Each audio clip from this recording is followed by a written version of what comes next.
am Lukas Krpalek and I will fight in Ipongir.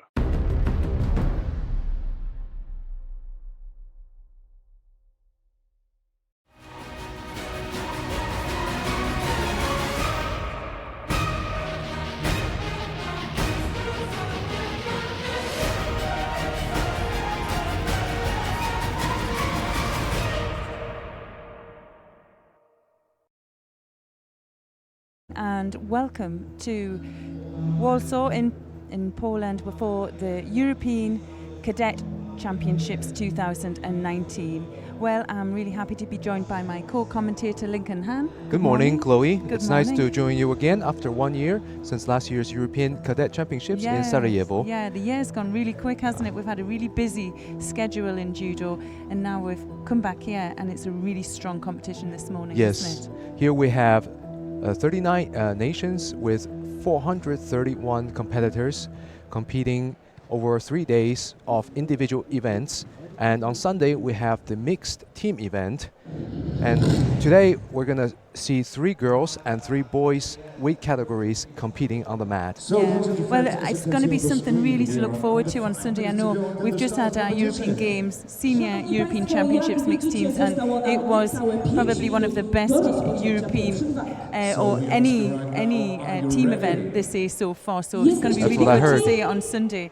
But yeah, we're going to give you the 2 top seeds in each weight category, and then some of the competitors to look out for. So we'll start with the boys under 50 kilograms weight category, and the number 1 seed is Roman Valadier Picard from France, who has won 3 European Cups.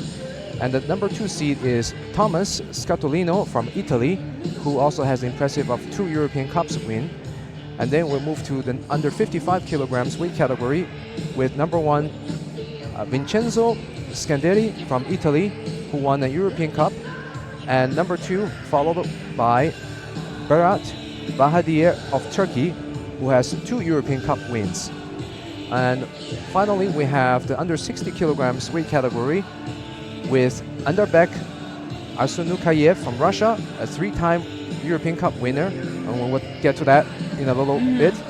And the number 2 seed is Rizvan Magomadov, also from Russia, who has 2 European Cups wins. Yeah, I think I wanted to mention Anderbek Arsunukayev from Russia because he has had 3 European Cup wins, but he's also got a 100% record because he's only ever entered 3 European Cups ever. That's very it's impressive. Really impressive. Yeah, very he's from impressive. the Edelweiss Club in Chechnya, which is, we all know it's a very, very strong, producing some world-class competitors. So you've got to watch out for him. So make sure you can find him on your mat a little bit later on. Going to run down in the girls' categories. Under 40 kilograms, we have Georgia Handju from Romania. She is last year's European champion. She's here to try and regain her title in the under 40 kilograms. But her number 2 seed is Mamira Luka from Hungary, 2 times European Cup winner as well. Under 44s, we have Merve Arzak from Turkey, very strong competitor, European bronze last year. And her number 2 seed is Marina Vorobeva from the Ukraine, 2017 World Cadet Champion and an 8 times European Cup medalist. Now that's something very impressive. Very impressive. But the 48 kilogram today, I think, is going to be the strongest girls' weight category. And the number 1 seed is Assunta Scuto from Italy. She is really experienced. She has lots of European Cadet Championship medals, but already a Junior European Cup winner. Number 2 seed is Raquel Brito from Portugal, also a European Continental winner. But the girl I'm going to absolutely put my...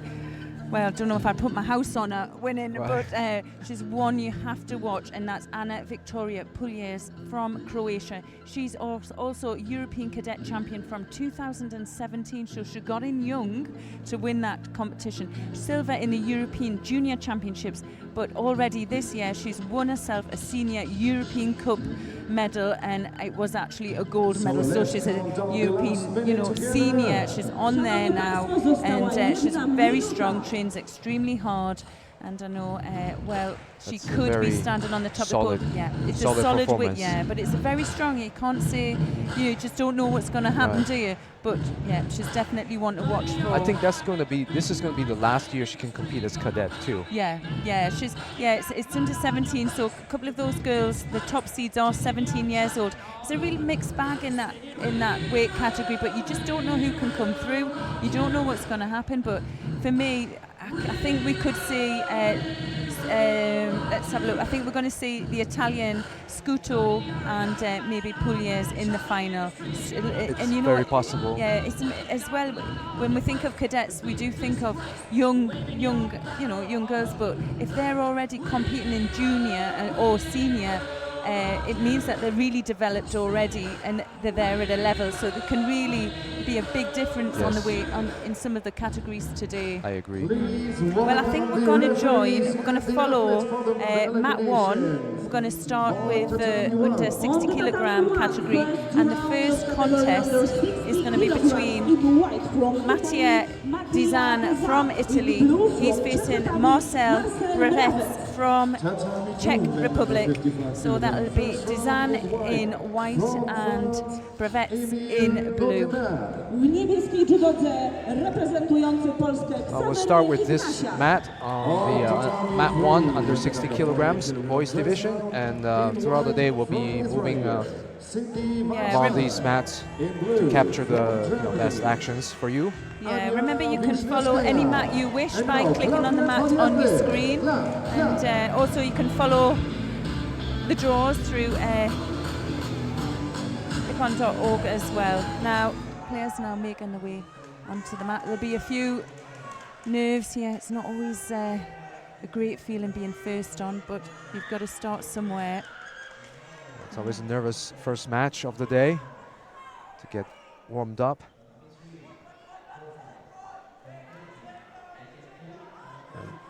Yeah, just vying for the grips there. Look, big left hand there coming over from the Italian. Well, the nice thing about cadet competition is that these boys and girls are very energetic. They are not afraid to attack, to give everything on the mat, Yeah.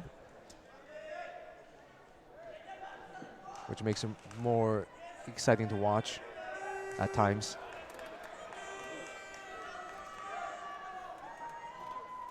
Winner to Tommy 3 in white from Israel, Sidney Weinstein. Well, Dizan there really control his partner's sleeve there, which is making it impossible for him to get his preferred grip. Just doing a little bit more work at the moment, and he could push a penalty. Oh, there's an attempt to do a shimmy waza. Yeah, well, it looks quite strong there, and you can see that it looked to be on. Oh, yeah. and he's got the tap. Yeah. Wow. Well, that's a bit of a shocker there for Dizan. He looked strong in the initial first minute of that contest, but, well, Brevets there just managing that Koshi strangle. Do you know, you could see it was on because his body curled up to try and escape that one. Well, good win. He made a mistake and got caught. Yeah, good first win.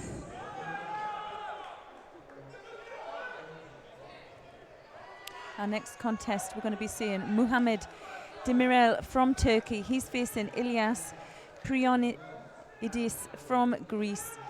Demirel in the white judogi and Prionidis in the blue. I wonder if this Demirel is related to the other Demirel in the senior competition. Oh, you never know. Well, whatever it is, I think it's going to be a real tough contest here. Two tough judo nations. And we know the Turks have a really strong team in both in the male and the female categories.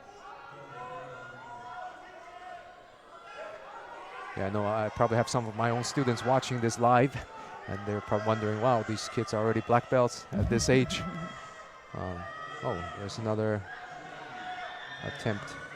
Yeah, it must have been across the face, so the referee there decided to stop that, but I'm not sure why that Shido was given. It could have been because he was pulling on that leg straight. I'm not sure. I think it could be taken off.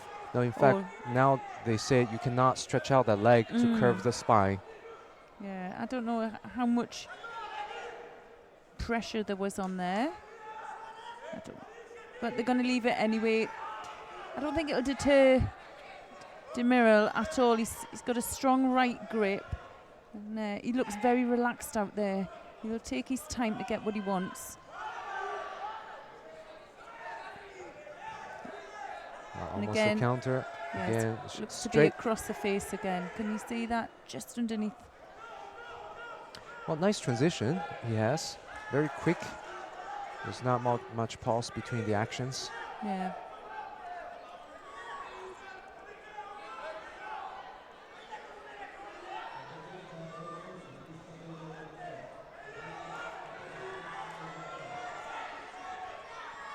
He's just taking his time. He wants to set it up properly. You can see the posture of the Greek players just wearing a little bit. And there you see he'll pick up a penalty for passivity. So equal now on the penalties. And we're a minute in. Looking for the counter attack here. Big, Utsurigoshi, hip switch. Well, he was thinking, I would like to nip on for that, thank you. And he gets one. Change to Ippon. Yeah. Looks about right. The referee is from Romania.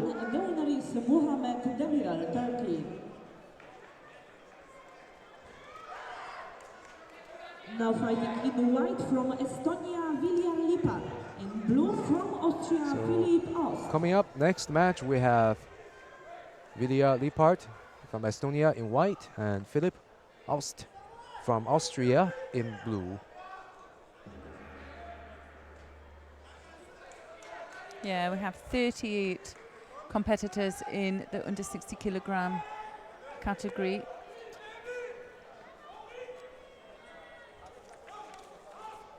Which I think today is probably the biggest category. Winner on tatami 3 in white from Hungary, Anna Krisa.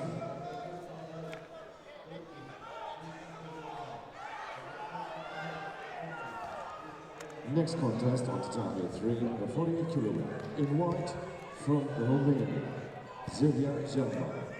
In blue from Ukraine, what I noticed about the 60 kilograms category is the height of the players. When they're cadets, they're all slim and taller generally, and as I get older, you see, you have more shorter players. Yeah. Some of these young boys are really, really tall, and we know from experience that they're not going to be a 60 kilograms. No, are they, absolutely not. Yeah. Well, just up to the minute mark here. Nuwaza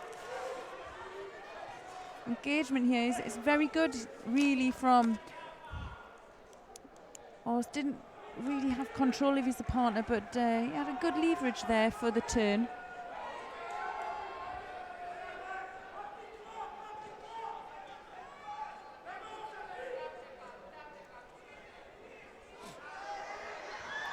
It's nice to see, the first few matches, these players are doing good transition on the ground, never giving up an opportunity to push forward in Newaza.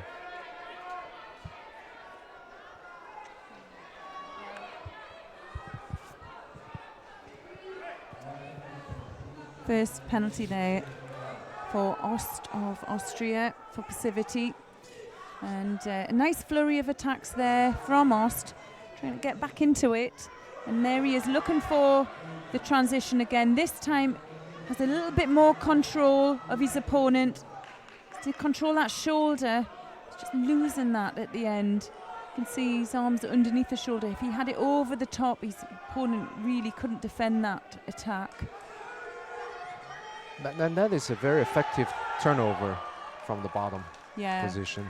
It's just one of those turnovers. If you drill it well, any Newaza turnover, if you drill it well and you get confident, you know you can do it. And I think that's the main problem when, especially young judokas are try and Nuaza transitions, if there's any doubt in what they're doing, it won't work. Now there's a score for Lippard. Just the CO came off the opposite side and takes the first score. Just over the halfway mark here in the first round contest in under 60 kilograms. Lippard now taking the lead. From Greece, Georgios Konstantinidis.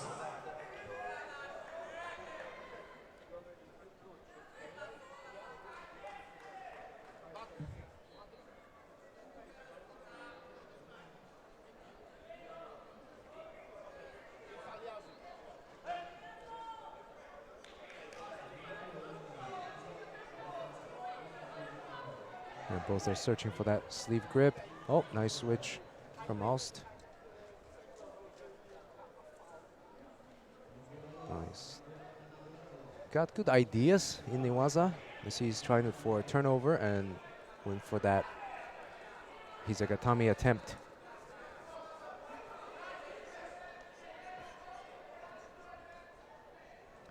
Just a minute left on the clock. Lippard from Estonia in white is leading with Wazari.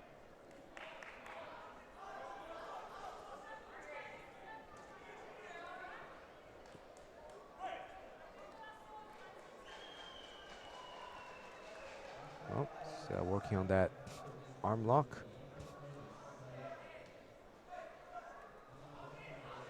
Winner to tatami 2 in white from Moldova. Well, time's running out here for Philip Ost.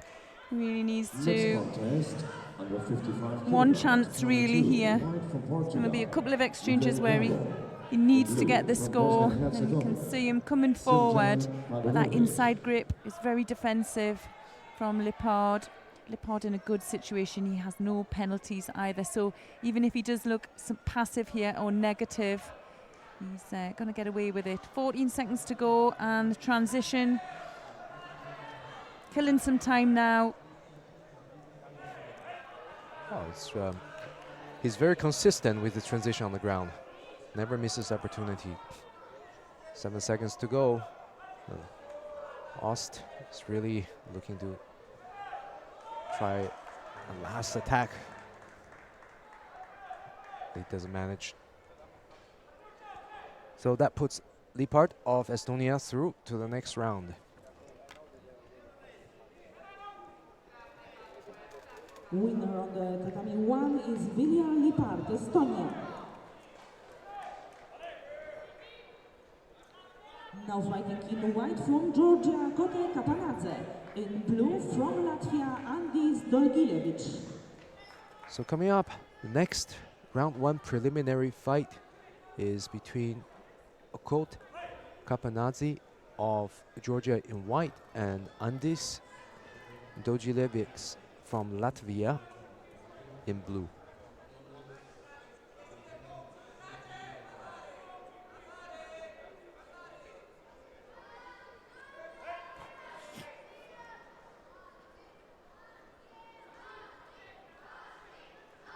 Both are tall and slim players.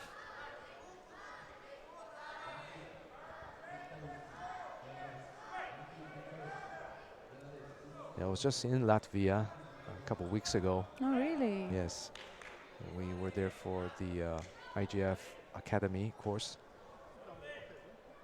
And in Riga, they have a really nice judo school. Oh. Very beautiful. Top floor, very bright. Yeah. Winner on tatami 3 in white from Romania, Silvia German. Well, Next contest, Kapanadze here is European Turkey. Cup bronze medalist from this year.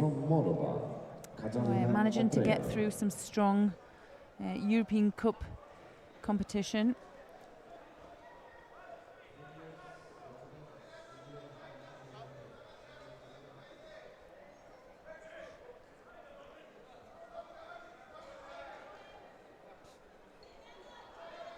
Yeah, you're right. Both of these competitors are really tall, really rangy, probably really difficult to throw because of their long limbs. Oh, nice entry. Yeah. Very deep entry. Good defense from Capanazzi.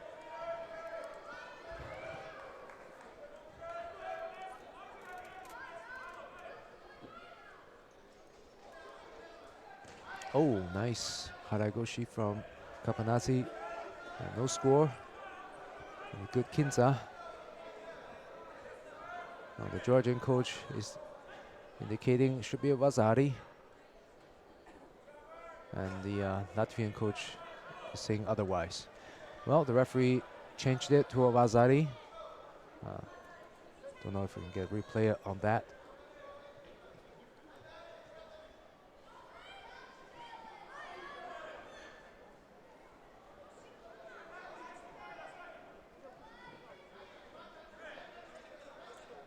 Yeah, Cabanadze just really relaxed out there, isn't he? He's just taking his time. Knows he has to be very strong on that sleeve. He's controlling that well.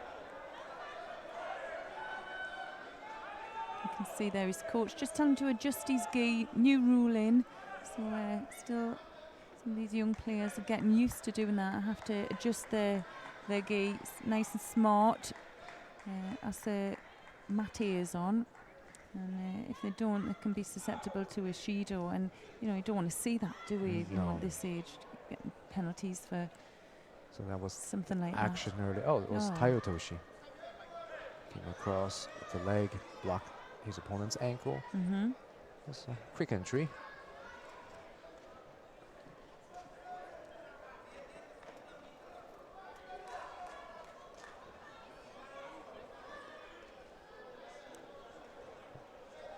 Winner of tatami 2 in white from Portugal, Miguel Delgado.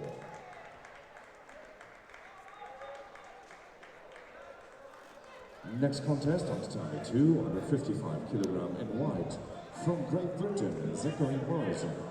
In blue from Hungary, Tomasi Dominic.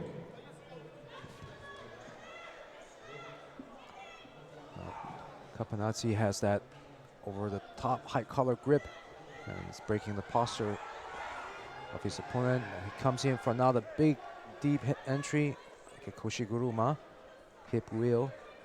Didn't manage to get the rotation.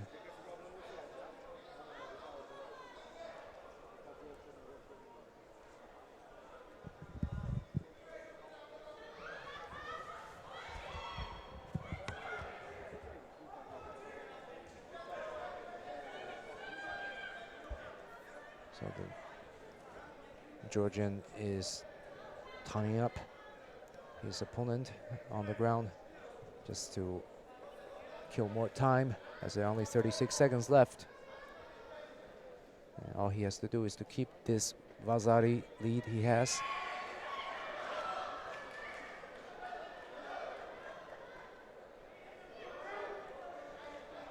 So Capanazzi does well to control his opponent's sleeve, and that makes it really difficult for Dojilevich to put in an effective attack. Winner tatami 3 in white from Turkey, Buketnur Karabulut. And time runs out. Capanazzi, Next contest under 48 he kilogram kept tatami his 3 in Vazari white and from Georgia, goes to the next round. Mariami Pocieszwili. W niebieskiej judodze reprezentująca Polskę Alicja Kowarzewska.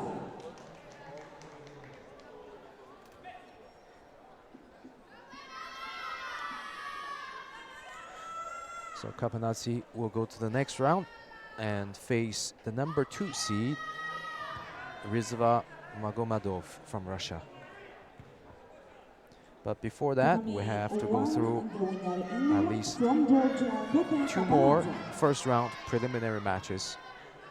Next contest on the tatami 1. So coming up, the next match we have Michele Schiraldi from Italy in white and Gustav Brovold from Norway in blue.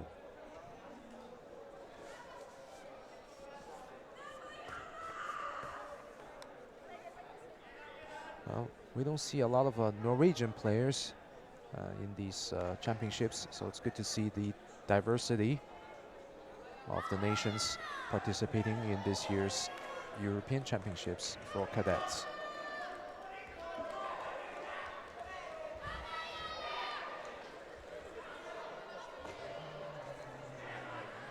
And for those of you who are not familiar with the cadet age division, it is for teens from the age of 15 to 17. So those who were born between 2004 and 2002.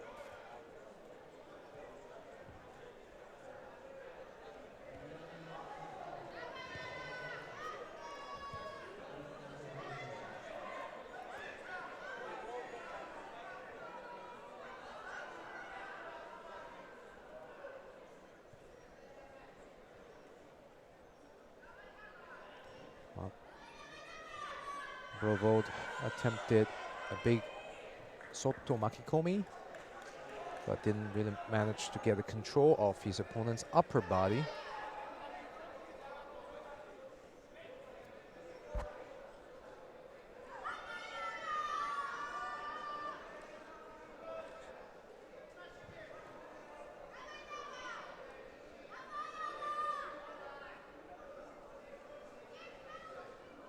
Nice attempt as a side Tsukumiyashi from Borodo straight into the Newaza attempt for Sankaku Jimmy.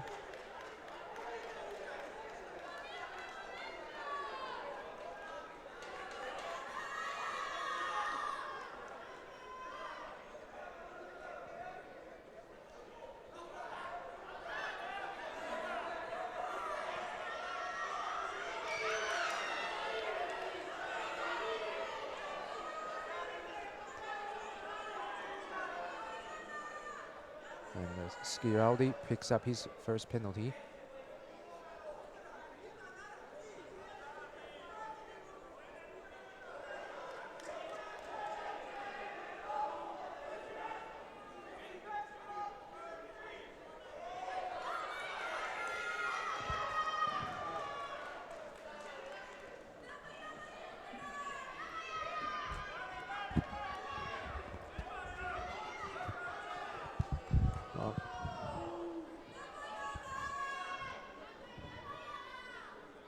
Schiraldi is trying to control his opponent's sleeve, and Brovod is proving to be a very awkward opponent. He's just so tall and rangy.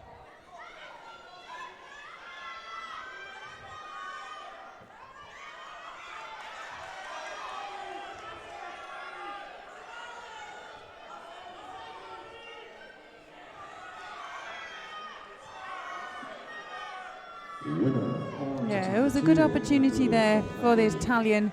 Just lost that control. Remembering that, you know, from the knees, as long as the elbows aren't down on the mat, they can still score. Yes. So he was looking for that. Just lost that. You know, you can't get away from those first fight nerves as well. Sometimes it takes a fight really to squash those nerves. And even though I think sometimes when they're young, the nerves might not affect them as much. Sometimes it can hold them back. Well, he's very much controlling, but not really doing enough, is he? He could pick up a second passivity here. Well, it looks like Schiraldi is trying to establish himself in a stable position, and he's not able to. Yeah. There's that point of not wanting to attack unless it feels right, and unfortunately, Brovod is just beating him to the attack, even though they're not attacks to look like they could score. There's a bit of tactics involved here, so he needs to think now, I need to move, I need to go. Even if that attack isn't a solid attack, I need to be putting it in. And there he is, he's beaten again, just in time. That was a good attack though. Yeah, he has been putting these attacks in, and a little bit over rotation with each attack, but you can't say that's, you know, not a good attack. So I agree with you. Oh, nice. Well, he gets the hip on there. The referee had a good view of the landing. Let's have another look. So he comes in, came in, cross and grip, countered. Yeah, lovely. Yes. Winner on the Yeah. tatami one is Yeah, Brovold came in for his Italy. It was Kouchigake, Kouchigake, yeah. and then got countered. Now fighting Well, he was. from Czech Republic, He's getting a Antonin few Dvoracek. words there from the Italian From coach, and I think, Croatia, like I said, I think Nicola nerves might have just been there, just wanting to set up properly. And sometimes you have to, play some tactics in early, just to make sure you're getting some attacks in or beating your opponent, maybe to get some penalties up on the board, and it gives you a little bit more time to set up then. But it was a good win for him. Yes, well timed counter attack. So that puts Schiraldi to the next round, round 2. Next contest under 48 kilogram in white from Croatia. So this is the last of round 1 preliminary matches between Antonin Dvoracek of the Czech Republic in white and Nikola Vidovic from Croatia in blue. And here you can see Dvoracek is working on a Sankaku Jimmy, triangle hold. He's working hard to turn over Vidovic.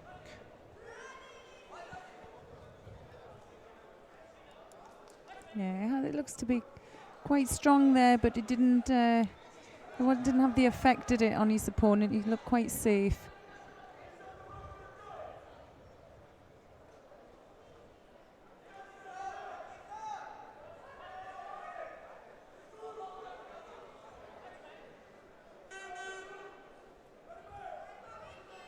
Well, we've got a left versus right here. Oh, and well, there was a score there for the Czech player.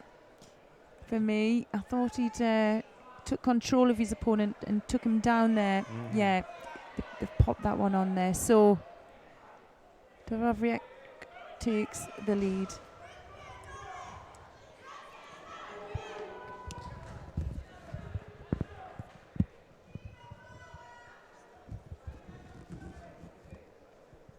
Oh, nice Tanio Toshi from Dvoracek. It was a good answer to his opponent's Haragoshi attempt. Winner of tatami 3 in white from Croatia, Anna Victoria Pulic.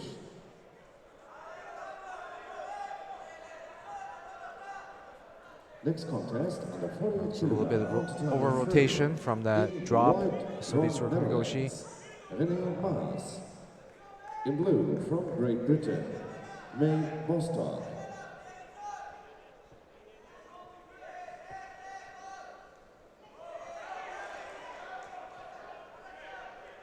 All right, now Mate. They were out of bound.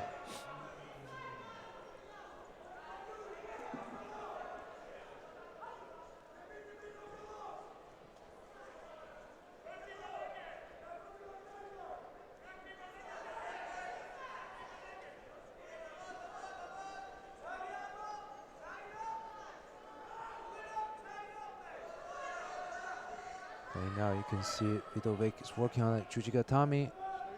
And his opponent stood up, so the referee called Mate.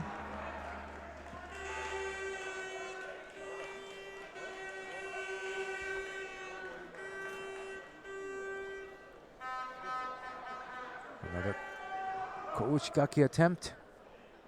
Oh, no score for Dvoracek.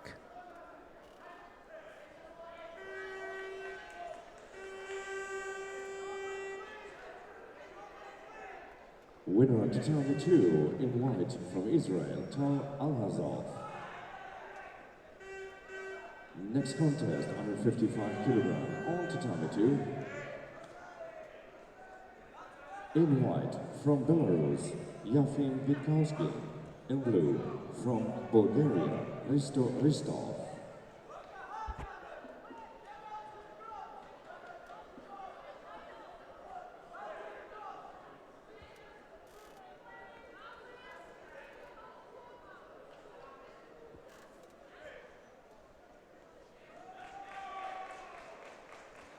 Now the referee changed that to Ippon. Was an action earlier where Vidovic came on, Next contest on came the down, W1 and then in white it looked like his from opponent Russia, pushed him Andrei back, Asunaquayev. hooking on his In blue leg from the Lithuania, outside. Elius And it Jokubaitis. wasn't a very obvious action, but that was given us, I think, a second Wazari, and combining with the first one. And that earned the Czech player an ippon. I don't know if I have replay of that. So we're going to round 2 of the preliminary matches. So we have the number 1 seed under Beck, Arsenukayev from Russia in white, and Elius Jokubaitis from Lithuania in blue. So as we said earlier, the Russian Arsenukayev came in with a very impressive record.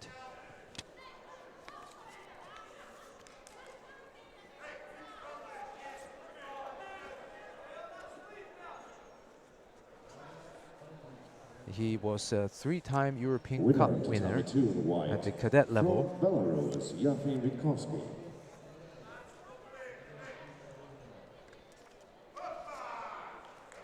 Next contest under 55 kilogram on tatami 2. Please welcome in white from Armenia, Ruben Akobian. In blue from Romania, Ioan Jitak.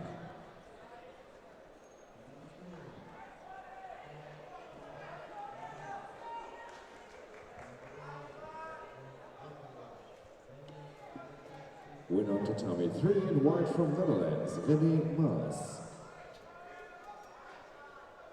Next contest under 48 kilogram on tatami 3 in white from Moldova, Liliana Skutari.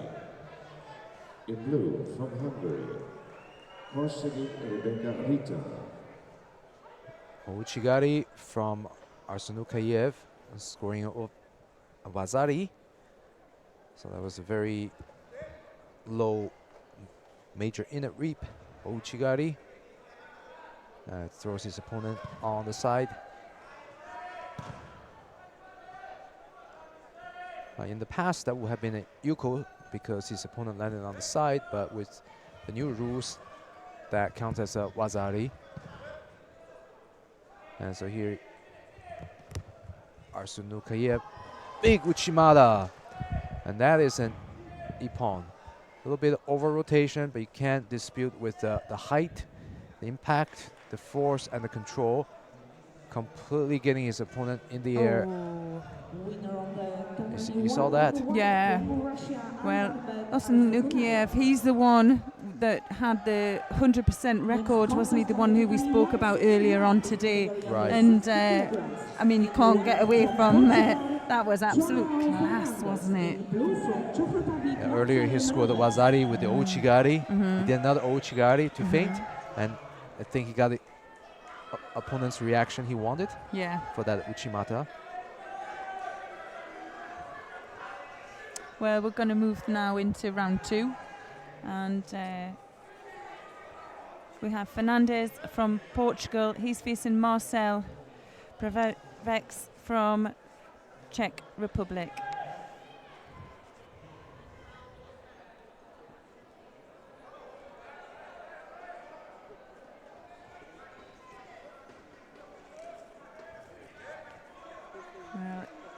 Fernandez has shimmy waza on there from underneath. You can just see that. He's drawn his opponent down, and it's certainly putting some pressure into his opponent. Now he loses the grip. Well, Mabevic manages to escape that one. I think that was too pleasant for him there.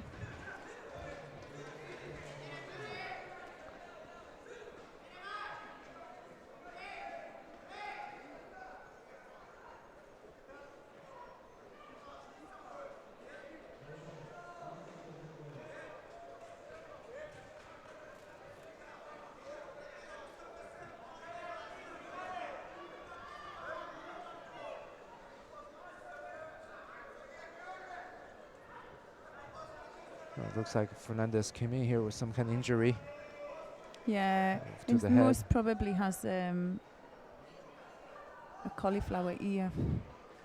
He's probably wise to. He's had it taped up beforehand, even if it's not there. It might be susceptible to getting banged, or it's probably very sore. So maybe, you don't know, he might have a cut or something on his forehead, because we seem in judo it might be the smallest thing, but there's always a lot of tape, and that's because we're sweating, the taping comes off. And especially in the head, it's hard to tape, but Yes. if there's any chance of anything happening, they're wise to tape it off prior to the competition, because if they have to tape it when the competition's on, you only get 3 chances, and it really disrupts the contest, and it disrupts really for the person who's getting taped, because they can lose their attention. Right. Yeah. Well, here he is looking for turn from underneath. Now, he does look really confident, even though he's underneath. He doesn't look to be susceptible to being caught. And, well, Czech player here, he doesn't want to be down there. He must feel, you know, he's strong.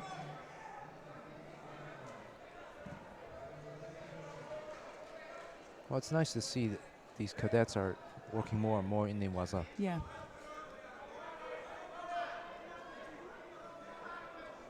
Well, he wants him down there. I mean, that attack for me wasn't really a strong attack. It was more of a drag down into Newaza, and, well, he forces the penalty. So it's not good for Fernandez now. 2 penalties, can't be making any more mistakes, and we're only halfway through now this contest. Well, it's the first contest for Fernandez. Came in Ooh.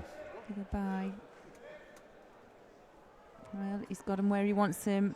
Has to take his opportunity, and he does. Now he secures the hold.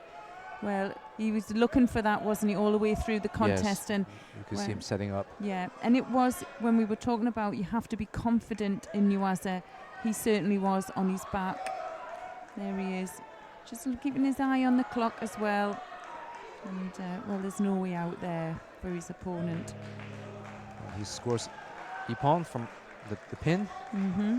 Well, Fernandez kept trying that throughout the match, even pick up 2 penalties. Yeah, it was a good win for him. It was. He was really trailing, wasn't he? And it was a dangerous situation having 2 Shidos and 2 minutes to go. So he did really well. It was definitely an effective turnover. He did. So that puts Trahal Fernandez to the next round, unless they are disputing something there from the referee and jury. They're probably looking at a replay for something.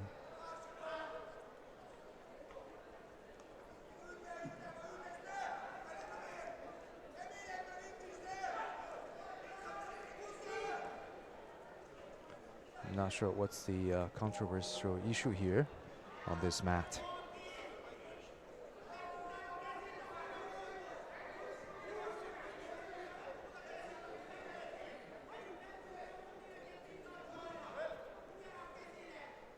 Well, Ippon stays, and Fernandez gets the win to go to the next round. Now fighting in white from Serbia, Mateja Stosic. W niebieskiej judodze reprezentant Polski Łukasz Wysocki. So coming up next, we have Mateja Stosic from Serbia in white, and Łukasz Wysocki from Poland in blue. So in this competition, we have many young players from Poland fighting on home ground here in Warsaw.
Nice tomonagi from Wisoki.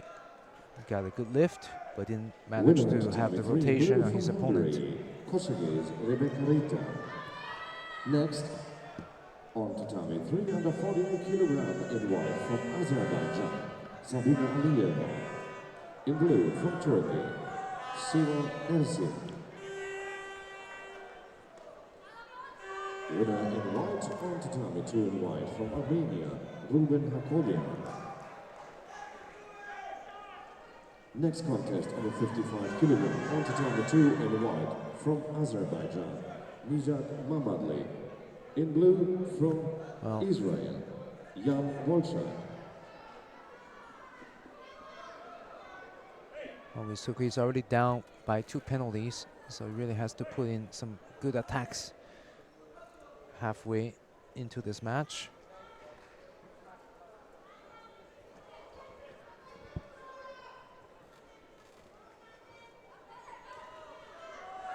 Oh, Stosic just kind of slipped and fell by himself, coming in with attack.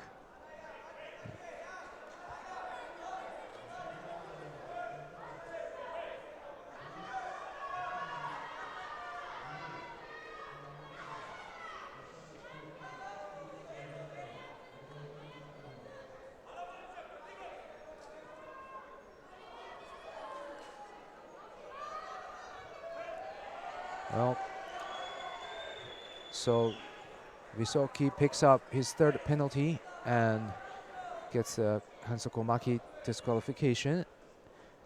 And Stosic takes the win from penalties against his opponent and goes to the next round. Fighting in white from Romania, Robert Boldis. In blue from Turkey, Muhammed Demir. So that's one thing these players have to be really careful. Halfway into the match, if they already have 2 penalties, it's a very risky position to be in. Because 2 minutes may not seem to be a long time, but there are a lot of chances to pick up a 3rd penalty. And now with the current rules, it's no longer 4 penalties you need to be disqualified, but you only need 3 to be disqualified from a match. That means a lot of work to do for who is behind. So coming up, here we have Robert Bodis from Romania in white and Mohamed Demiral from Turkey in blue.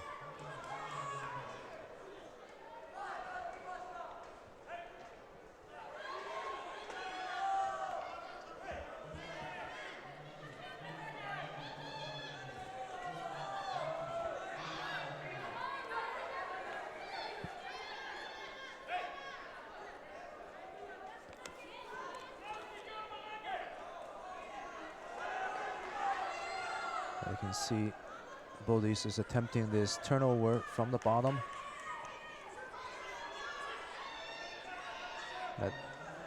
That's a turnover which became popular in recent years, whereas the player slips under his opponent when his opponent is in turtle position, goes across the shoulder, across the chest with the opposite arm, and then controls the lapel with the far side arm, attempting to do the turnover.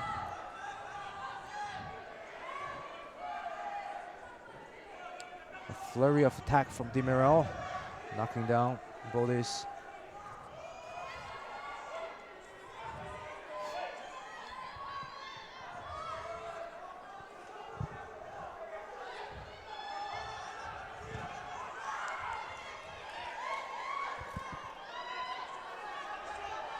Well, Bodis there picked up a penalty for just dipping his head underneath his opponent's high collar grip.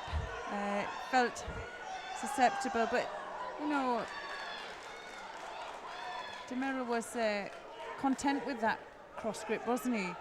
Here he is looking for the overall. Now, whether that would deem to be worthy of a score, we'll have to see. I'm not sure.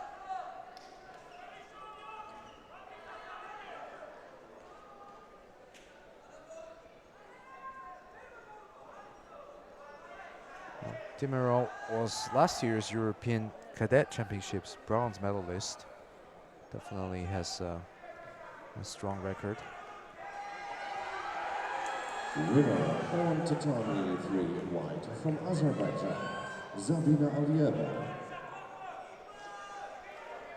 Next on tatami 3, under 48 You can see there he is searching for the cross grip again. Konstantina Alexandri. And now it's Baldis' turn, going for the Sangaku. And hell, that can be looking quite strong there, even though his opponent's standing, he's looking to keep him down there. Well, Dimero manages to get up onto his feet. Well, Dimero's putting his long legs to good use in this case.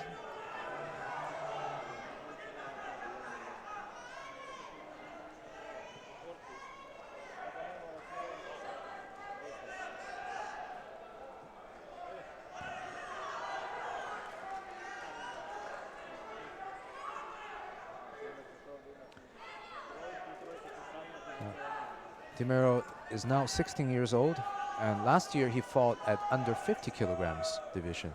So he grew a good 10 kilograms. Yeah. And probably got taller too. Yeah. Well, and you can see sometimes, you know, when they're this age, that now it's his turn for the Sangaku, just looking to control with their managers to get some control, but it's not enough. Both of these very aware in Nuasa. Yes.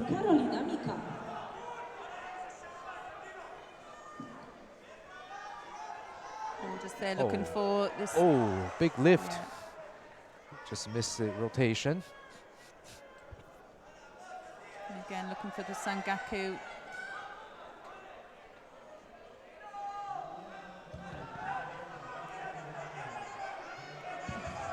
Well, it's probably worth to mention that Baldis took a bronze medal at this year's Romanian Senior National Championships. Wow. At the age of 17.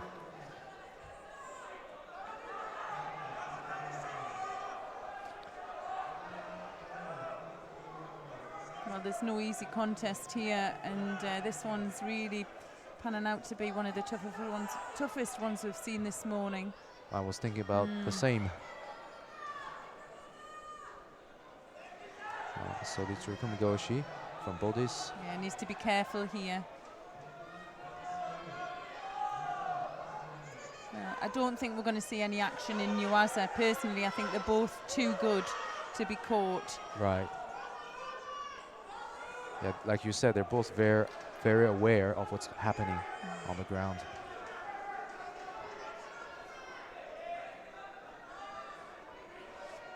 Both right versus right here. And there we see Wazari scored. Well, yeah, I mean, right versus right, when they're the same side, you have to really make sure you have your own control and you're secure in what you're doing. Well, you could see there, Baldis he stood still. And, well, too late for him. Really perfect timing for Dimero, and he'll take the win. Thank you very much, he's probably thinking. Well, Dimero almost got himself in a pin, but he managed to trap his opponent's leg. Well, it's unfortunate, isn't it, there for Baldis. He went to attack without really setting up. His opponent was standing still, like I said, and, well, he got countered. What a shame. Well, going to move on. Well, that puts Dimero into the next round. On to tatami 3, white from France, Chloé Deversen. So coming up, we have Andres Skomorahov from Latvia in white, and Cvetan Cvetkov from Bulgaria in blue. From Kosovo, Elsa Mumiknovic. And for both of them, this is their first match, even though we're in the second round, because both of them had a bye in the first round.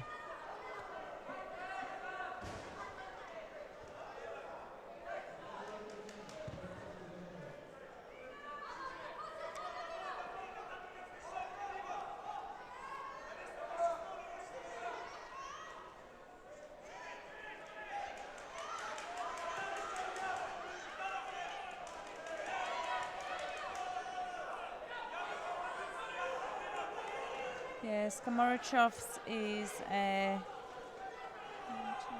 number 3 seed here. Well, he says number 3 seed. He should really be number 4 seed. I'm not sure how the...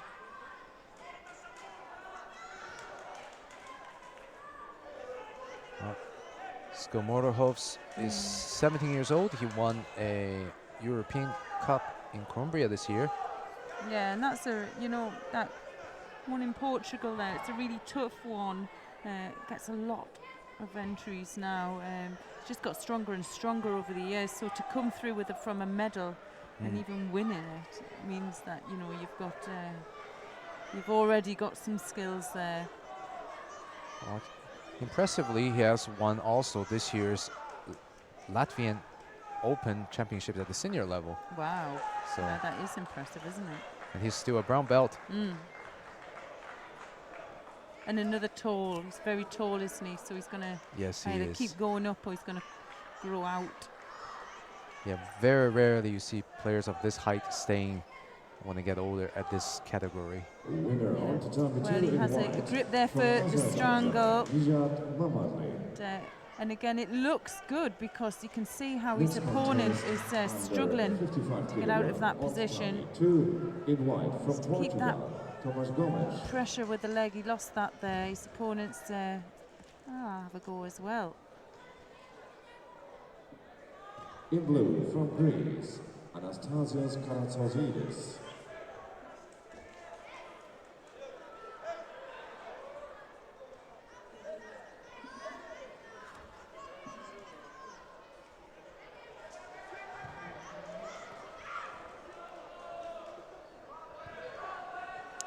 Well, there's Rosari and straight into the Munigatami hold, and that's looking pretty strong there. It's a nice transition for Skomorov. Yeah, referee there, Stefan Newbury from Great Britain. Next contest. Control of Matt there. 48 kilogram in white from Georgia. It was an easy match to referee, when the players have such clear indication of their techniques. Yeah, I'm sure referees out here, they've got a lot of experience, but still, I think when they have a clear win like that, it's a good one in the bag. They do get monitored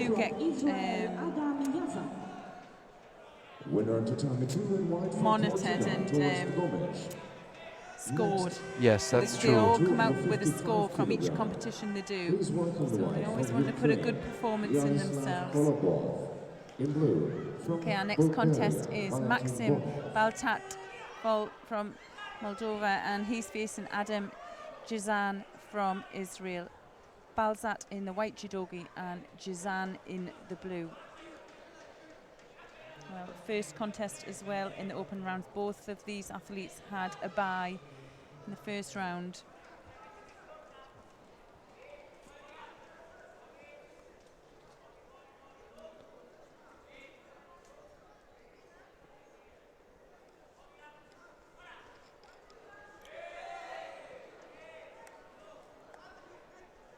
A lot of movement.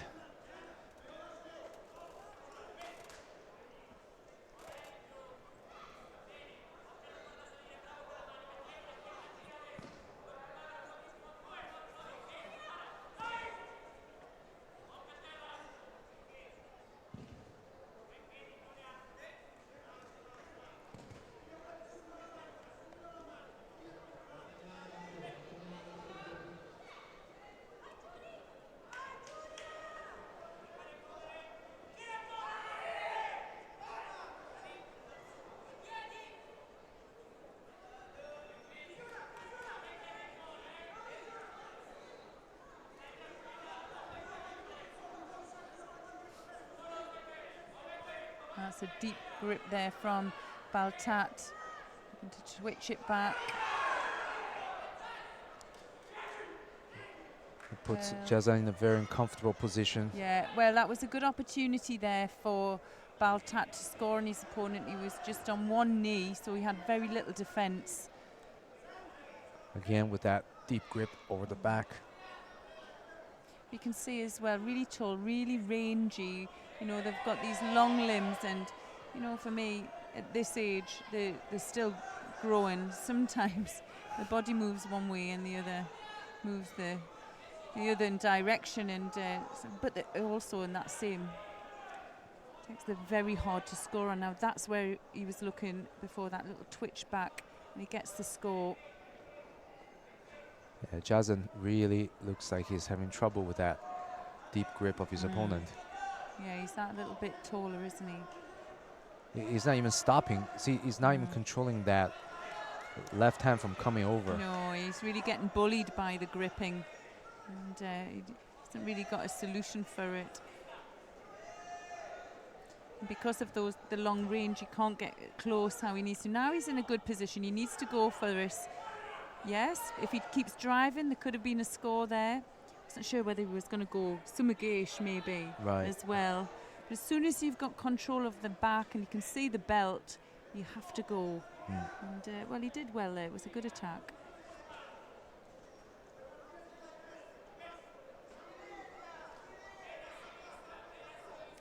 Remember, you can watch any mat from home by clicking on the mat you wish. We have 3 weight categories today for the boys and the girls. And for the girls, it starts at 40s, 44s and 48s. And for the boys, it's 50s, 55s and 60s. And we've already seen some of our top seeds come out and absolutely smash it this morning. We're going to be following those. We'll remind you when they're coming on as well, the top seeds. But if you're at home following some family and or club mates, I'm sure you'll be having a nervous time at home. And, we've got all the action here. I hope you can enjoy some great judo here from Warsaw at the Cadet European Judo Championships. Oh, and there we gets see countered. Wazari was Seti Ipon, and that's a finish for Baltat. He'll be happy with that one. It's a pity for Jazan. He puts in a string of attacks. He did. One after another. I think you can compare a lot of these athletes here. Some have got a lot of experience. Some are, you know, just starting off. And I think you can't always tell who's going to be coming through from a cadet championships because they're so young. Exactly. And, but you can't take it away from Jazan. He had a good go there, didn't he? And that's all you can do at this level. Go out there and fight your best fight. Yeah, for a moment, looks like he might have gotten that Osotogari with, you know, the Ippon Tsunagi grip, but he just didn't drive the shoulder down enough for the control.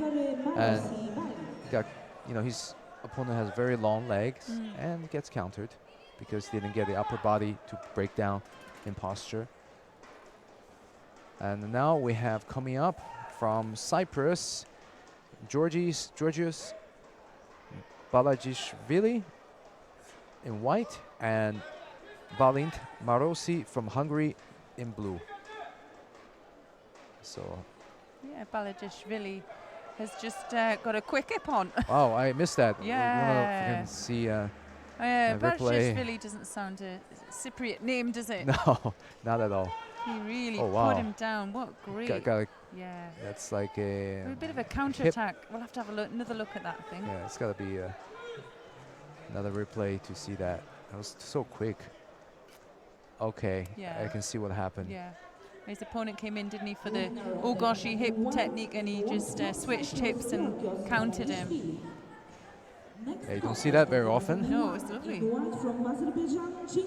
I start to see these Georgian names all over the map now.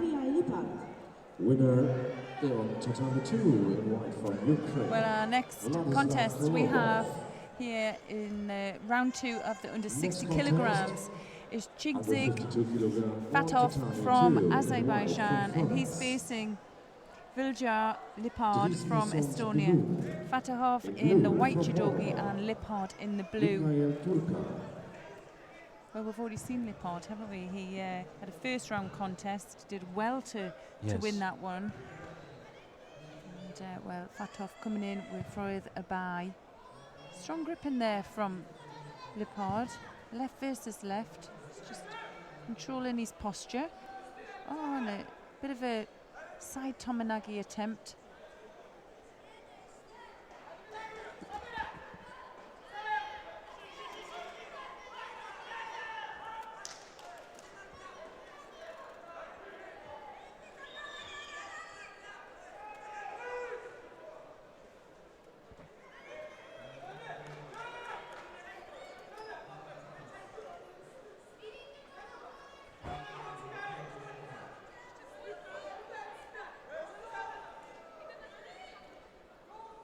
Reverse Seonage. Another good attempt from Lepard.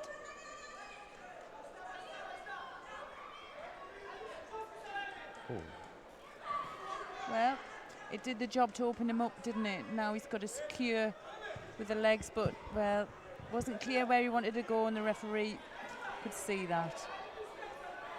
Yeah.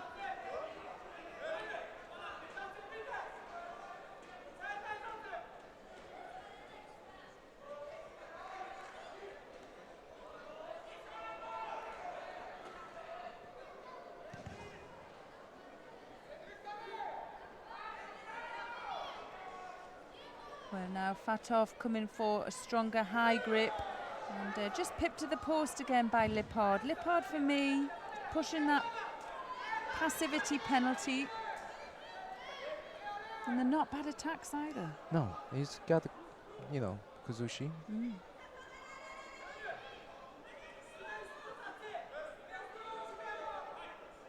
Well, not a good attack there from Fatov.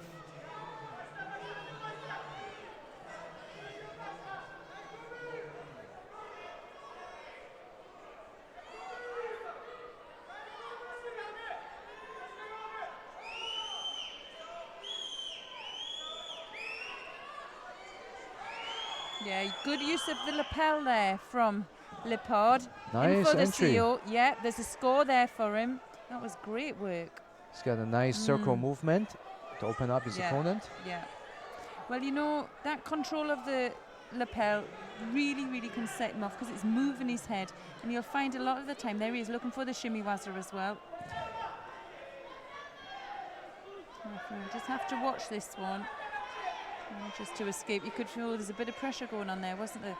You can see what you'll find is when they're both the same side, they'll concentrate a lot on getting the sleeve. But what you saw there from Lepard was he concentrated on getting the lapel first, got that movement, and then secured the sleeve. And he'd already moved his opponent in for that technique. Now he's got just over a minute to go. He needs to control, do what he's been doing, not change anything. He has a good upright posture, some good attacking skills, nearly countered there. Yes. Was close. Yeah, it was a bit close.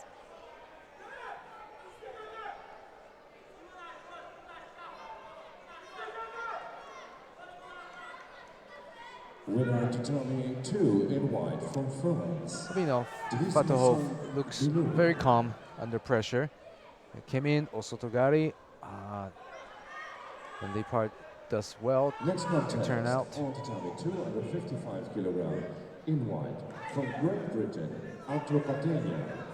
In blue from Belgium. Now Fatahov really needs to step it up now, change the pace of the fight if he wants to get close to a score here.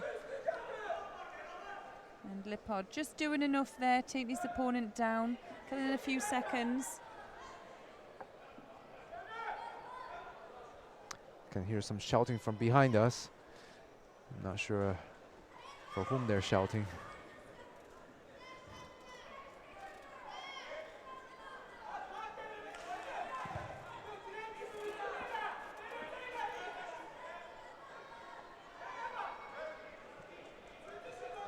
Well, he picks up a penalty, but it's a bit too late now for Fatahov. It's scrambling for a grip at the end there, but it was a great win there from Lepard of Estonia. And Fatahov looks devastated. Oh, he will be. It's sad, you know, come out here with such hopes and get dashed in the early rounds. It's awful. But it's part of their development, it's part of learning. And if he can take anything away from his contest here and his preparation, he will, and learn from it. And that's what they're here for, these cadets. Right. From Georgia, Kotę Kapanadze.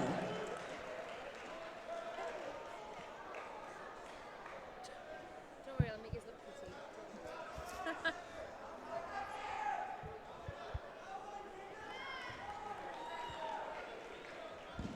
Winner tatami 3 in white from Azerbaijan, Komul Aliyeva.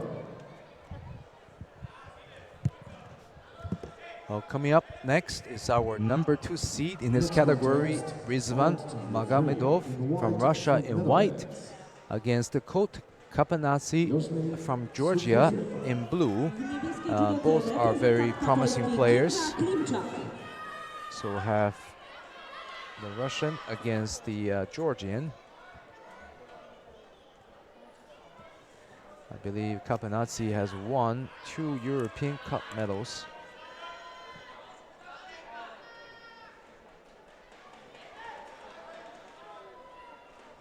No, that's, yes, sorry, that's Magomedov,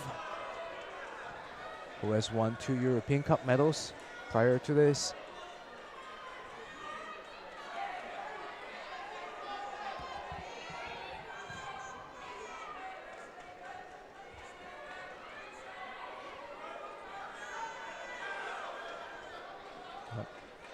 Both picks up a penalty for passivity.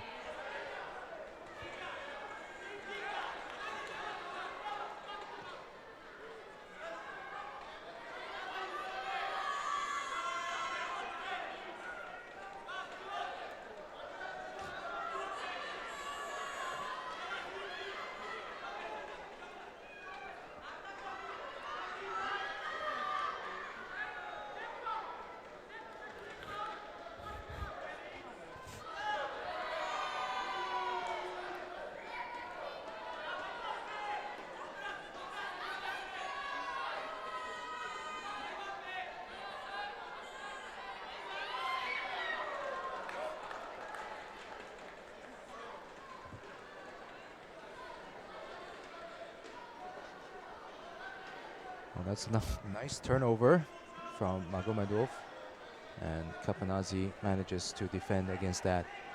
Now Kapanadze is working on leg passing, holding onto the belt with the under leg hook. And just missing the part where he picks his opponent up onto his upper back and then go for the pass. In blue, from Romania, Ana Maria Vladu.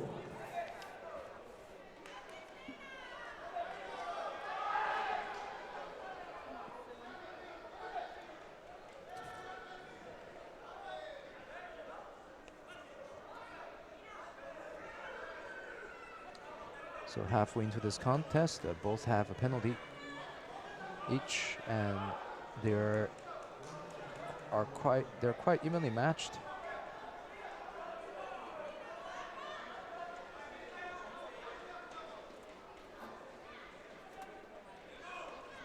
So Kapanadze is really doing really well against the number 2 seed Magomedov from Russia.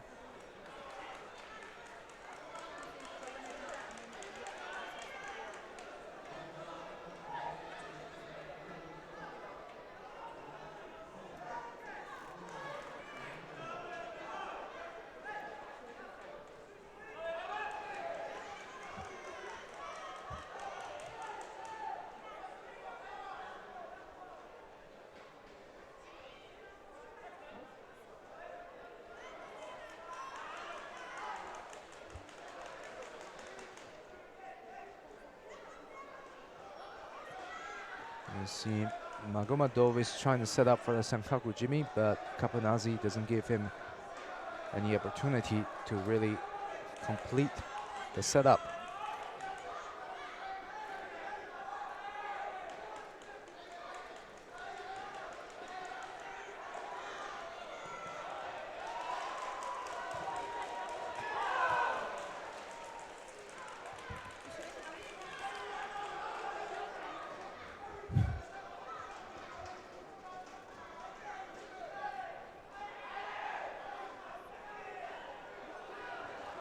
Oh, Wazari from Magomedov with an Ouchigari.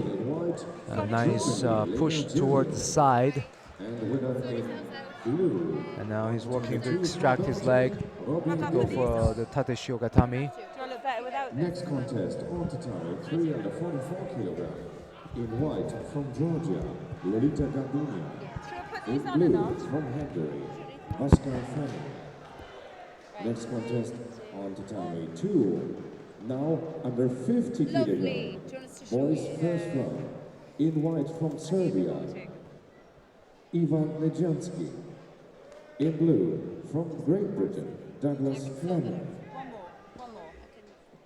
One more, like this. Winner of the tatami 1 in white from Russia, Rizvan Magomedov. Now fighting in white from Armenia, Stupa Garbinia. In blue. So yeah, we saw the number 2 seed going to the 3rd round. So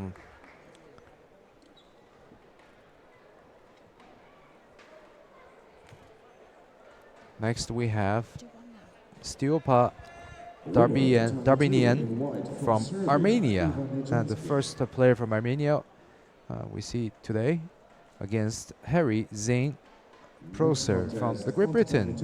What can you tell us about? Oh, not familiar? All right. Okay. Welcome in white from Netherlands, Tom van der Rey.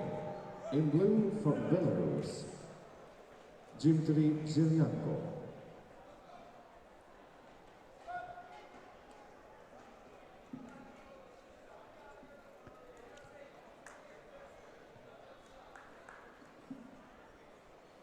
Winner in blue on tatami 3 from Hungary, Pascal Fanny. So again, we have two very tall players on tatami 3 now fighting each other. Nice, girls Tayotoshi under scoring 40 Wazari. kilogram category second round. Please welcome in white from Italy, Assunta Scuto. In blue from Israel, Yeah. Cindy Weinstein. It's just off the single sleeve, just dips in, just catches the low part of the foot there and secures the first score. Now Darbinian is coming back. But I think what we're going to see from Zane Prosser here is a real fight. And yeah, they both look quite unorthodox, don't they, you know?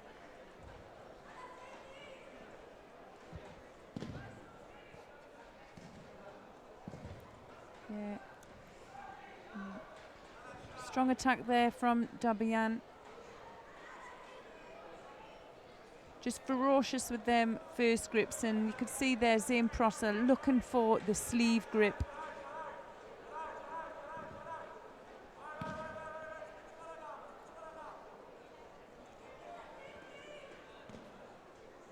Just overreaching for that sleeve there. And what happened with that is you could see Darbinian just pulling the sleeve back, and he picks up the penalty. And he needs to be careful there, in for the low Sianagi. And Zane Prosser there managing to take the sleeve in for the Sianagi. It's very interesting to see, you know, the taller players doing the drop Sionagis. I think sometimes when we think about 60 kilograms at this weight, they've been lightweights, haven't they? They've been some of the smallest players all the way through, so they maintain some of those techniques that they've been doing young. And it's a good point. It doesn't mean that, you know, they're going to end up being 73 players. They can still do a low Sio Nage, but you do see it a lot in these lightweight categories. It's absolutely non-stop here on mat 1 in the under 60 kilograms here at the Cadet European Judo Championships. And 100% effort here coming back from Darbinian. Anything he can do here to get the score back. But Zane Prosser from Great Britain is continuing to be strong. He's doing enough. He doesn't have any penalties against him at the moment. And with a little over a minute and a half left in round 2, it's looking good for him.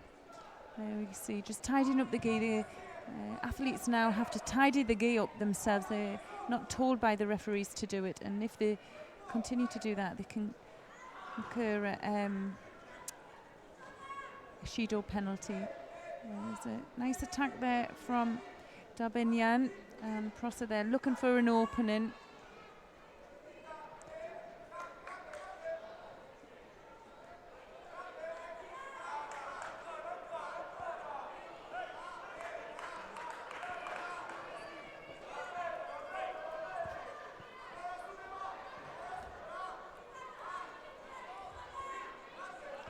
with just a minute left. Zane Prosser manages to keep his Wazari ahead of his opponent. Yeah, he's doing well here. He's to be just controlling the sleeves, just popped an attack in there. Wasn't really close enough, and he has to be careful when attacking on that one side of the sleeve in case they fall onto that arm. But, he managed that one well. And he knows he's just keeping away from his opponent, and you were going to see there's no stop. There's no stop from the Armenian. He's coming forward all the time, looking for the counter attack again. Now. Well, they are relentless throughout the whole match. Absolutely, both of these athletes are, and they're same product. Wanted a little bit more time in Yuasa, I think.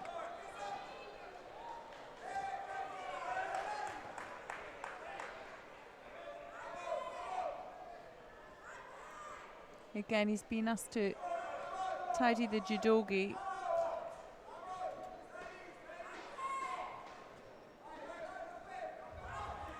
20 seconds to go. Can the Brit keep the score here? So Darmian tends to overshoot with his drop techniques.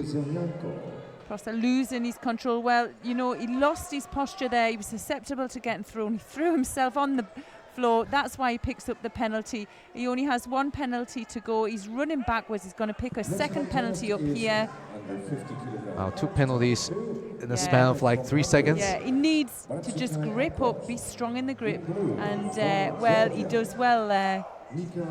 He didn't incur that last penalty, but Wazari's score for Zane Prosser from Great Britain takes him through into round 3. Winner on the tatami 1 in blue from Great Britain, Harry Zane Prosser. Next contest on the tatami 1 in white from Azerbaijan, Turan Bayramov. In blue from Lithuania, Tadas Całka.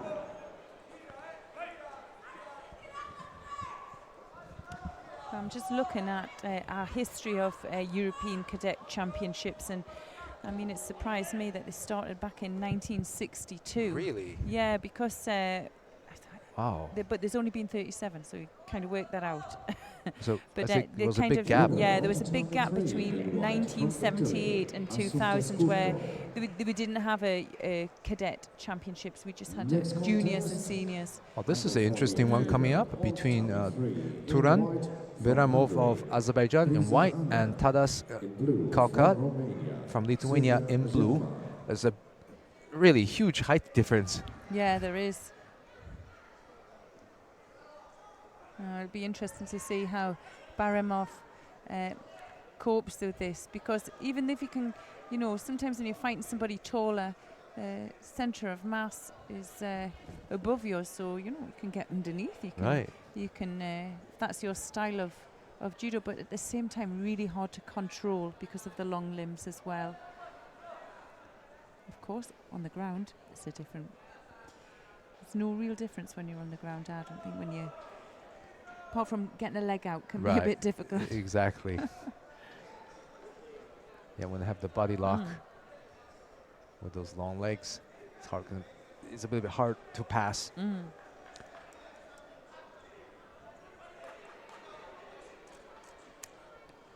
Yeah.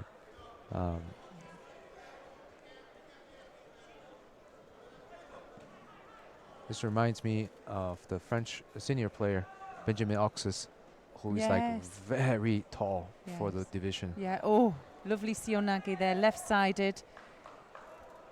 And yeah, because it was perfectly done, but maybe because of the height difference, we couldn't get the Ippon score.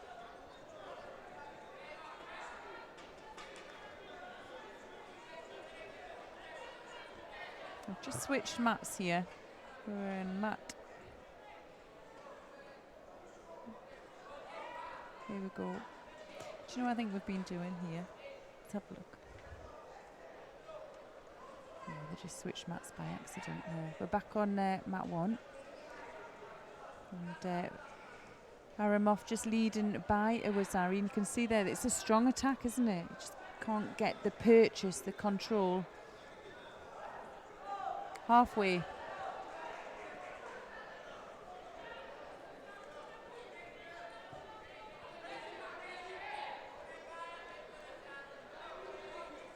Well, Beramov is already leading with Vazari. And I have a feeling he might be able to pull another Seonagi off in this match.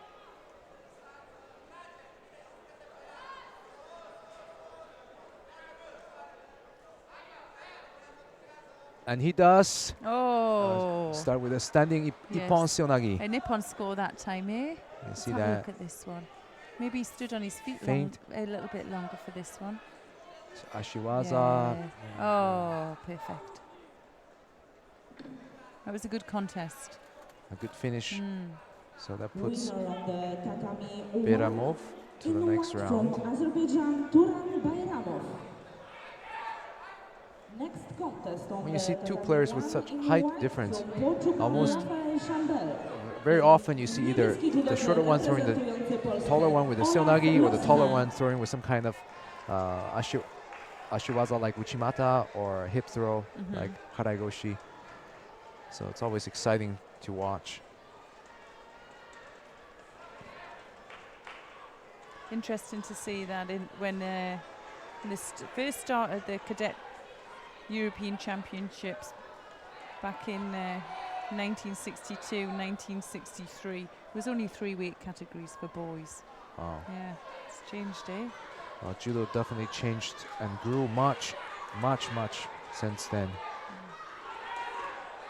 I remember they used to have the European Senior Championships by rank of belt, like first dan, second dan. This contest here, we have Rafael Chambel from Portugal, and he's facing Olaf Loska from Poland. Chambel in the white judogi and Loska in the white. Sorry, Loska in the blue. I'm losing it already. It's a strong light in front of us.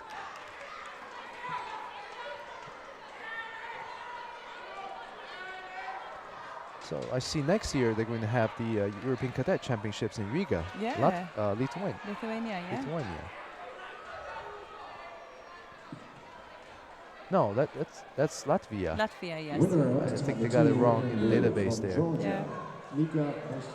Oh, and it looks like Chambel locked in that Sankaku Jimmy from the front of the turtle position. Yeah, it's very much locked in, isn't it? Whoa. Referee called Mate. Petros Christodonides.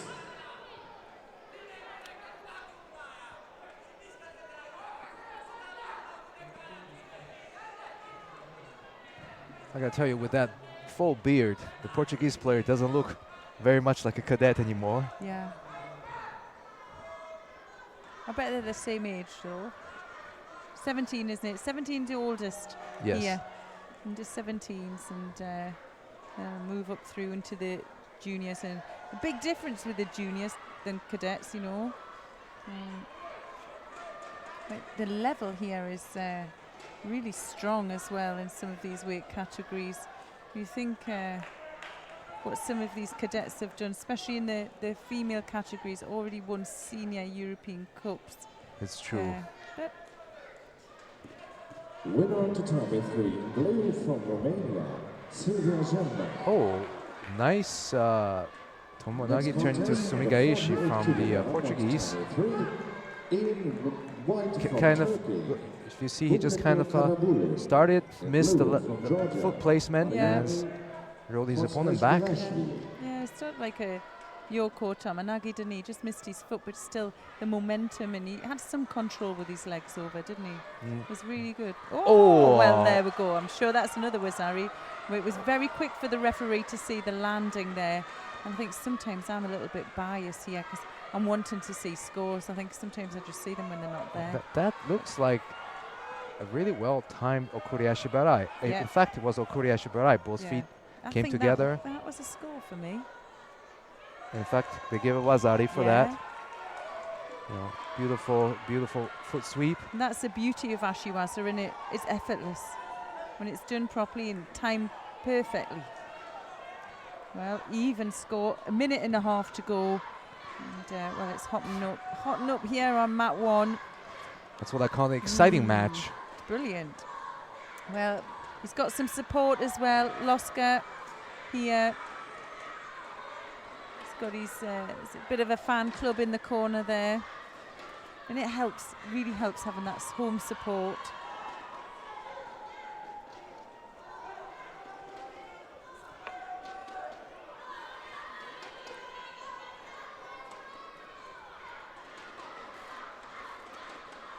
Oh, he's doing well with the gripping as well. A bit of a field attack, really dragged his opponent down with him. 46 on the clock. Wazari each. And well, all to play for here. For me, Loska has come back stronger, don't you think? Yes. There you see. Picks up his first penalty as well. Needs to leave that. So Temiwaza alone now.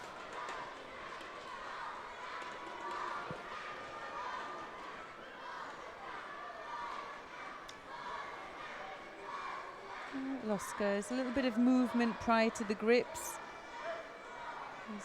His opponent moved back on that Ashiwaza.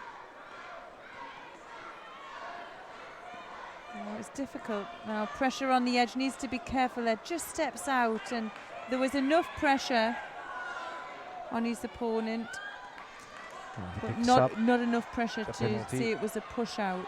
Yeah, penalty apiece again. Sianagi attempt. Now this is where it's really difficult for Shambel because he's just so tall and rangy. You can't get close to him. Be nice to see Loska using those long legs as well. Wrap round his opponent. Oh, there was a counter. Yeah, for me, I thought that was a counter. But nobody else does here. Everyone's disagreeing with me. There's my bias. I'm holding my reservation. I want the score. Anything for a score. Well, they'll review it. And which is the beauty, isn't it? We can review it here. So there's the Tayotoshi. It's right as the clock ran out. No score. Yeah. Depends whether it started. Well, if it starts just before the clock finishes, it's a score. But our master there on the. I remember the referee director was saying that if it starts right like at the turning of the second. Well, the thing was the Tayotoshi started, but the counter didn't. So let's see. Do they class the initial attack from the player, or do they start the initial counter? Right. Well, let's see what the. Because the action starts with the player's Tayotoshi, doesn't it? If you look, the clock turns 0, and then he gets countered. Yes. So it was already at the end of regulation time. Yeah. It's an Ippon. It would be pity for Loska. It will be a real pity, and especially coming. Under 48 kilogram on tatami 3. I'll get an explanation from the head referees as well. We'll make it really clear on that rule. But I like Shambel. Look, he's ready for a fight. He's not accepting that this could be all over himself, even though he's probably wishing in his heart of hearts it is. He's getting ready. Look, you can see him. Yeah. So I reckon I'm right. Do you reckon I'm right? Do I win that one? Is that a BFMA tonight? Why not? Yeah, win for Shambel. Yay! Next contest on the That's just to teach the young players a lesson. Never lose your attention, not even until the last second, literally the last second of the match. All right, now let's see who we have coming up.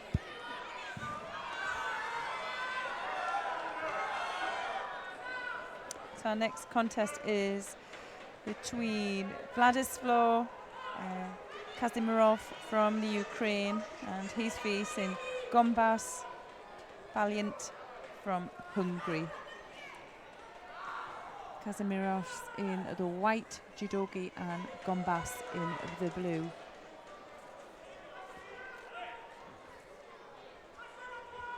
Yeah, I think the action must start from the first attack in that last contest.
Well, we're just over the halfway mark here in this round 2 contest, and just a Shido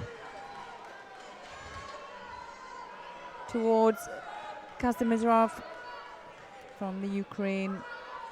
So nothing in it really. Both working extremely hard out there.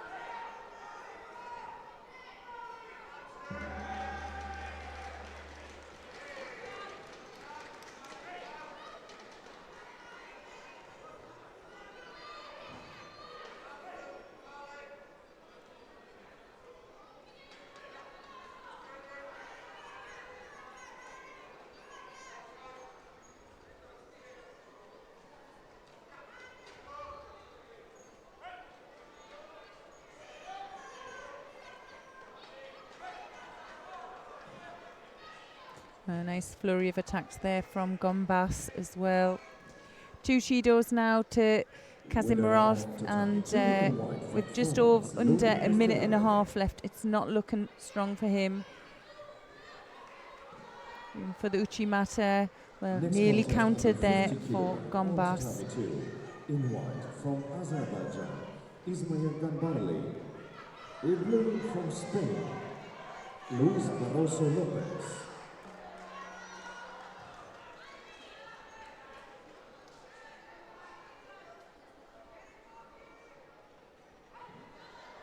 Strong Uchimata attempt there, nearly nearly got his opponent down for that Wasawi score. Winner on tatami 3 in white from Croatia. Well, certainly been some good attacking there from the Ukraine. Just coming back into this contest here, just under the minute mark, no score. And, the advantage certainly in Gombos. In blue from Hungary. To stay strong, could force the third penalty and finish this. Good attack there, just loses his grip in at the end.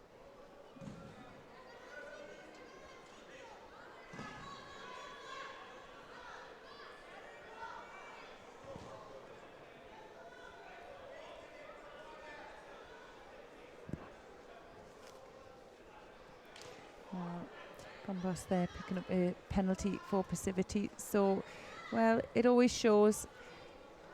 Kazamirov now putting some more attacks in and, well, picks up the first score. Well, that was all that hard work.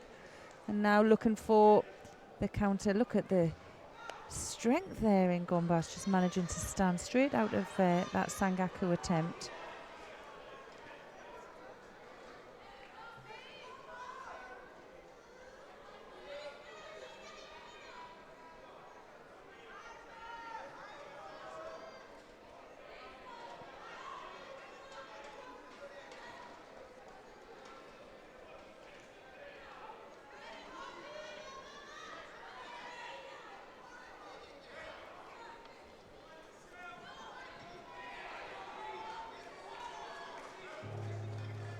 Well, a gallant win there for Kazamirov from the Ukraine. He'll go through into round 3.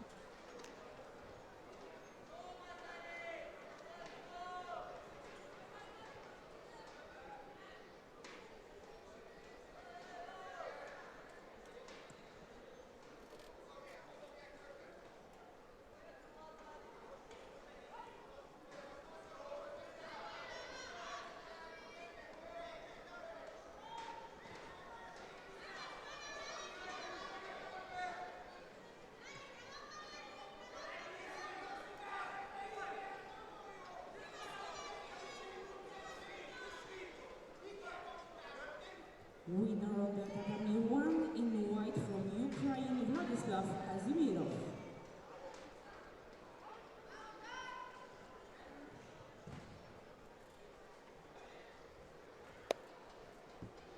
Next contest on the tatami 1 in white from Italy, Michele Schiraldi. In blue from Our next contest is between Michele Schiraldi from Italy. He's facing Paul Bolovan from Romania. Schiraldi in the white judogi and Bolovan in the blue.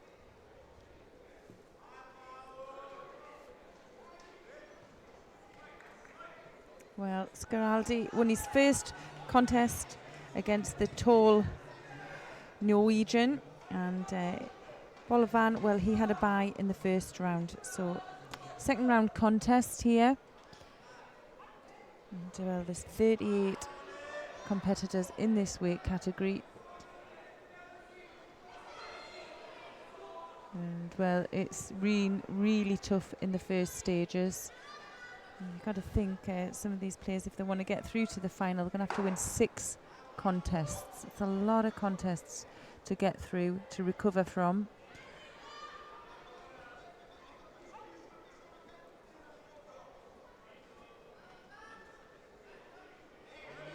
Difficult here to secure the legs for the Italian. And, well, if the referee doesn't think it's been progressive, she'll just start them up again.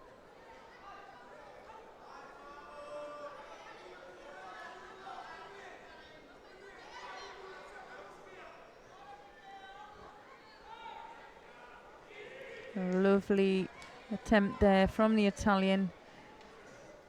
Get the finish.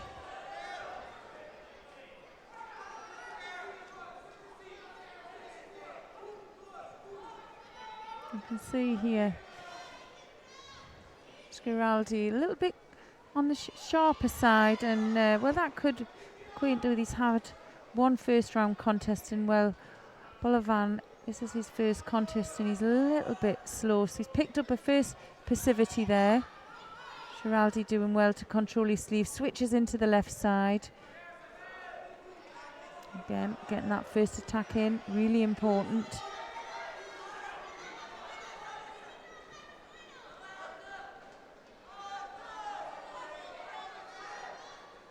Oh, and again, switches inside. Lovely entry there. Just not quite getting the finish and the power, maybe from his legs.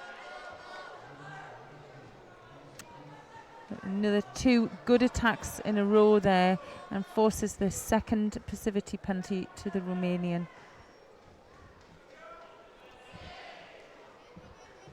The good attack from the Italian. Just Bolovan really struggling to get into this contest. He needs to draw his opponent on with that lapel grip. He's struggling, you can see there, the Italian controlling his sleeve hand and again coming underneath for that lovely attack there. Winner to number 2 in blue from Spain, Luis Barroso Lopez.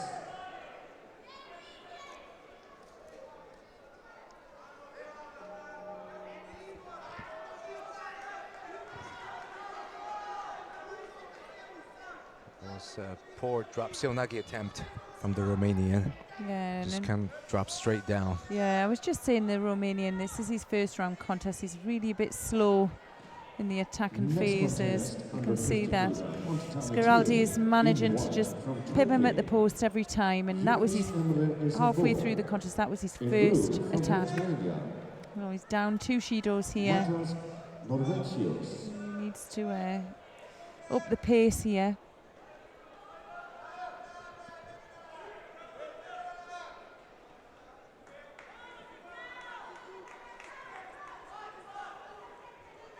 Oh, it's, Yeah, I just think they attacked at the same time, didn't they? there was no control from Bolovan to get a score.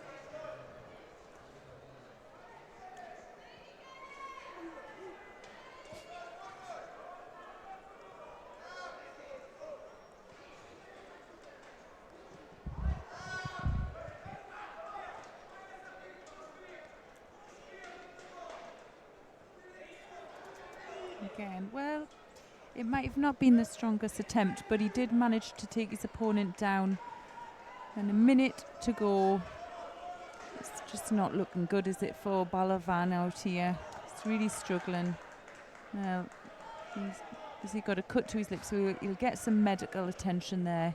He'll give a little bit of time for Scaraldi just to take some information from his coach.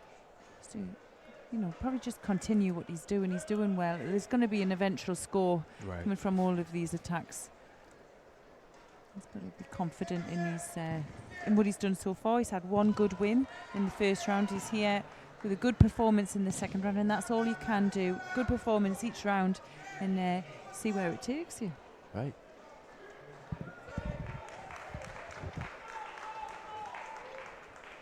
Well, while we're waiting,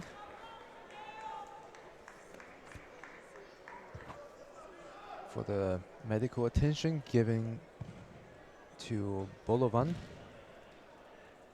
also means more time to rest, especially with just a little over a minute left in the match after 3 minutes of a hard fight. I'm sure this medical timeout benefits both players. Next, in the 48 kilo category, on tatami 3, in white from Azerbaijan, Sabina Alieva. In blue from Croatia. Well, Bolovan comes back from his medical treatment. He has a tape over his lip. And Scaraldi looks to finish this fight and not to take it to golden score. Well, Bolovan wants to stay in the fight and go to golden score.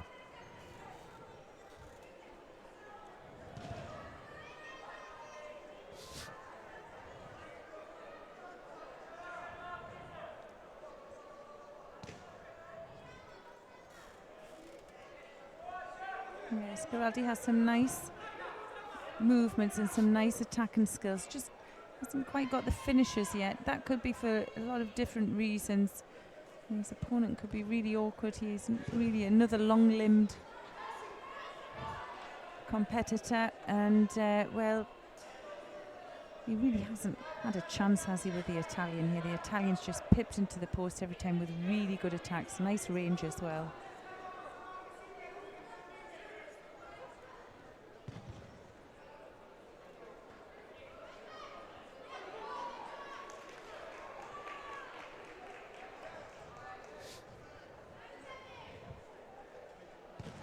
The referee is telling Bolovan to hurry up with tying his belt. Yeah, it's easy said than done sometimes when you're out there and you've already done a 4-minute fight and those forearms are dead. You can't lift your arms up. Secures the head for the first time, really. Well, it goes to golden score. First one to get the score is going to win. Or for Bolovan, if he picks up another penalty, it's going to be all over for him, eh?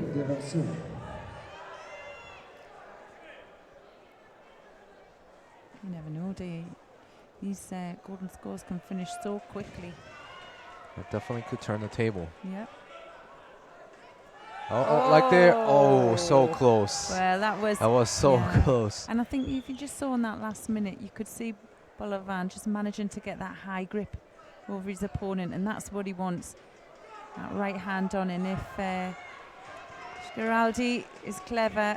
There he does. He gets the score that time. His coach is giving him Vazari, but the referee doesn't. He doesn't have to have the rotation. He just has to have enough of the side on, and he did. I think the referee wasn't in the best angle, was she? No. Look there, you could just see he had enough side on to get the Vazari. Yes, I can see the upper back touching the mat. Yeah, it was nice, wasn't it, to see Bolovan coming forward and getting into the fight, and maybe that really pushed Scaraldi there just to get the finish, but he's shown that technique quite a few times, and he has a nice entry to it. And well, good for him. It came off in the end.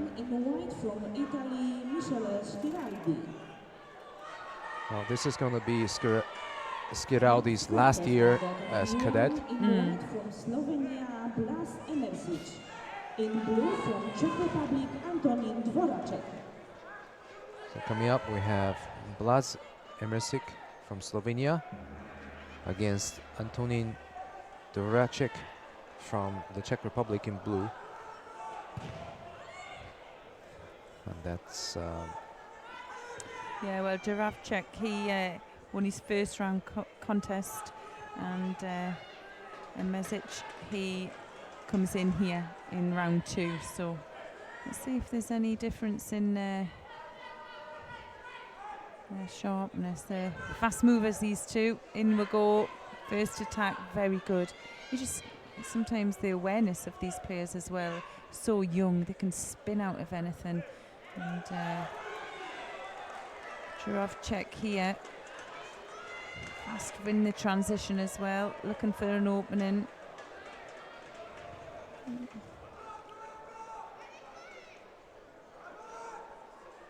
Eight seed Slovenian. I think, well, I'm not really sure if... is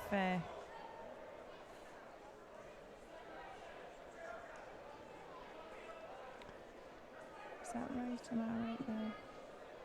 Winner on tatami 3.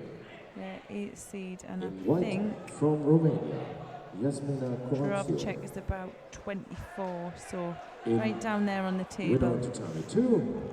In white from Turkey. Yunus Emre Esenbola. It's Emersic who picks up the first Judo penalty. 48 kilogram. In white from Kosovo. Erza Muminova. In blue from Italy. Giulia Carna. Next on tatami 2. Under 50 kilogram category. Now we've got another confident Nuasa.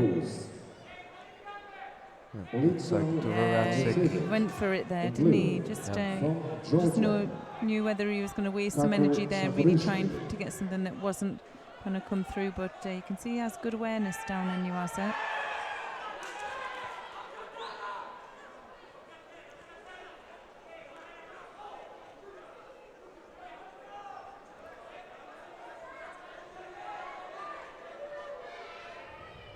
Oh, it makes sense, you know, for these young players just to develop well-rounded judo game.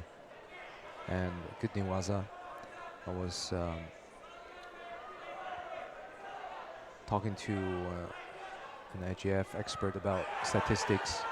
Oh, nice old chigari from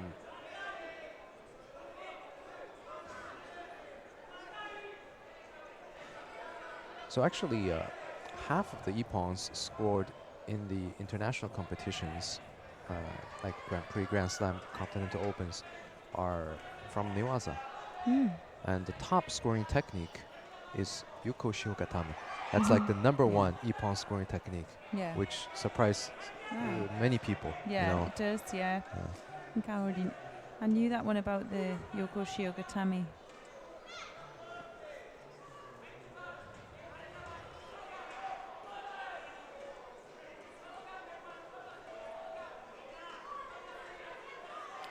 Well, the Italians have a really strong team in here, especially in the females. You look at the European Cup results this year, they've been outstanding in a lot of the weight categories. Right. And I'm just glancing over to mat 3 here, and you can see one of the Italians in the 48 kilograms has just taken the lead against a Kosovo player who's very strong as well. I've seen her quite a few times this year. And just while we're waiting for this mat, see, he's getting some medical treatment at the moment.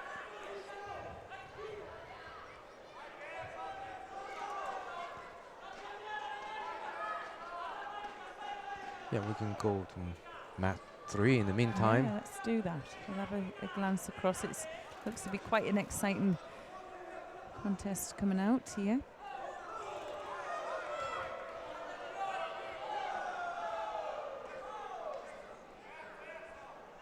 So this is at the end of 48 kilograms girls division between Erza Luminovic of Kosovo in white and Julia Karna in blue from Italy, with Karna leading with Lazari.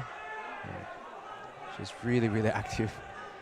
Yeah, she's really active and busy, but almost gets caught. Yeah, with she almost does, and that's where Mumanovic is dangerous there with that high hand. And you can see with Karna, she's just using an inside lapel grip to control that space, keep some distance between her and opponent, and really look busy. Well, she's already a Wazari up with a little over a minute and a half to go, and well, Mumanovic is going to be relentless here coming forward. There she is with the top grip.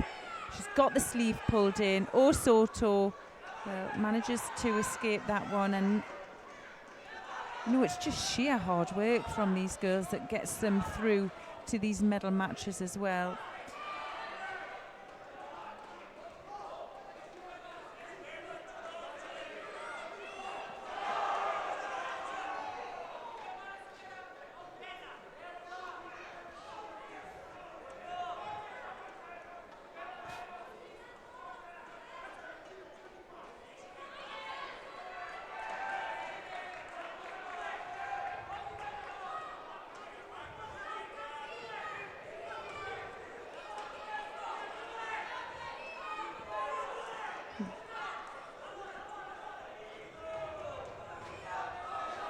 Well, Karna just needs to be careful that she doesn't get a penalty here. Well, she does for the passivity. 2 penalties to Karna now, and well, a low Sianegi attempt.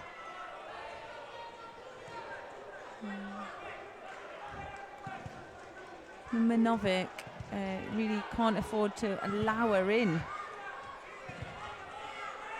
These drops aren't the best.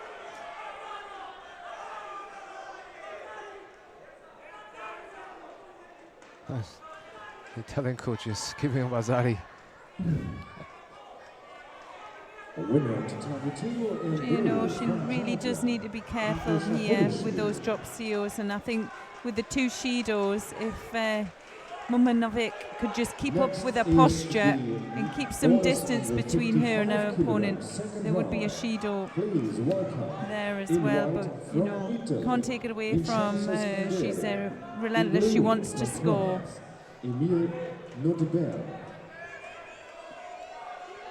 Well, just don't know which way this is going to go. It's so close.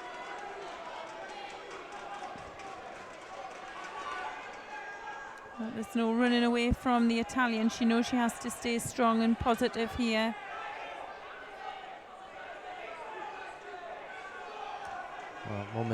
Mominovic looks really spent. Yeah, but she's holding back the Italian.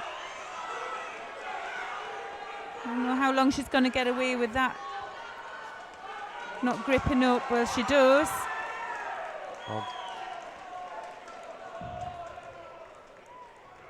Mominovic looks very disappointed, and Karna kept her Vasari ahead, and that puts her through to the next round. I'll head back to mat 1 now. We have the player back from medical attention.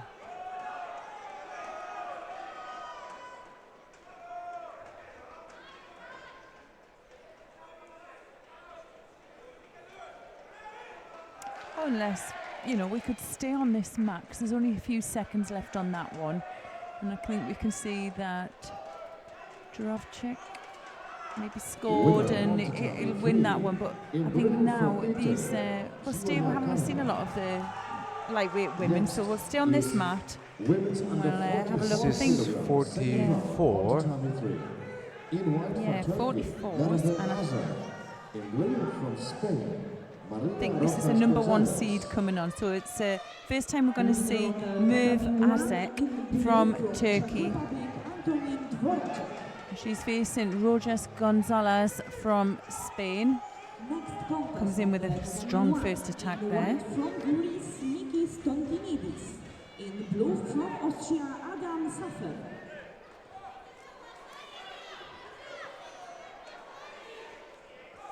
Yeah, Merve Azak, European bronze medalist from last year. So she's got some real experience at this level.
Another Vasari goes to Azak from the Kochigake.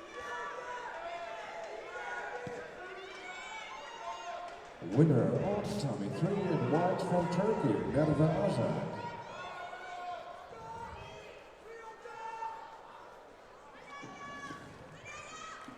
So that puts Azak from Turkey to the next round. And we are staying on this mat, I believe. Yeah, let's see who's coming up. I think what we'll do is when we get the second round of 60s, we're going to, because they're coming down, aren't they? This is the last fight, so we'll have to make sure we get back up for the next contest in round 3. We'll stay here for a bit. I think there's a Sangaku attempt there for Aya Luchin from France. She's facing Konal Alieva from Azerbaijan, and she's looking for the Sangaku finish here. She could do with tying off that arm, secure those legs. That's a good defense from Alieva, trapping that leg, so her opponent cannot finish with the Sankaku Jimmy.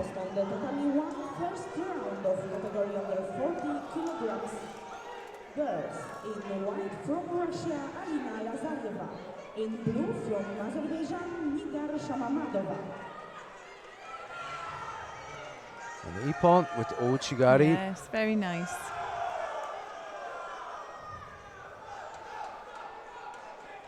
So with the back deep grip, hopping and changing direction, and putting Alieva onto her back. Okay, what we'll do now, we'll move over to mat 1. We'll see the... Oh, I think they... Oh, they've put 40s on there Yeah. now, haven't they? Under 44 kilogram. Okay. On to Tommy 3. Well, we'll see the first couple of fights in 40s, I think. Asia Avanzato. In blue from Netherlands. Chopping and changing, aren't we? Let's have a Yosli look. Supuseva. Yeah. We'll stay on this one. We'll have a look at this one. The tiny, aren't they? These 40 kilogram girls are so small, fast. They are. Yeah. Well, we have Alina Lazareva from Russia in white, and she's facing Nigar Shamamadova from Azerbaijan in blue.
Well, we're well into this contest here. No score, no penalties.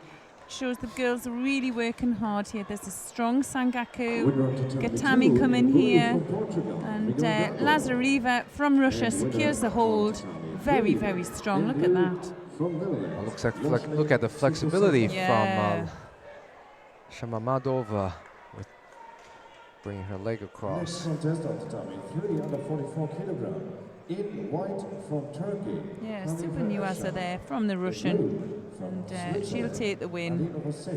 And well, she'll move through to the second round where she'll face the number 1 seed, Georgie Haguna, who we spoke about earlier on. Well, this is not a big division. We only have 13 judo players, so we will go through the preliminary rounds very quickly. Yeah, we should stay here. We'll watch these few fights and we'll stay here and watch the third round in the under 60s, because you want to see the number 1 seed. Had a fantastic first contest. Right. And yeah, I'm sure everyone's gathering around to see what's going to happen in his next one. So now we have Pauline, how would you pronounce that? Cuk from France. And she's facing Yana Fedorchenko from the Ukraine. I'll get the right pronunciation for that name, I think. Do you know it, Lincoln? The French girl's surname. What do you say? Yeah, I would say you're pretty close to it.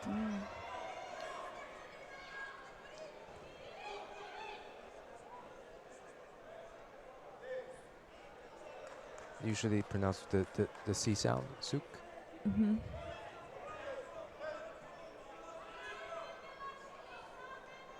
Oh, lovely. I think that could be all over there. Koichi Makikomi. Yeah. Look at that. Yeah, she has the right-handed grip. Switches in. Classic Koichi Makikomi. Major. Well, we're going to have to Inner pronounce her winding. name again, so I'm going to find out. Category under 40 kilograms. In white from Armenia, Zuzanna Stepaniak. W niebieskiej judodze reprezentantka Polski Anna Zakrzewska.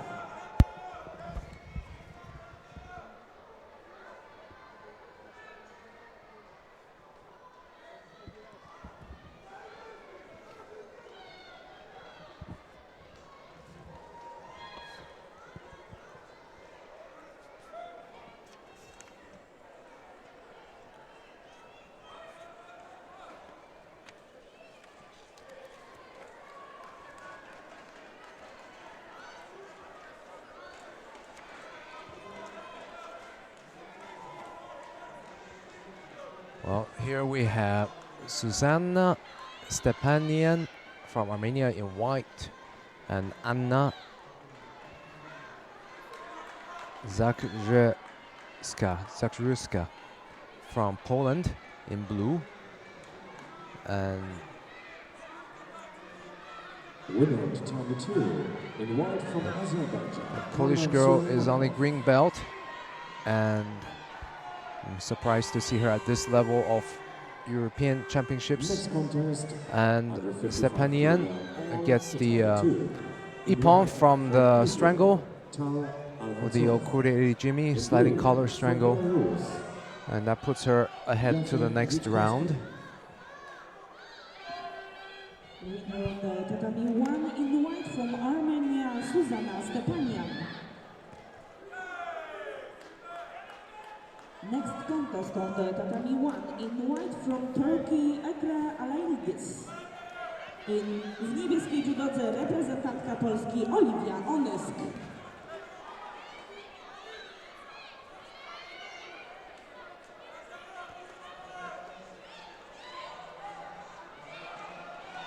Coming up, we have Ecre Alaidis from Turkey in white and Olivia Onisk from Poland in blue.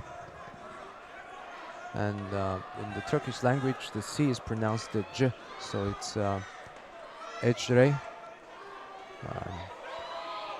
Whereas the C with the little tail on the bottom, that's Ch.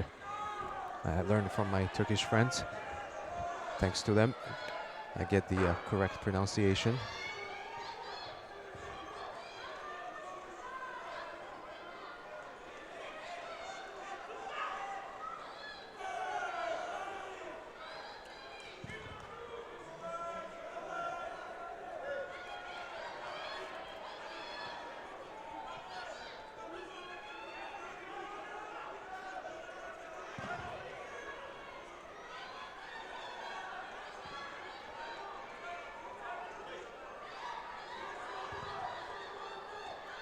So Alaidis comes in here at 16 years old, already with 3 medals from different European Cups, 2 of which are silver and 1 bronze.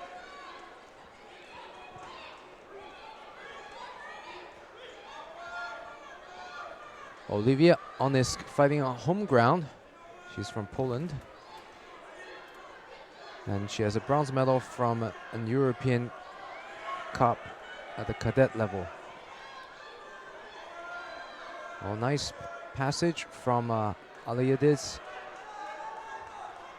Well defended by Onysk. Getting back on top.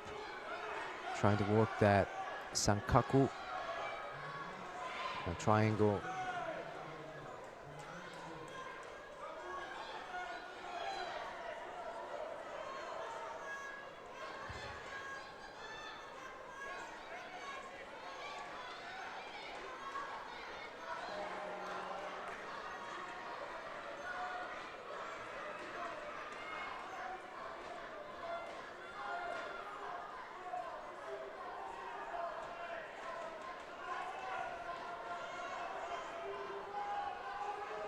Well, Onyesk is really hunting for that arm, trying to straighten that arm for the Jujigatami cross-body arm lock. Next contest on the 44 kilogram all tatami 3 in white from Russia, Marina Vorobeva. In blue from This Germany, is leading with Rina Vazari Kirill. halfway into this match.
Winner on the tatami 1 in white from Turkey, Emre Alaidis.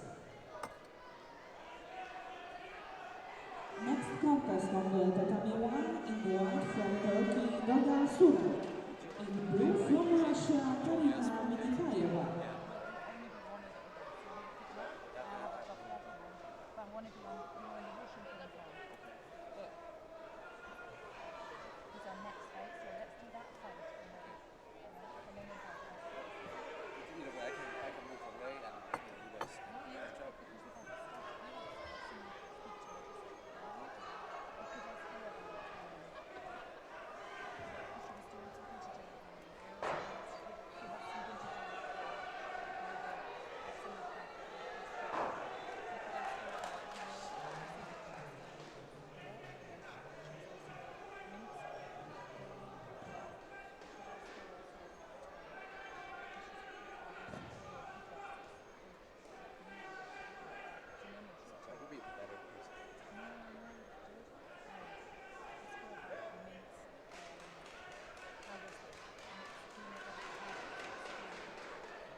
Winner on tatami 2 blue from Belarus, Yafin Vitkovsky. Next on tatami 2 in the 55 kilogram in white from Turkey, Berat Mahagir. In blue from Armenia. So we're here on the last fight in the under 40 kilograms between Doga Suren from Turkey, and she's facing Katerina Minikieva from Russia. So it's Suren in the white judogi and Minikieva in the blue. And Well, she's like the second Turkish player in this category, if I'm not mistaken. Yeah, I was saying earlier on, the Turkish team always field a really strong lightweight female team, which is really good. They're going to be developing through for a few years as well, but they always have strong lightweight women. And next contest, they always do well at this championships. From Czech Republic. Now, Teresa Botmanova. Minikieva there just picks up a Shido as well, just for that false attack. Isn't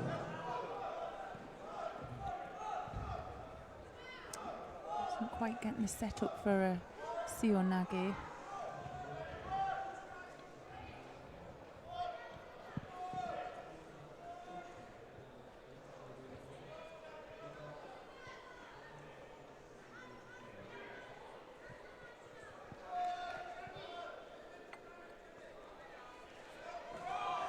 Well, Minikayeva really has a problem with that high collar grip, breaking down her posture. And there she picks up a second penalty.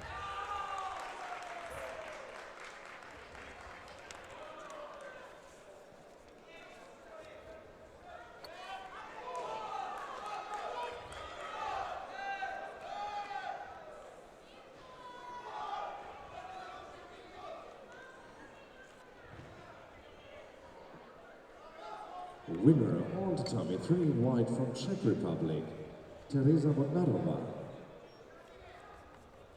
Next contest, under 44 kilogram. On tatami 3 in white from Bulgaria, Anastasia Balaba.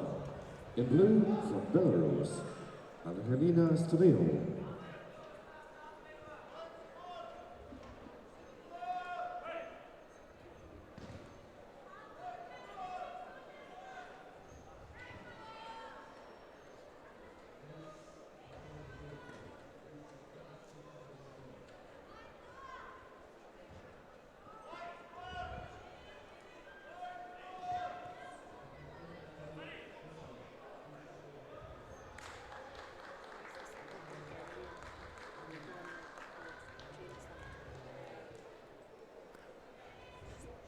Winner on tatami 2 in white from Turkey, Berat Bahadir. So again, you can see Next contest, Minikayeva under 55 kilogram, gets on her tatami 2 posture in white from broken, Azerbaijan, and Nihat Mamadli. there are only 30 In seconds blue, left from into this Portugal, contest, Tomas and she Gomes. picks up. Oh. Oh no, actually, Yeah, the it penalty goes. Yeah, it goes goes the other both way. ways. Yeah, very even here, and Winner on tatami well, really, it's 3 going to be in who's white going to from Bulgaria, make the Anastasia first Balaba. mistake. Well,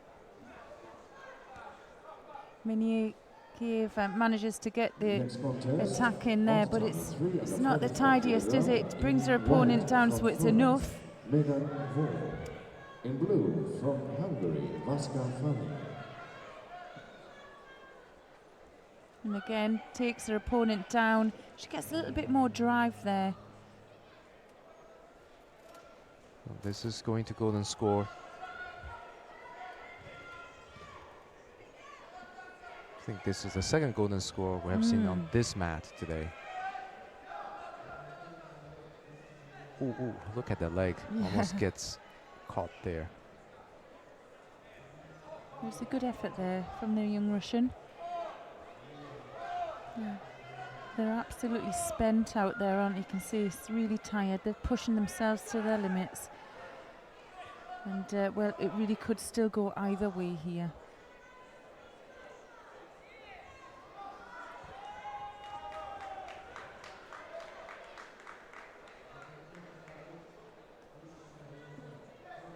Winner on tatami 2 in white from Azerbaijan, Nihat Mamadli.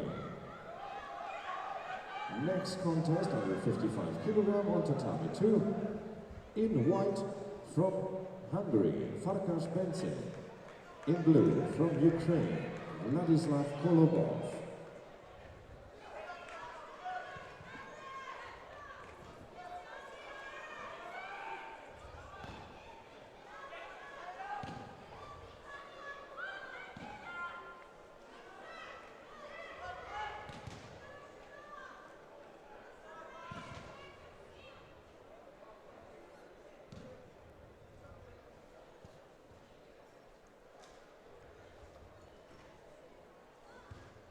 Well, neither player is able to put in an effective attack here. 1 minute into golden score. And it looks like Suren is working on some kind of shimiwaza, strangling technique. And the referee is giving her time to work it. Question is, can she get it?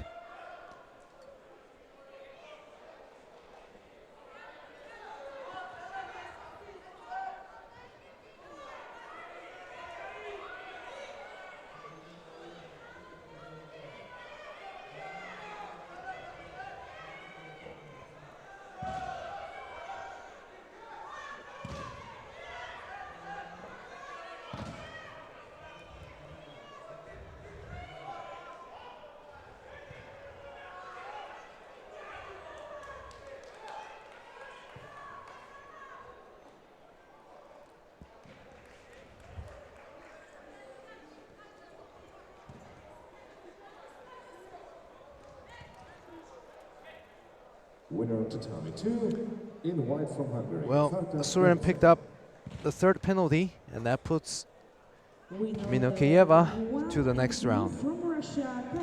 So we're back to the Next contest, boys under 60 kilograms, in white from round France. 3. This is the first match Blue between from Belgium. Arsenukayev of Russia, the number 1 seed, Yes, coming number here 1 today, seed, yeah. and the strong Portuguese, Yes. B. Trajal Fernandez in blue. Yeah, we've already seen Fernandez as well. He had a really tough first contest, but Sunkayev, well, he had a spectacular first contest win.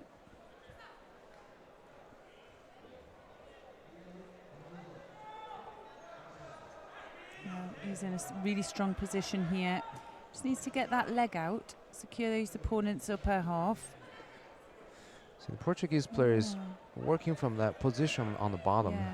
trying to do a reversal. And if we can remember, he was really confident in Nuasa, wasn't he? He was really strong. And picks up a penalty there. Didn't quite catch what that one was for. You can see almost it was intentionally getting to that position on the ground. Yeah. Well, Sunkiev there, just taking the control out of his opponent's lapel grip there. Takes him down again. And just looking to secure.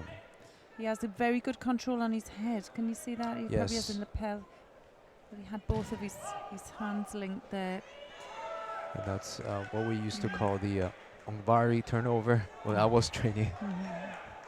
Because he made it popular, but then it was before him was made popular by Akos Brown.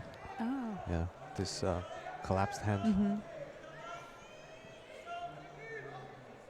Winner on tatami 3 in white from You see here, Fernandez drops again for Tomonagi. He really wants to take the fight to the ground. The first quarterfinal. Yeah, Fernandez just taking his time there, just had a knock. Please welcome in white from Italy, Assunta Scuto. In blue from Romania, Silvia German.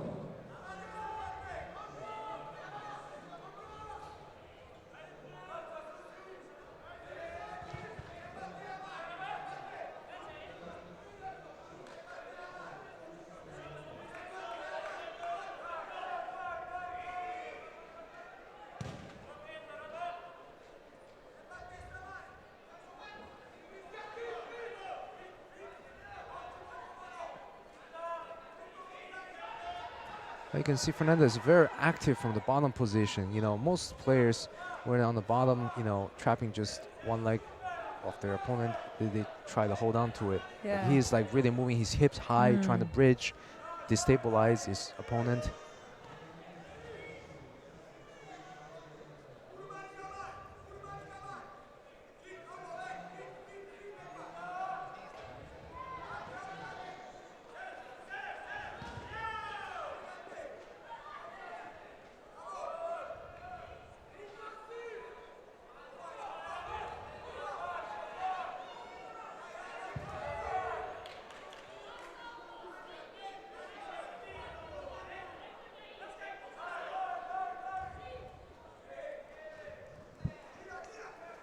Fernandez picks up the second penalty for false attack.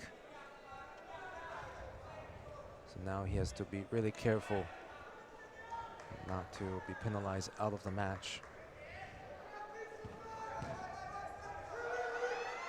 Yeah.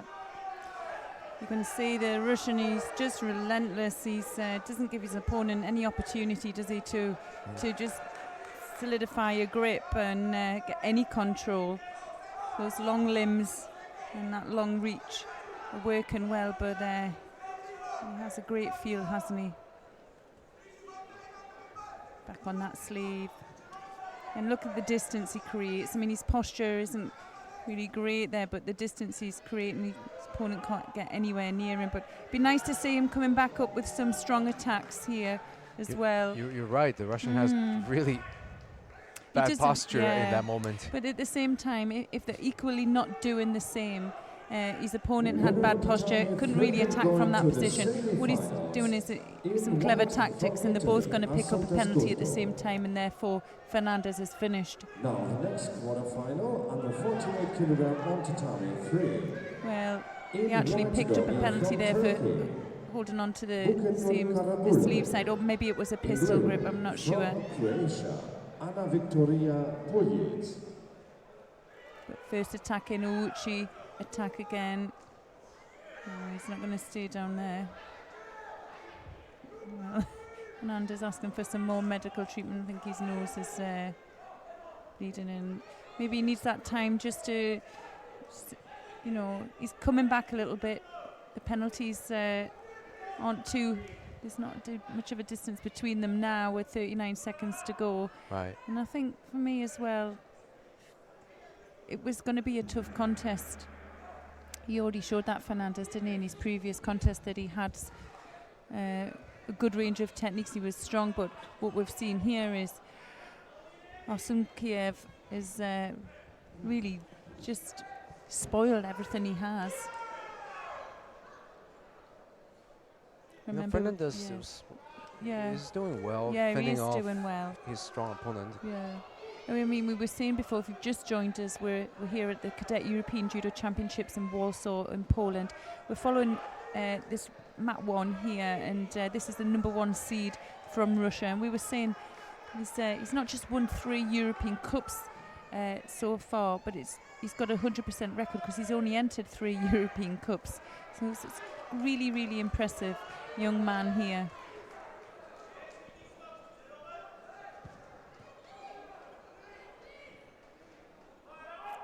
Yeah, both looking to control each sleeve.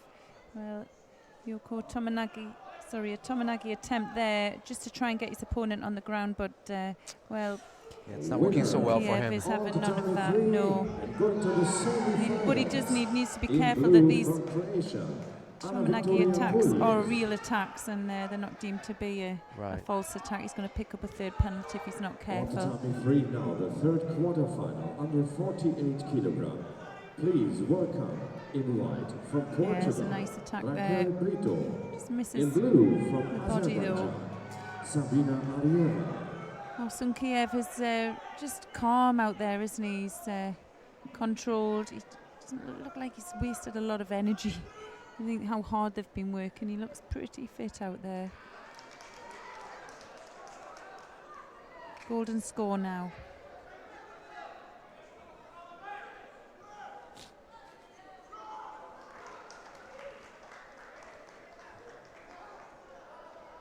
Winner on tatami 2 in white. What a transition, eh? There he is Oh, looking nice. for the strangle. Putting that pressure on it. Very quick to get his arm in for the Yeah, solid it was guru very manjimi. good, yeah. Well, it certainly looks to be going on because there's you can see he's able to just rotate his opponent over quite easily. In blue from Serbia, Ivan Lejanski.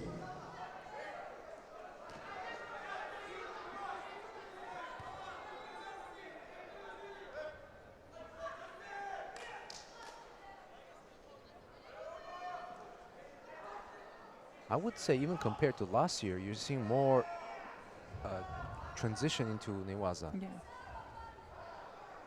There you can see that's his favourite. Take you straight onto the you can see the high collar there with that arm, and he uses it to slip through. But it'll be something that you can't do that without drilling it, Right. and without really putting the work into it. So you can see that he's come here and he has that plan of action from that attack to that transition, and it's worked well because he's forced the 3rd Shido. So that's all over there for Fernandez, and Arsunkiev, he goes through now to the next round. And you know what? I don't think it's going to be the last time we're going to see Fernandez. I'm sure this Russian's going to pull him through. Yeah. I mean, the good thing about this competition is that they have double elimination, so Yeah. we're going to see Fernandez later on against Repage. Yeah. And qualified for the semi-finals in white from Portugal, Brito. Next contest on the tatami 1 in white from Serbia, Mateja Stosic. In blue from Turkey, Muhammed Demirel. Next contest is the last quarterfinal under 48 kilogram on So here we have the second round of round 3 between Mateja Stosic from Serbia in white and Muhammed Demirel from Turkey in blue. And Demirel came through to the third round with some impressive matches. And winner of tatami 2 in white from France, Romain Validier-Picard. so Demirel was third at last year's European Championships for cadets at under 50 kilograms, and now he's fighting up 2 weight categories at under 60 kilograms. And Stosic is 17 years old from Serbia.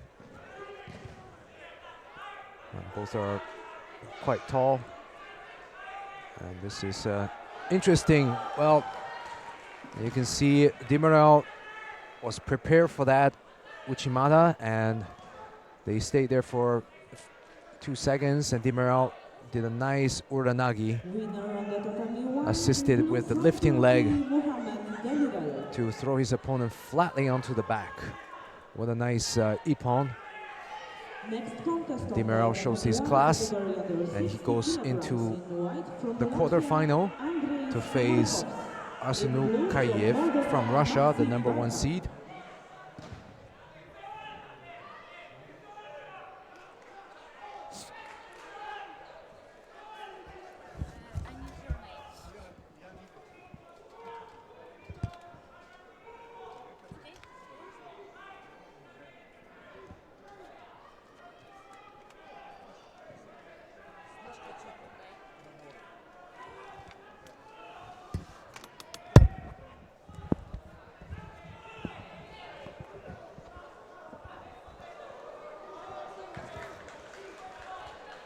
Wow, that was a quick ippon. We're going to have to see that again.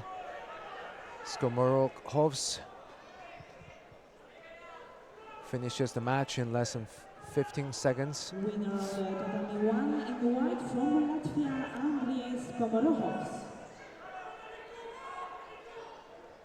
Next contest on the tatami 1 in white from Cyprus, Georgios Banarishvili. In blue from Estonia, Viljar Lipat.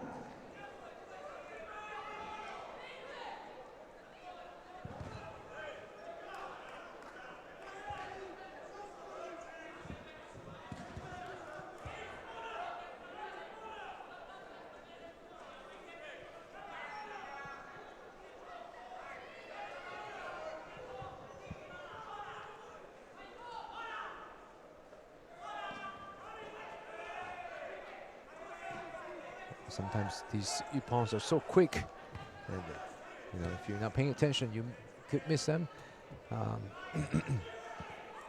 So definitely that puts the Latvian Skomorov to the quarterfinal.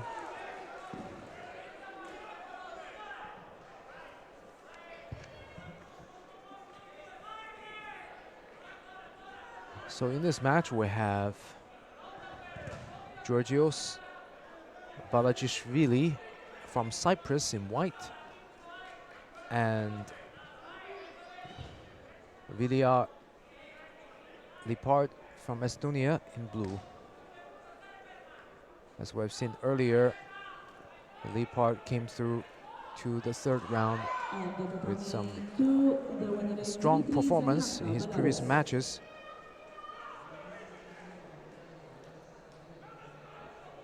Next contest on the tatami 2 in white from Russia, Timur Arbuzov. In blue from Georgia, Nika Bashashvili.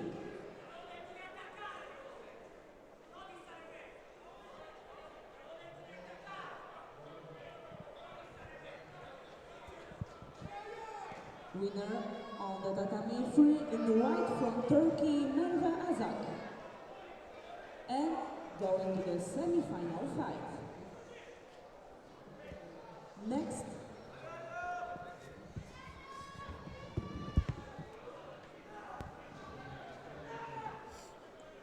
and now on the tatami free quarter-final fight category under 44 kilograms in white from Turkey, Merve Azak, in blue from France, Aya Lushen.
That was a nice turnover from Balajishvili.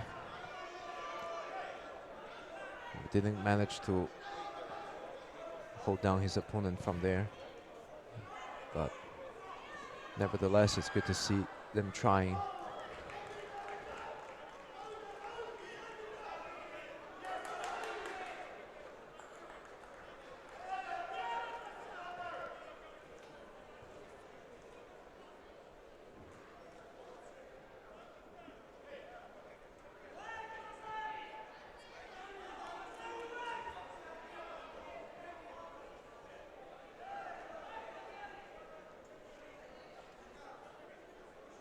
Winner on tatami 3 and going to compete in the semi-finals in white from Turkey, Merve.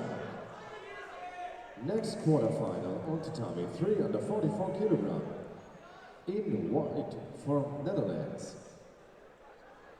Yoslin Sukusepa. In blue from Turkey, Hanife Özcan. Well,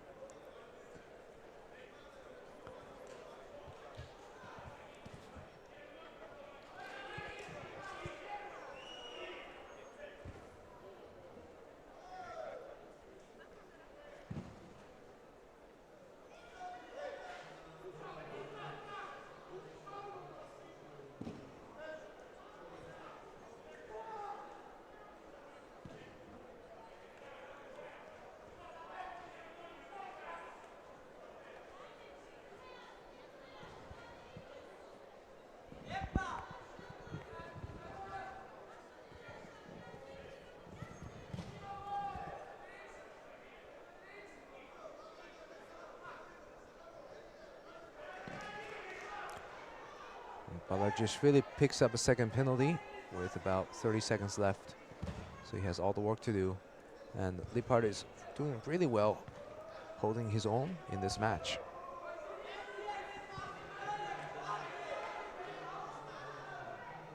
Oh, interesting change of direction from the Soli Surikomigoshi. And Balajishvili is really looking to finish this match. It was a big throw.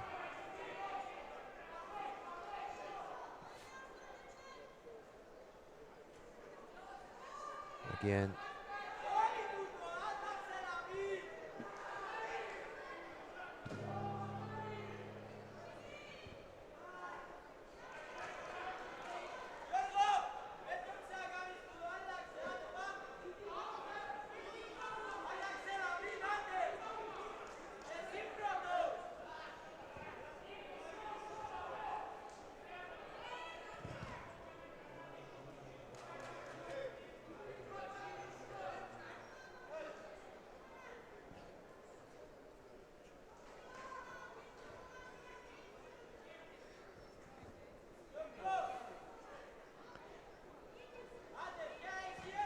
So here starts the golden score.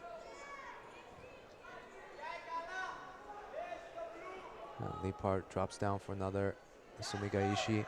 Well, he has to be careful. He left his arm open, and Balajishvili is working on that arm lock.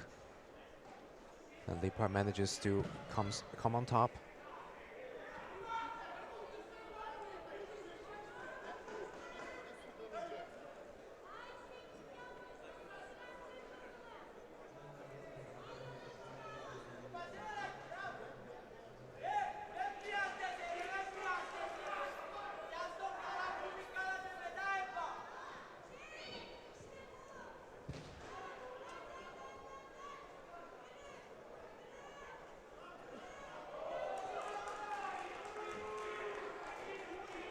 Well, Leapart looks really drained at this point, and he picks up his first penalty 40 seconds into golden score. And Balajish really isn't able to find the right timing. He has a lot of good entries throughout the match, but his timing is a little bit off. Plus, Leapart had good reaction and good defense to each attack. Under 44 kilogram, please welcome in white from Russia, Marina Vorobyeva. In blue from Czech Republic, Teresa Bodnarova.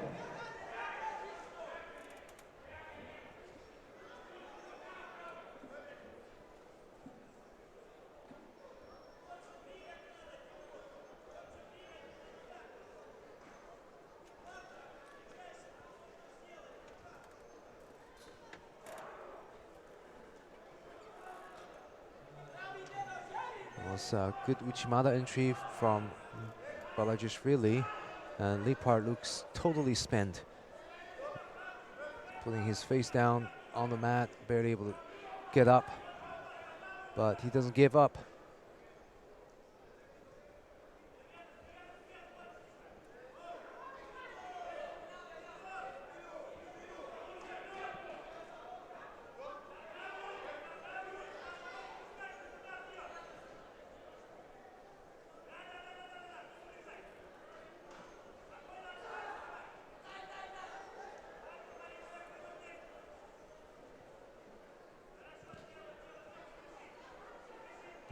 Now, well, Leapart has a really good defense to that Jujigatame situation, even though he's obviously very, very exhausted. But the instinctive reaction he has is quite impressive.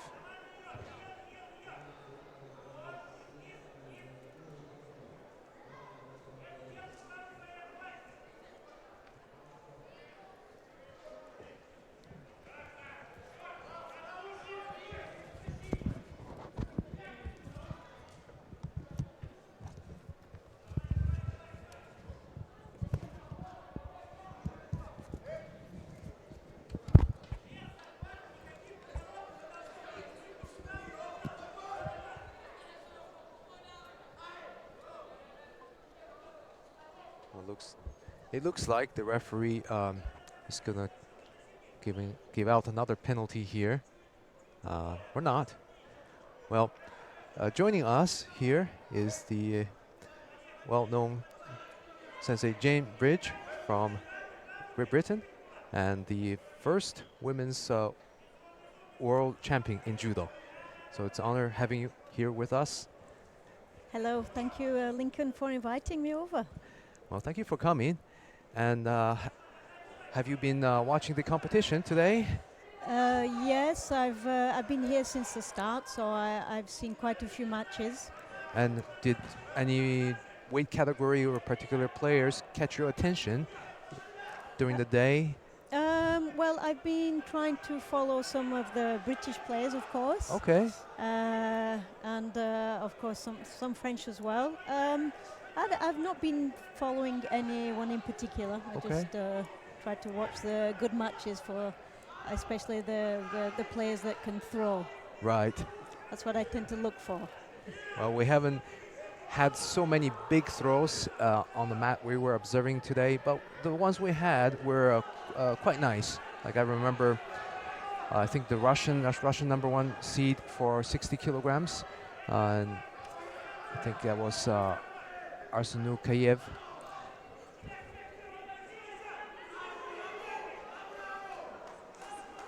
he managed to pull off a very big Uchimata. And oh, here we got another ippon just now from. Oh yes, you see that? It's Sumigaishi. yeah, Sumigaishi. Yeah. So that puts the Cyprus player Balajishvili to the quarterfinal. That was a long, exhausting match between these two. And so I see many girls fighting, today. And I know you're the first. You were the first women's world champion. And how do you see this progress of women's judo from your day? Well, I think not only from my day, of course, which was in the 70s and 80s, but we're constantly seeing development from the participating countries for women. You know, we have Moldova here, we have Georgia here, Azerbaijan, which a few years ago, you know, we weren't seeing these women Right. from these countries. So the women's participation is constantly evolving, so that's always really great to see. And of course, the level is becoming higher. It's becoming more and more difficult. So I'm always interested to see, you know, okay, which country will be the next to Right. produce some women champions. Yeah, even Turkey, you know, they have some, you know, up and coming young girls. I remember last year some of them were pretty impressive in their performance. And so I noticed there are not as many players from France compared to some other countries, like Italy, for example. Why do you think is that? Because last year was the same situation, that we had some French players, but it wasn't, you know, as big a team compared to what we perceive France judo to be in France. Well, I couldn't tell you the exact reason. I haven't spoken with the French coaches. Of course, in France they have a very good system to bring up the elite, but quite often they don't put a lot of emphasis on the younger generation. Okay. Probably 10 years ago, you know, cadet results weren't so important if we're thinking about going towards seniors, whereas now I think probably the cadet results or cadet experience is becoming so important for, you know, to go to a senior level. So maybe France has to think about this a little bit more, but for what reason they haven't got a full team, I'm not sure. Okay, but I would imagine cadet, I mean, at that age group, you know, 15 to 17, it's very popular. Judo is very popular in that age group. Would it? Well, similar to a lot of countries, really, is you know, that's the age group where it becomes kind of fragile. You know, the teenagers, the girls become young women, the boys, you know, other attractions. So it's not easy to keep this age group actually, even in France. So, you know, probably from the 500,000 members, majority are below 12 years old. I see. That makes sense. Yeah. As they get to high school age, you know, schoolwork, distractions, you know, the opposite gender, as we often see, judo becomes less of a priority. But those who stay, they become better and better. Yeah, exactly. And you know, France is still able to produce some top athletes. So you know, there is some success in the system. Oh, I mean, I can see that, because statistically, if you look at the results, like I would say, you know, at the national level, not necessarily regarding France, but in general, those who are successful, very successful cadet level, they don't always stay and produce the same result at junior, but especially senior level. So how to retain them, that's really the question. Yes. I mean, I think that's why it's important to remember that you know, even cadets, they're still developing, and it's important to keep this in mind. You know, it's not about producing medals at a cadet level. It's Right. about, okay, why not? But it's about going to the elite level and producing medals at the World Championships, Olympic Games. You know, Right. that is the final goal. So you have to remember to look at the bigger picture and not just a short-term fix. I agree with that. And what about your experience in the recent judo camp in Prague, Croatia? You were there giving some seminars? I'm in charge of the education side of this of the judo festival. So I see. we have the under 15 camp. We have a kids camp. Oh yeah. We had a special needs camp for the first time this year. We have a Kodokan Kata seminar. We have a scientific symposium. So this is kind of my area that I have to organize. And we had a great success this year. We had over 1,500 participants. We also Wow. have a training camp for cadets. We had over 200 athletes and OTC camp. So it was, it's getting bigger and bigger every year. This was the 6th year. And I think it will be even bigger next year. And they'll be running out of hotel rooms to place people, I'm sure, at that point. And that'll be a good problem to have. Yeah, no, I'm sure we'll find lots of rooms. And we focus a lot on the competitive side of judo, especially being in these events, But I think a big part, maybe even bigger part, is the educational aspect. Well, as you know, and as many people know, Jigoro Kano created judo to be an educational tool, and we shouldn't forget that. Of course, it's important to compete. It's a very difficult sport to compete in. You're kind of fighting one against one, which is very difficult, not only physically but mentally. So competition is part of your judo journey. But it's not all, and by hard training and using the principles of judo, then this gives you values and qualities then to take into your life as a citizen to help improve the world. Right. Yeah, so this part of judo is so important. And then if you look at national federations, you do have usually a smaller percentage that are actually doing competition, and a bigger percentage are actually doing kind of recreational Sure. judo. So we have to think about these people as well. Everybody is important in the judo population. Yes, because they make the majority of the judo, participating population. Mm-hmm. We cannot just focus on elite players alone. Exactly. Otherwise, because what makes judo popular is the fact that more people participate and understand judo, and so for that to happen, we have to have more people practicing it. Makes sense. And what are some of the biggest challenges you see developing, especially for the cadet age group, in terms of education? I think probably one of the big challenges is, I would say, early specialization. Oh yeah. So, because results can quite often be linked to financial gains and quite early. So I think this is one of the points that needs to be addressed, because as I say, it's we have to look at the bigger picture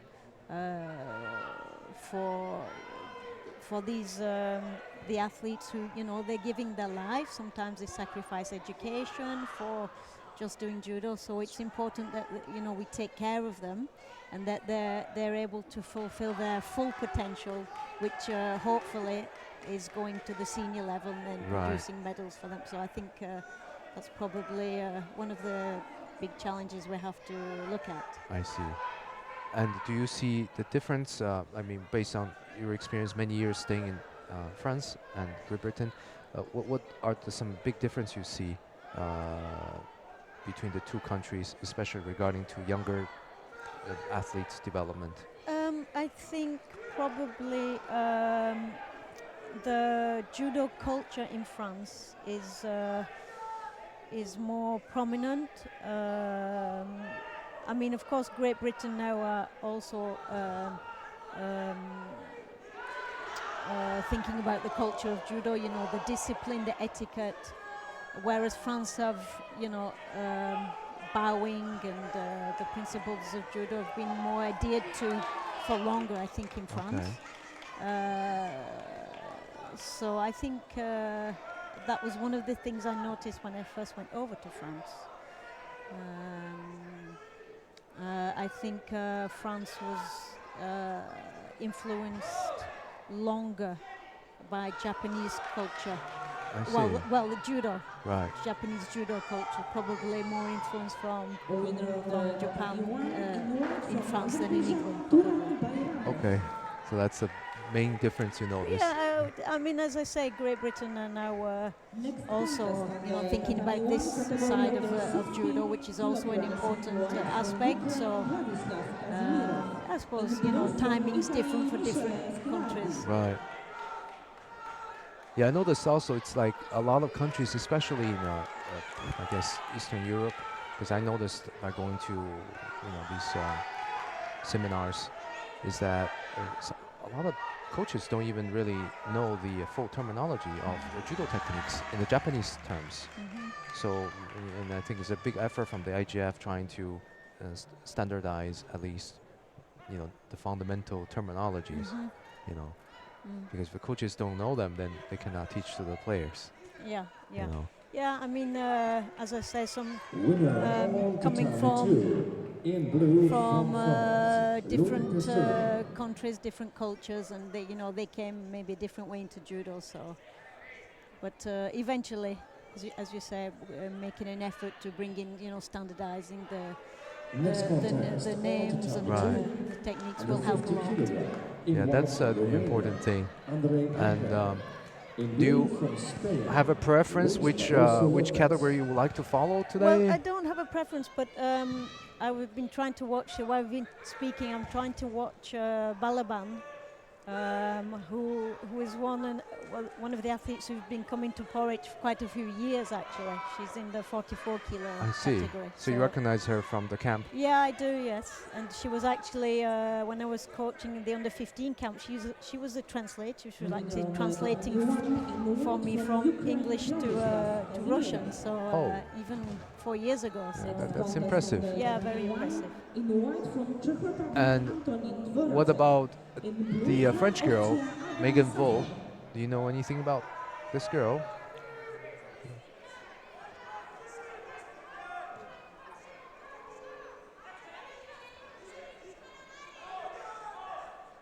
Yeah, they look very, very active, just relentlessly attacking.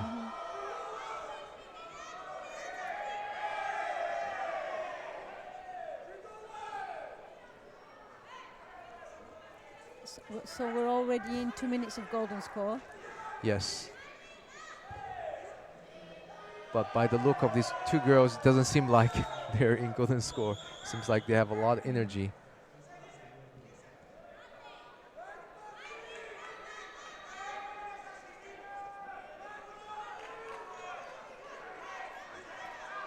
And what do you think about the current Olympic rules? Especially, I will start with one thing at a time. I mean, we can be honest on here. I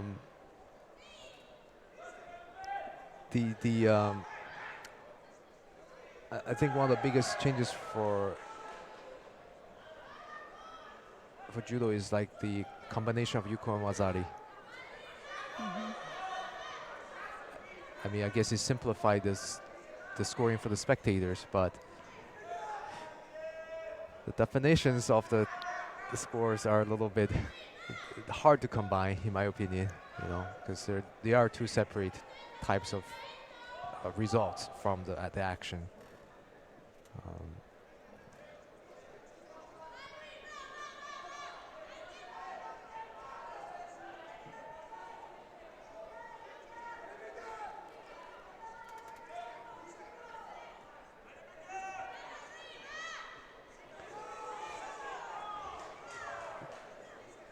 So second penalty goes to Vaux. Ooh.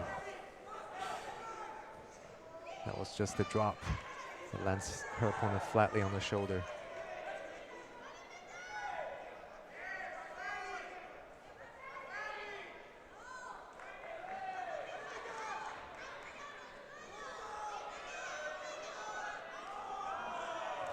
I think it's going to be a third penalty for stepping out and staying there.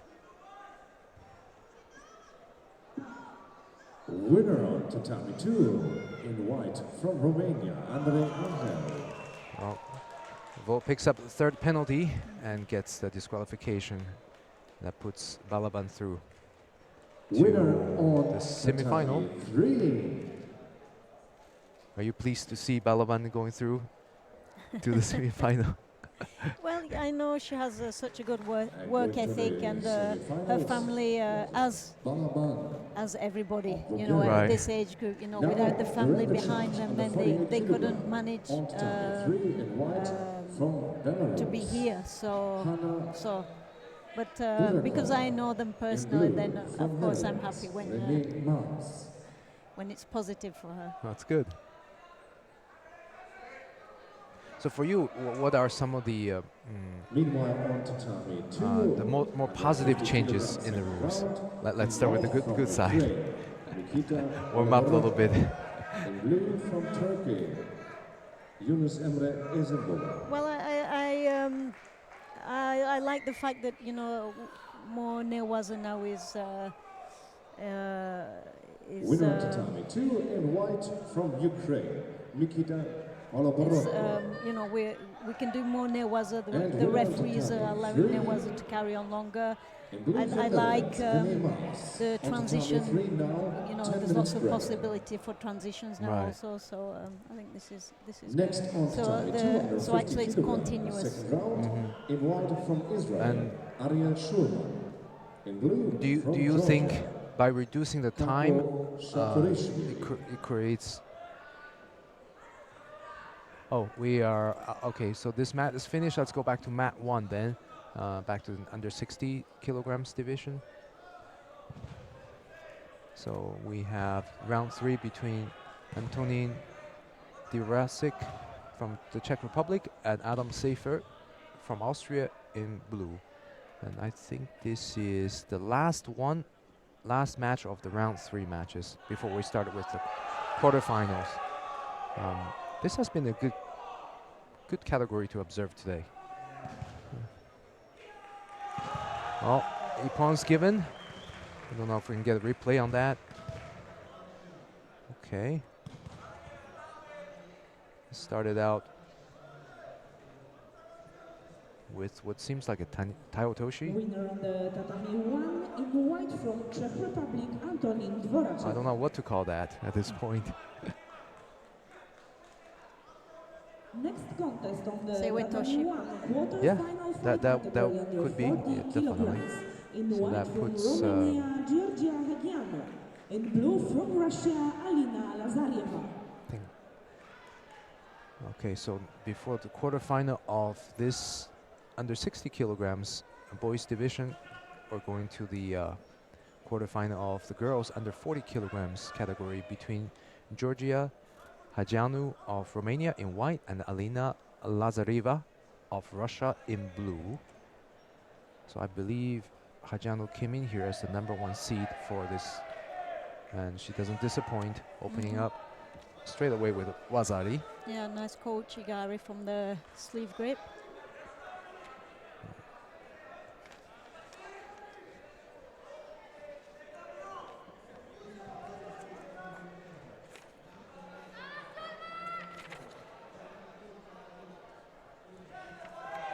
Another Wazari's.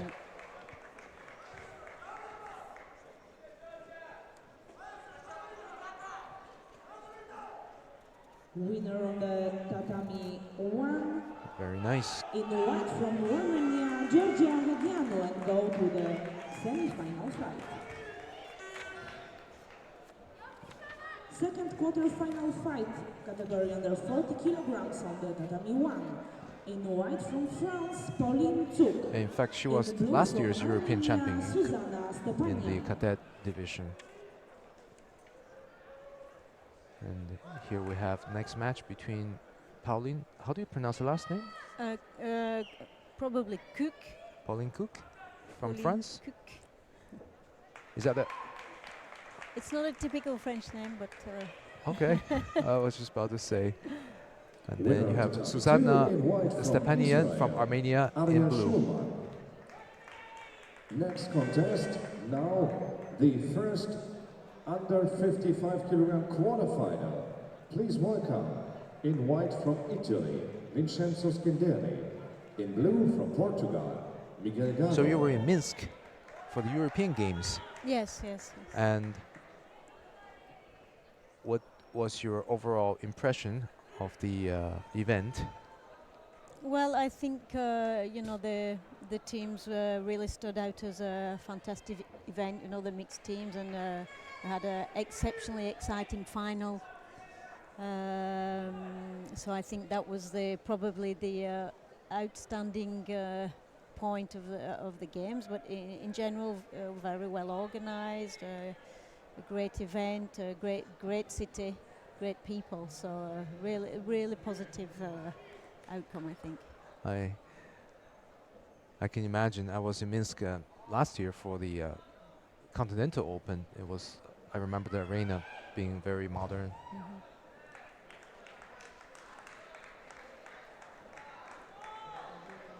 Now, Stepanian is looking to secure that arm for the Jujigatami, but looks like Cook does well to defend. Mm-hmm.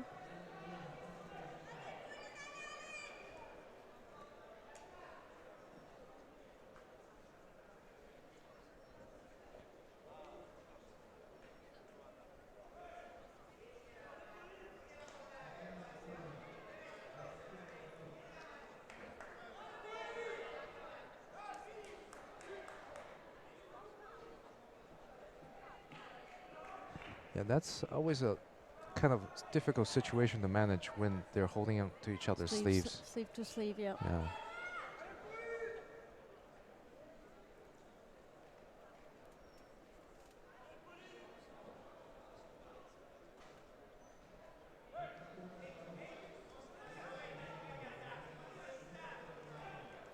What I noticed is the increasing level of newaza skills in the cadet level. Because I remember for a period, there wasn't so much good transition on the ground, and now, like, I see more and more of it. Yeah, as I said earlier, probably also because now the rules kind of allow them to continue longer. Right. And maybe other disciplines that do a lot of newaza have an influence as well, outside of judo. So, and it's a good way to win. If you're struggling with your opponent standing, then if you have a good newaza transition, then of course it's a extra arrow to your bow. I mean, of course, I wasn't there participating in the 80s, any events. I was too young. You but probably weren't even born yet. I was born 82, but yes. But I was definitely watching a lot of videos from, the 70s, 80s, and, judo matches were longer. And it seemed to me that referees really give a lot of time to newaza. I don't know if it was my impression or if it is like that. Yeah, probably it was the case. I mean, at the time, fights were longer. Right. I think my final was 7 minutes. Wow. The first rounds were 5 minutes, and then it kind of got added on. So I suppose in this case you can give longer time for newaza. Right. Now 5 minute fights are 4 minutes. So we're thinking about spectators now. We have media coverage, of course. We can. So we have to. I suppose we have to keep it more dynamic and more active. So 4 minutes. That's a lot of explosive actions. yes, for sure. Because you can't be that explosive if you had an 8-minute match. You have to really pace yourself. Either win very quickly or. Oh, what happened to our monitor? There, it's back.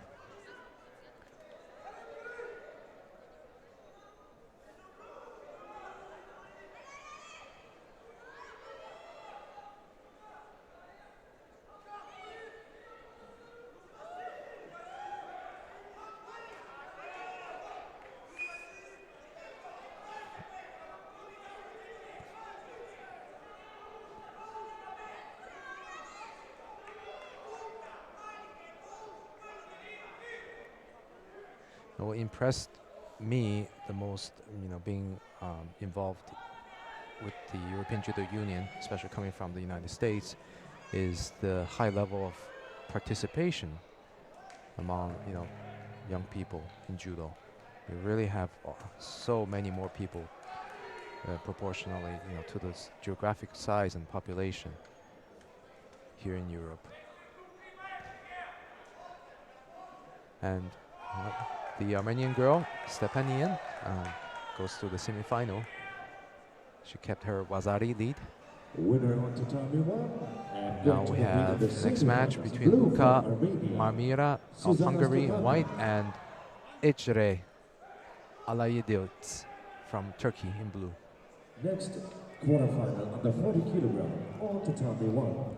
In white from Hungary, Well, Marmira Luka. thank you, In blue from Turkey, Jane, for joining me Ecre here. Yeah, Alayidiots. thank you And, for inviting me. And we'll see you again, Yes, very I'm here soon. all week, so Okay, we'll be sure to have you back here. thank you. Bye bye. Thank you very much.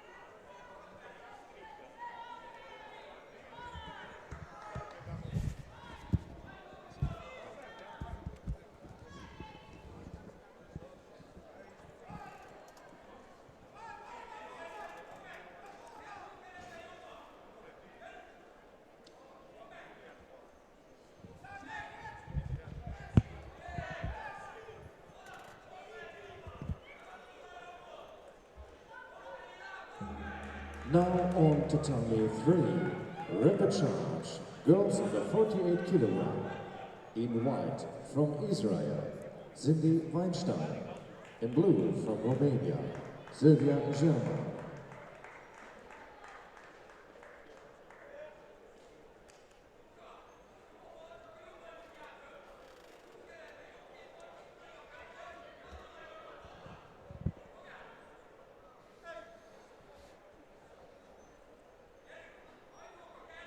Winner on tatami 2, going to compete in the semi-finals in white from Italy, Vincenzo Scanderi.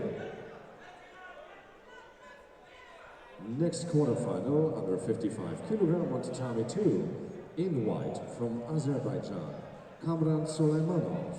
In blue from Belarus, Yafin Vitkovsky.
Winner on tatami 3 in white from Israel, Cindy Weinstein. Next repechage contest on the 48 kilogram. In white from Netherlands, René Maas. In blue from Turkey, Buketnur Karabulut. Marmira just got the ippon from the Shimiwaza. And she goes into the semi-final. Winner on the tatami 1 in white from Hungary, Luca Marmira. Next quarter-final fight on the tatami 1. In white from Italy, Chiara Antonina Dispenza. In blue from Russia, Karina Minikaeva. So the last quarterfinal of the under 40 kilograms girls category is between Cara Dispenza in white from Italy and Karina Minikayeva in blue from Russia.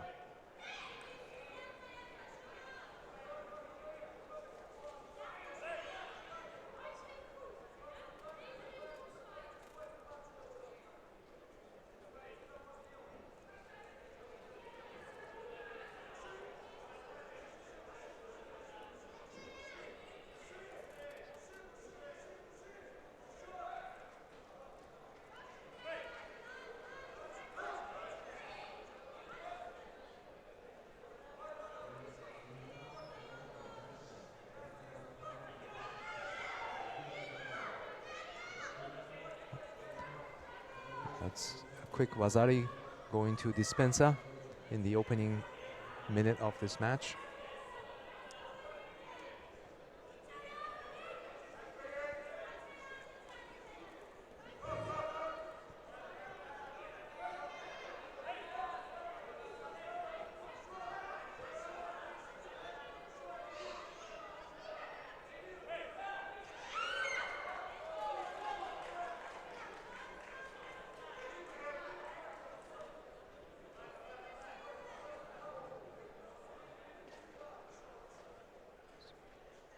Winner on the tatami 1 in blue from Russia, Karina Minikayeva. The table turned quickly as Minikayeva got an ippon. Quarterfinal fight We category would like to under see a 50 replay of that. kilograms. In white from Russia, Andarbek Arsukunukayev. In blue from Turkey, Muhammed Demirel.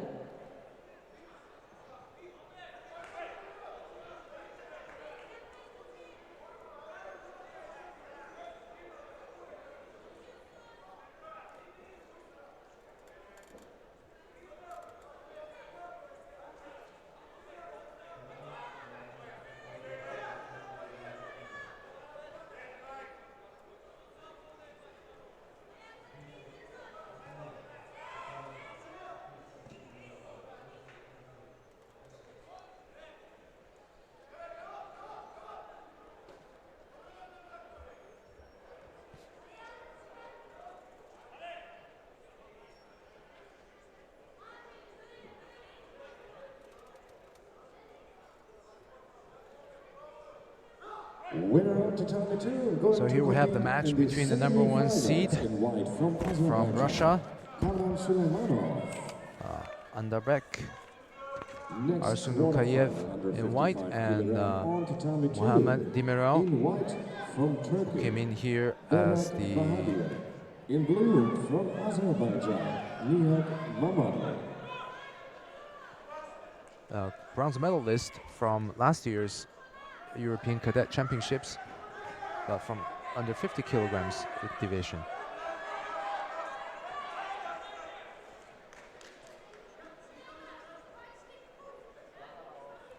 So the winner of this will go to the semifinal. And now Demirel is working to secure that arm to pry it open and free his leg so he can set up for the cross-body arm lock and Jujigatami. And Arsunukayev is working hard, trying to not let his opponent straighten the arm. And it looks like he tapped for a moment with his foot, at least from this angle. But that's always hard to say.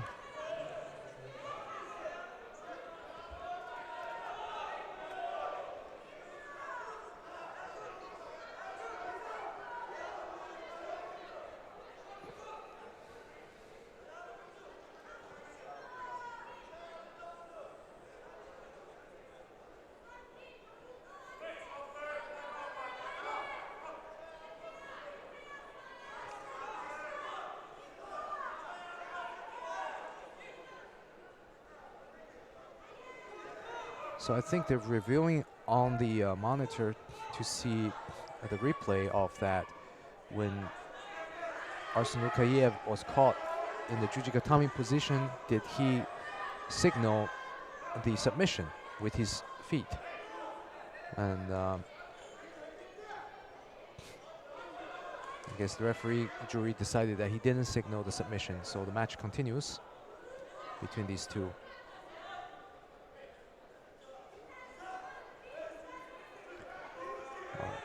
Kouchigake and Dimero managed to defend it very well.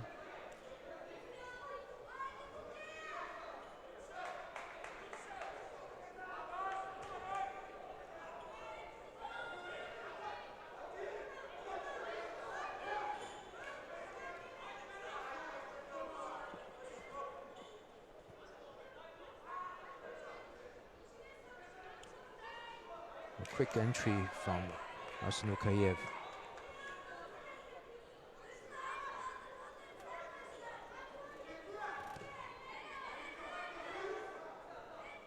So again, Dimero is hunting for that arm. And now Arsenukayev has to be careful not to let his arm be caught.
Just a little over 10 seconds left in this match.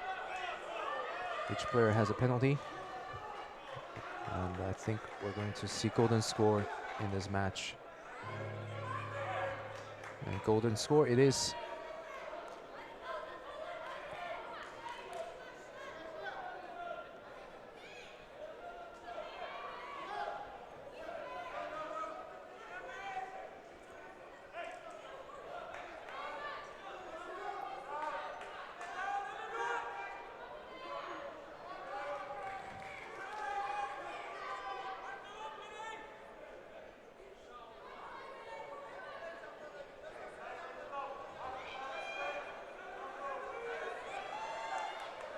Winner to time 2, qualified for the semifinal, and blue from Azerbaijan, Nihat Mamadi. I'll look at the entry for the arm lock. I think he may have it. 55 kilogram, on to time 2, in white from Hungary. They're out of bound. Wow. How lucky is Arsenukayev? Very good instinctive reaction to roll out of bound before Dimero gets the complete arm lock.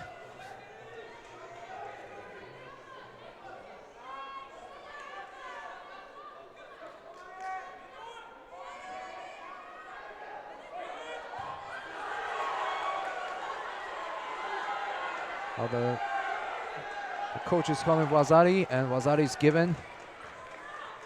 And Dimero is relieved.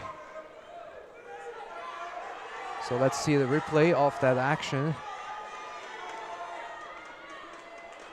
Let's see what happened there.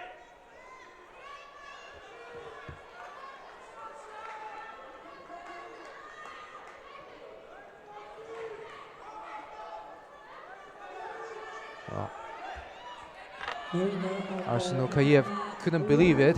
coming here as the #1 seed, and now he's not going to the semi-final. He's holding his head in disbelief. I'm sure he came in here looking to reach the final today, but he's going to have to fight for a bronze medal.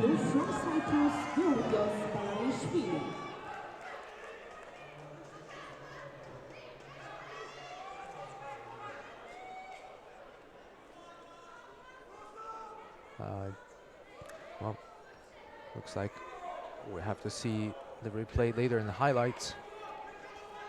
So here's the other quarterfinal between Latvian Andres Skomorohovs in white and Georgios Balajishvili from Cyprus in blue. And the winner of this will go meet Demiral.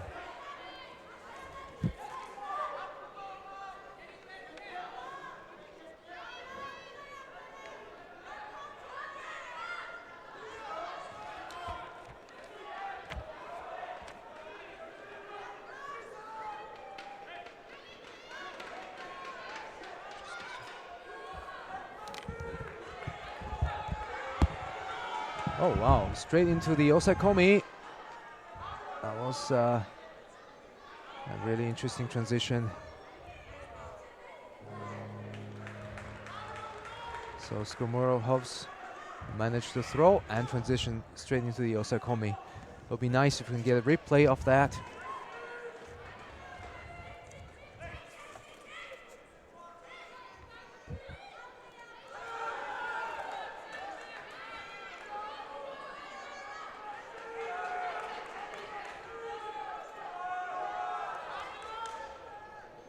Winner on the tatami 1 in white from Latvia, Andres Skomorohovs, and goes through the semi-final fight.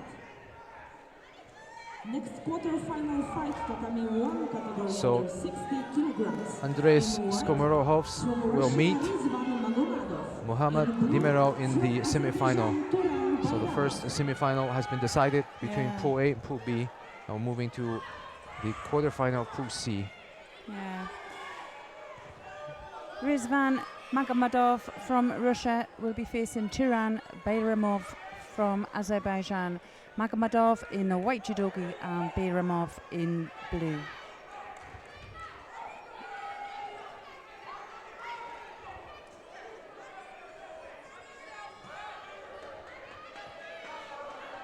Well, earlier we saw the match in the quarterfinal between Arsenukayev and Demiral, and you know, after Arsenukayev lost in the golden score, really he was devastated. I think he came here really looking forward to the final today. Well, he had that 100% record, hadn't he, this year? And you know, I think that's when you should have the expectation or the goal to get onto the podium. You know, anybody can do that. Sure. But sometimes you can overlook too far, and you just concentrating on each match as it comes is probably your best bet. But I mean, he was good enough, wasn't he? He was definitely he's definitely a talent that we're going to see in the future. I agree. And it's not over for him. I'm sure he'll make the podium still. We're going to have a lot of repechage matches after these quarterfinals and semi-finals. Yeah. There we see Stefan Newbury from Great Britain refereeing this match here. In blue from Turkey, Bukenur Karabul. Really not letting each other settle at all. Next repechage contest under 40 kilogram on tatami 3 in white from Hungary, Kosagi Rebecca Hita. In blue from Azerbaijan, Zavina Alieva.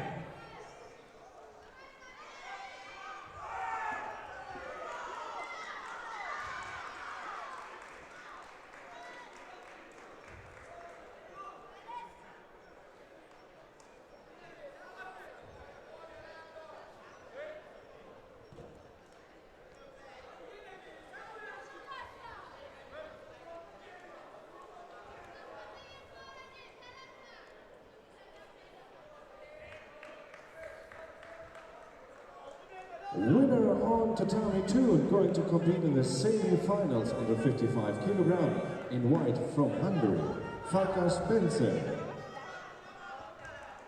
Now, dear judo friends, the quarterfinals in boys under 50 kilo category on tatami 2.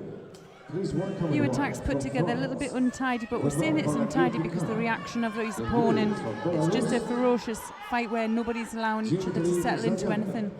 It's non-stop here in the quarter-final in the under 60 kilogram category. Number 2 seed Magomedov here pushing forward, but Biramov, for me, he's equally as sharp. Yeah, I remember he had a very nice seonagi in the first round. Yeah, that's right. He had a couple of times really tall opponent, didn't he?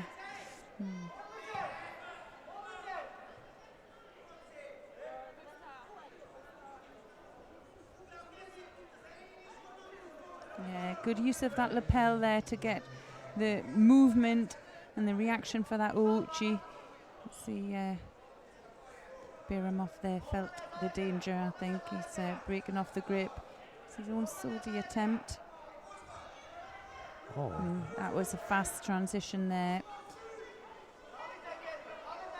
Impressive from Magomedov.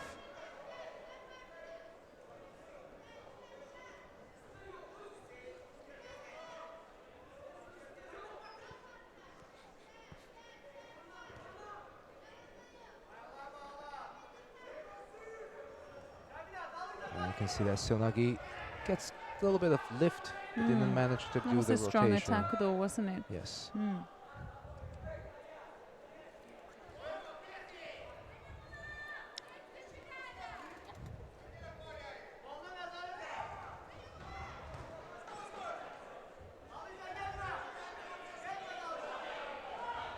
Well, I thought that's a Sutimi Waza from Biramov, but they gave him Wazari. Yeah, there must have been some leg action there, but it was very quick, wasn't it? I know referee there was right on top of the action.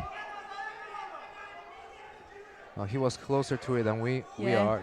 Wow. Oh, big seonagi. Now that could be a nip-on. There was definitely a bridge in there. See that Let's see. So there he pushing is. forward, get the reaction, Yeah, enter. He was overshoots. circling in the wrong direction, wasn't he? Oh, and Yeah, there was that's a bridge. Yeah. That's so obvious. Yeah, so obvious. And, well, it was clear for the referee. There was no argument there. And Turan Biramov from Azerbaijan takes the win, and he'll go through into the semi-final contest where he'll meet the winner of the next fight. How quickly the fate turns Yeah, for but his Russian like you opponent. said before, he had a really strong seonagi, and that's all you need. One strong technique, and if you can play it just at the right time, you can throw anyone with Yes, and he did. it. Yeah. Okay, who do we have next? So we have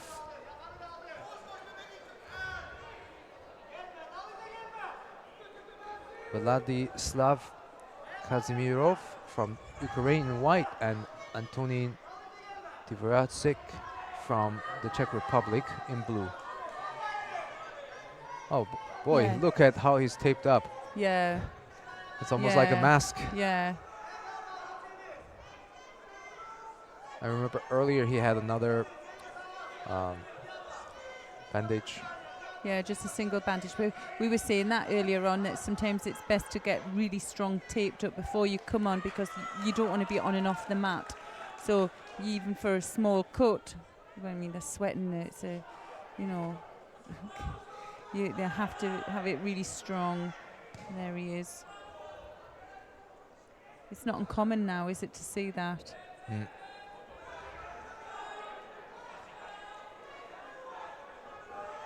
Still though, it must, it's a bit off-putting, you know, just you'll be able to feel, or from your peripheral vision, you'll be able to see the tape, and it's got a little bit of a...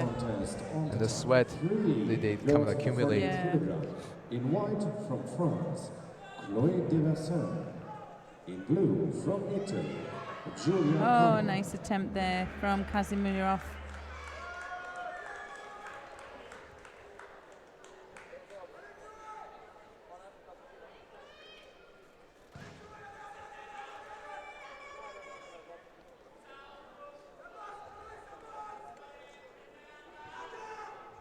Well, interesting to see the quarterfinal in the under 50s, number 1 seed there going through. Valdier Picard, the young Frenchman.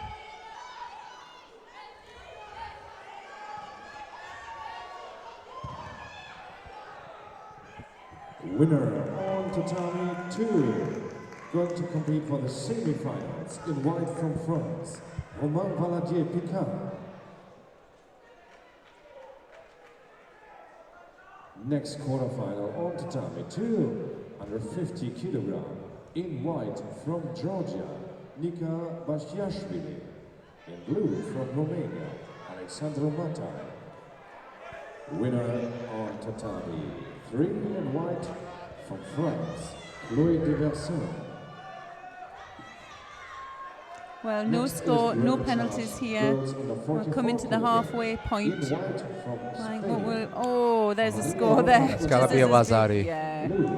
Well, Casimir there managing to take the first score.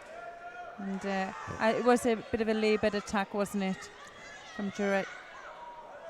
From the Czech player. Came up and then got caught Yeah. with the Ochigari right as he started to gain position again.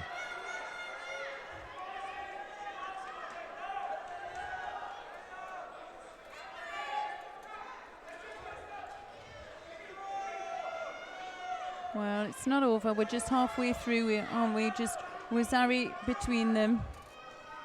And, well, heavily taped Jurassic. He's got a lot to do here. But we've seen it, haven't we? We've seen in this weight category some players really pinching it at the end. There's the CO. Nice entry. Not just the last match. The table was turned within a matter of 20 seconds.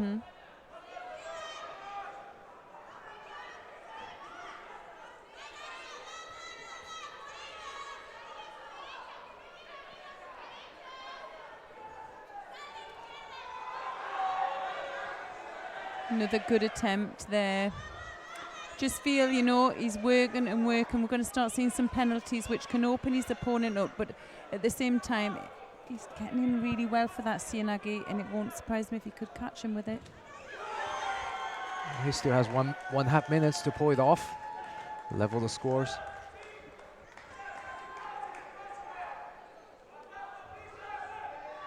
Oh, and there it is. And Wazari from Morote Sianagi. There we go. Sideway, drops under. Yeah.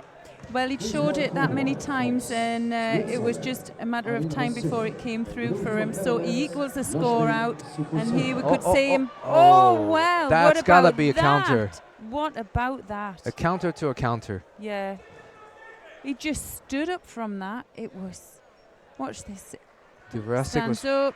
Tries to Uchimata. And pulls him through. Yeah, there was control there. That was excellent. What a shame, though. Wow. Casimiro used his height to his advantage in that one. It's amazing how the tables can be turned, eh? That's what makes it exciting, back and forth.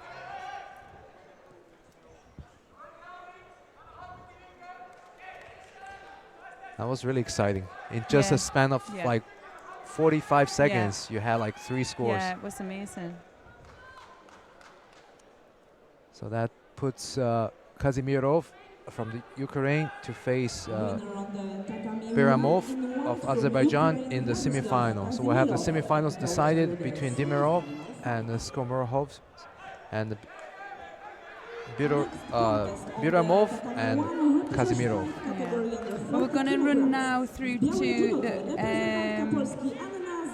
repechage, but I think we'd like to go to mat 2 if we can and see the quarter-final contest in the under 50 kilograms if possible.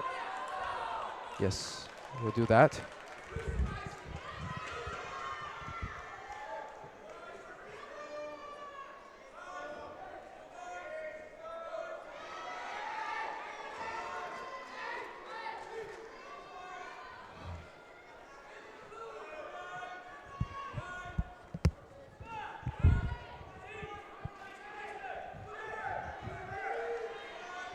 Yeah, we're just going to move to mat 2 with a minute to go in the quarterfinal contest.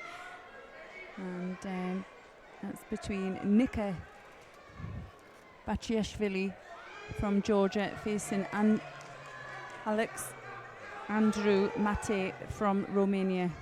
Bachiashvili in the white judogi and Mate in the blue. No score, but Bachiashvili has the advantage with just 1 Shido to 2. 45 seconds to go, and well, we've missed the majority of this contest, but I wanted to get onto it because I caught the end of Bachiashvili's last contest, and he threw some super judo. But here we go. That was a nice entry. There's the juji there. Yeah. Lucky to get out. Yeah.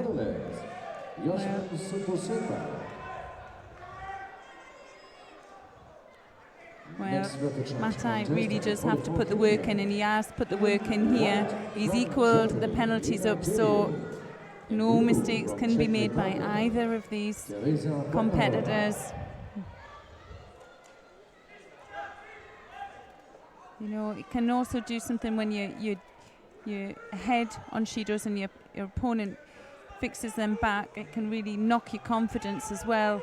Here we go. And well, look quite even, don't they, in that last minute. Golden score now.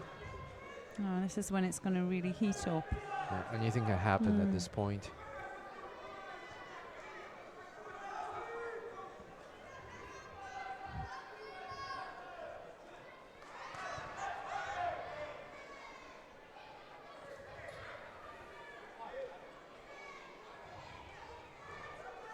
Well, Matai, he won the Berlin Cadet European Cup this year. Really strong cadet competition in Germany.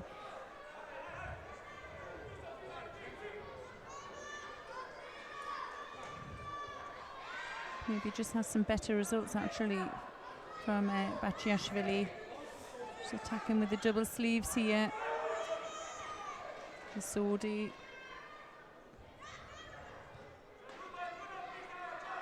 Great conditioning from both competitors.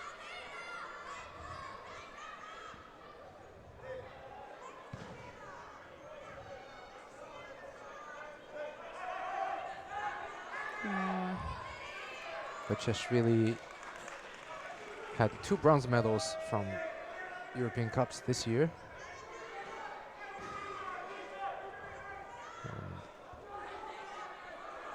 I think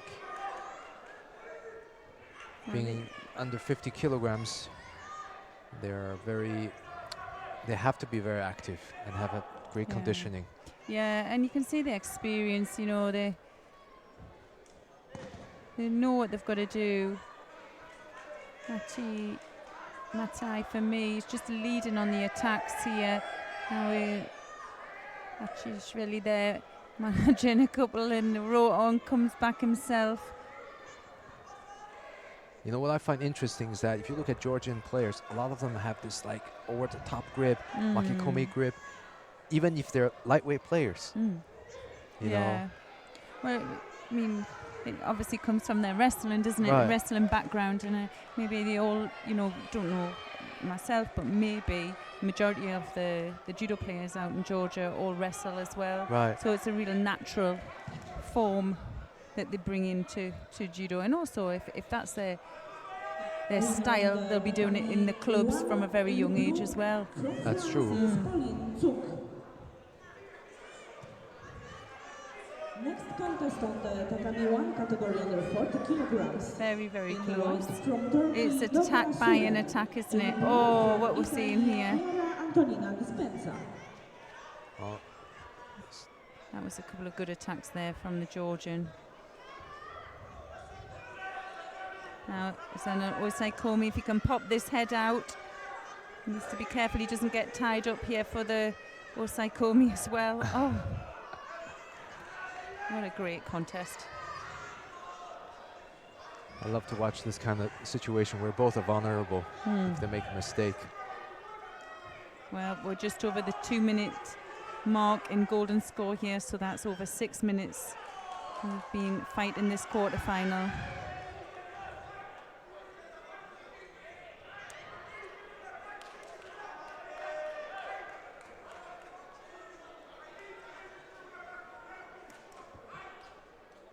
Winner on tatami 3 in blue from Czech Republic, Teresa Botnarova.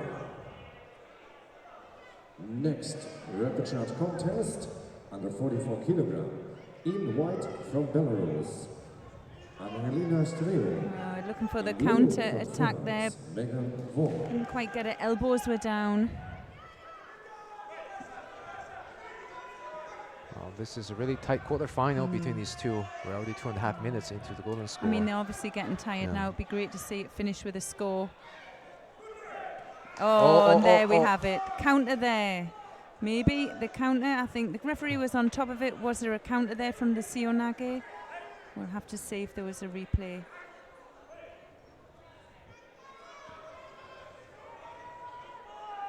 Well, that was I think for me, it could have even been a bridge, but it was so quick.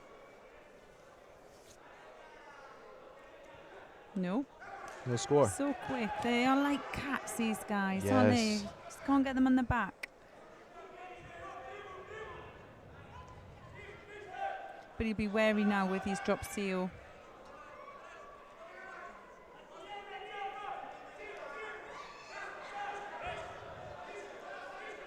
Good control there by the Romanian. Another attack there. Straight into Shimiwaza. It's a shame he couldn't take that down first. 3 minutes in now. Well, body language. Matai looking frustrated.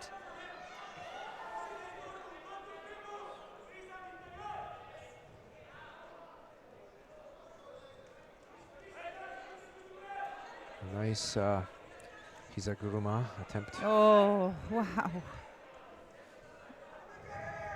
The good attacks there as well. But just really just attack one after another. And eventually hoping his opponent will fall at some point.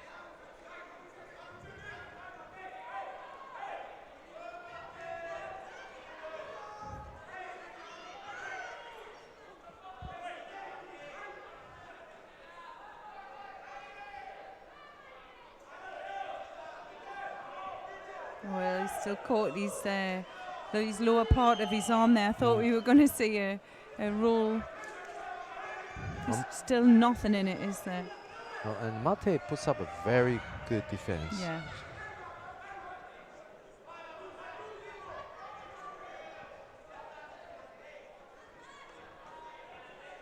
Well, the golden score is almost as long as the regular match now. I just feel Mate likes that. One of them's going to go. Oh, that's going to be a Wazari. It is. Yes. Right? Well, it was nice to see it finish like that. It was a strong attack from Matai, but Bachiashvili from Georgia got himself in a good position there and took the control out of his opponent, put him onto his side. Yes. And takes the win. It was a long fight. Look at that, over 8 minutes. Now it'll be a test to see how long he's got to recover before he has his semi-final contest. Winner on tatami 2. So in total, 8 minutes. 8 minutes of fighting. Nika Bashiashvili. Next quarterfinal under 50 kilogram on tatami 2. Please welcome in white from France, Louis Castellano. In blue from Romania, Andrei Angel. So coming up is the other quarterfinal between Luis Pestelard from France in white and Andrei Angel from Romania in blue. Winner on the tatami 1 in blue from Italy, Chiara Antonina Dispenza. Next contest on the tatami 1, Repage fight category under 60 kilograms in white from Greece, Ilias Pionidis. In blue from Romania, Robert Voltis.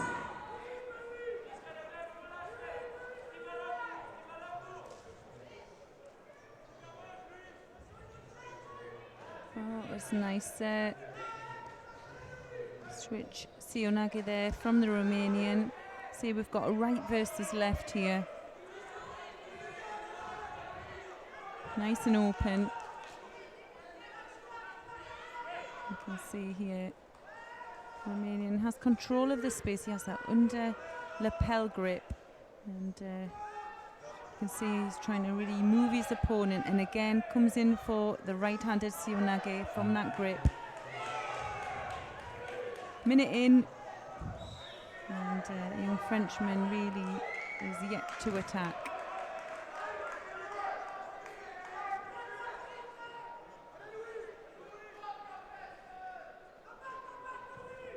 Again, there's that low CO.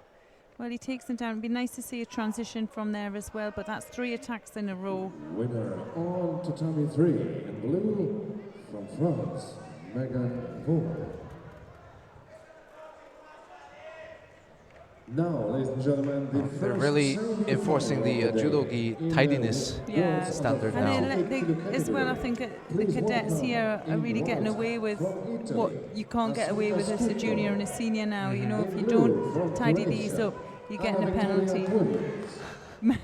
It used to be if you tidy up, they give you a penalty. Yeah, because it was hard. That's hard for players just to make that change straight away.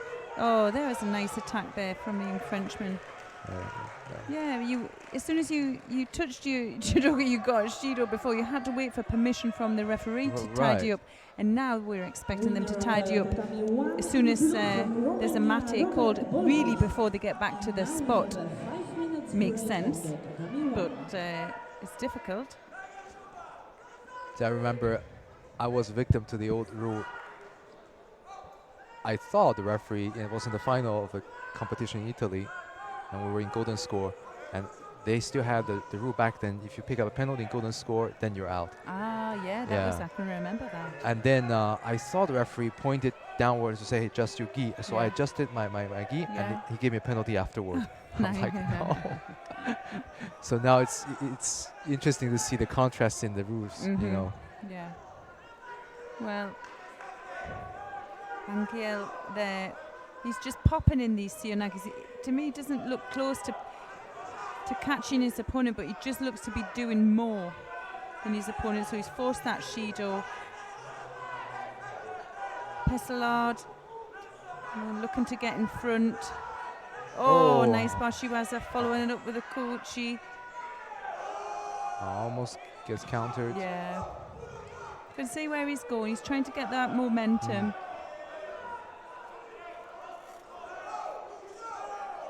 Sometimes I would rather see that style of fight from the Frenchman than that constant attack to pick those penalties up. Because I know the cadet players, but nice lift. He's getting in really well, but he's not continuing the rotation for this. And he could. It's there. He could, but he's got used to this just attacking and, you know, getting an attack in. There he's in a good situation to score again. That was better. But he's going to force another Shido if Pesselard doesn't come forward now. He needs to come back with something.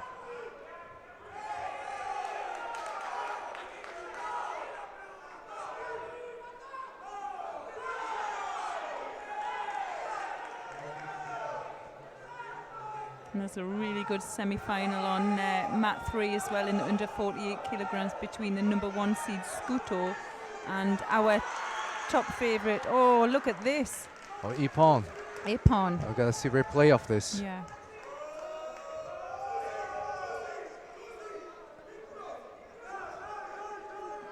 Yeah, we'll get a replay. We weren't in a good angle there to see what was really. But yeah, let's have a look at this. Oh, he had good control there. Oh, there was the Kochi. Wazari. They picked up the score, which was close. But there was a Nippon finish, wasn't there? Maybe a Shimiwaza or something like that. Right. I might be able to see. He wasn't happy with his ending, was he? No, the contest here, Scuto in the lead, number 1 seed, to Pugliese, who we mentioned earlier on. She was unseeded, but she's probably unseeded because she hasn't done a lot of cadet competitions this year. She's been doing a lot of junior and senior competitions. In blue, from Israel. Yeah, I wouldn't be surprised to see either of them going to the final. Yeah. Scuto very determined though. You know, they expected to go into the semi-final at least. Oh, Ippon, Ouchigari right off the bat from Scuto. Yeah. I saw that as soon as she came over with the hand. Winner on tatami 3 and going to compete for the There was another quick gold Ippon medal. Yeah, in the good other judo. quarterfinal. Yeah. From We'll get a Italy, replay of that one. Assunta Have a look at Scuto. this. So Takes Holoboroko it. from Ukraine Now the catches second Shoman semifinal, with the girls under 48 very classic kilogram. Sumigaishi Please to the welcome corner. in white from That's why they call it the corner throw. Raquel Brito. In blue from And Romania. that Could finishes. be the quickest throw of the tournament there. 13 seconds, eh? I would agree with you. Yeah. So that finishes the quarterfinals for And the the winner under on 50 tatami 2 kilograms. Yeah, let's see if we can move over to map 3 and we'll catch the semi-final in the under 48 kilograms. And that's between the number 2 seed Raquel Brito of Portugal, and she's facing, well, you can see she's just scored and she's just got into the hold. Now Another on to Sumigaishi. Yes. And well, look at the power Oh, of wow. the Romanian managing to turn her opponent. She could actually hold her from here as well. I If did she's not expect that. no, she just loses the control. It's Yeah, now on tatami 2 we Yasmina have the Repage men under Kovaciu 55 Yes. kilograms. from Romania. In white Well, from it's Israel. not all over. Jan Let's have a look Polčák. at this. In blue from Portugal. Tomasz Typical There it combination, Uchimata. Yeah, switches it from a Sumigaishi. forward attack.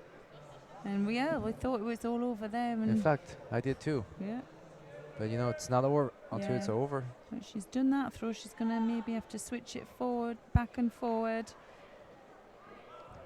It'll be very difficult to catch her again. And I don't know if I would be taking the chances knowing how strong that Romanian was getting out of that hold. Welcome in white from Romania, Georgia Hagianu. In blue from Armenia, Susanna Stepanian. Oh, we're coming through these fights now really quickly. And that was a strong attack. There's the Sumigaishi. Oh, nearly caught in the hold.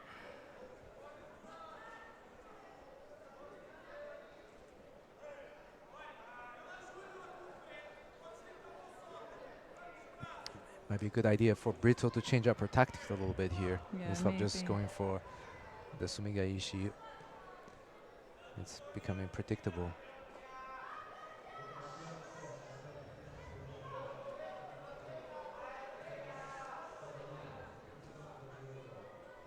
Well, then she changed to Uchimata.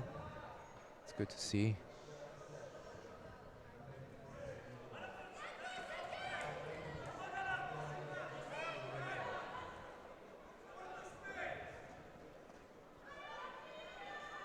Just coming to the halfway mark here. Brito with a Wazari lead.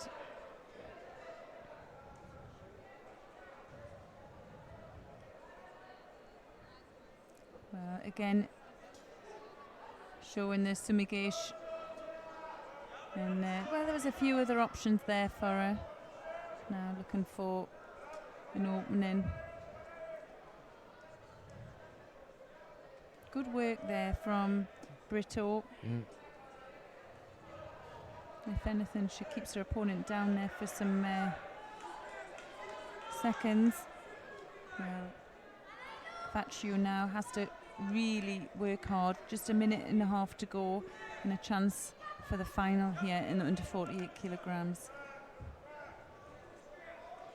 Interesting, the number 1 seed's already gone through. I wonder if the number 2 seed's going to join her.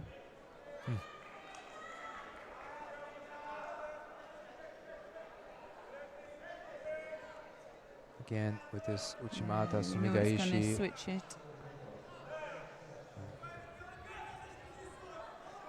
Well, Brito is a lot taller than her opponent, so she's using her range as an advantage.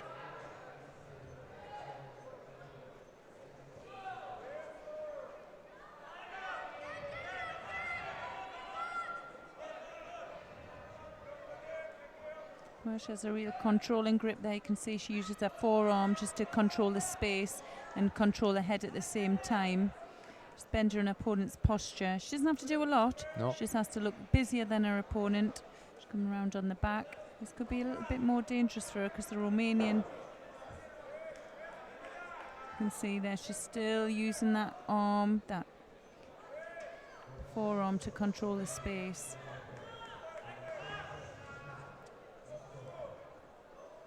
And she won't mind both of them picking up a Judo penalty. I think it is coming now.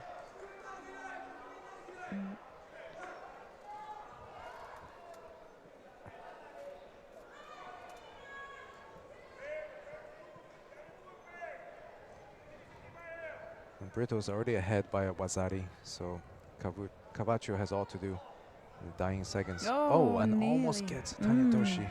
So close. It's a good effort, wasn't it? It's not going to be enough. Oh, interesting. Well, I think that's it.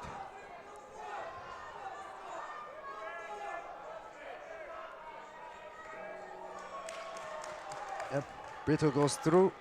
Yeah, she played it cool there, didn't she? She didn't overly celebrate. She just took it. It's in her plan. And there she is on to the next one, which is the final contest. We'll see.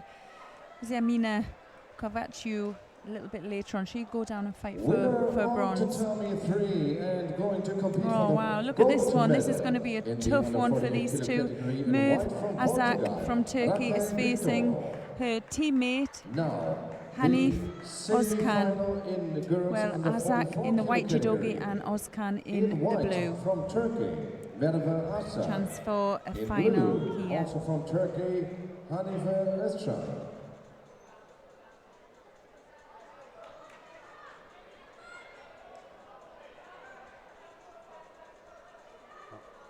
Just to show you that the Turkish girls are really coming up in their level, to have two of them in the same weight category semi-final. Yeah. Well, Azak, she was the #1 seed coming in to this competition.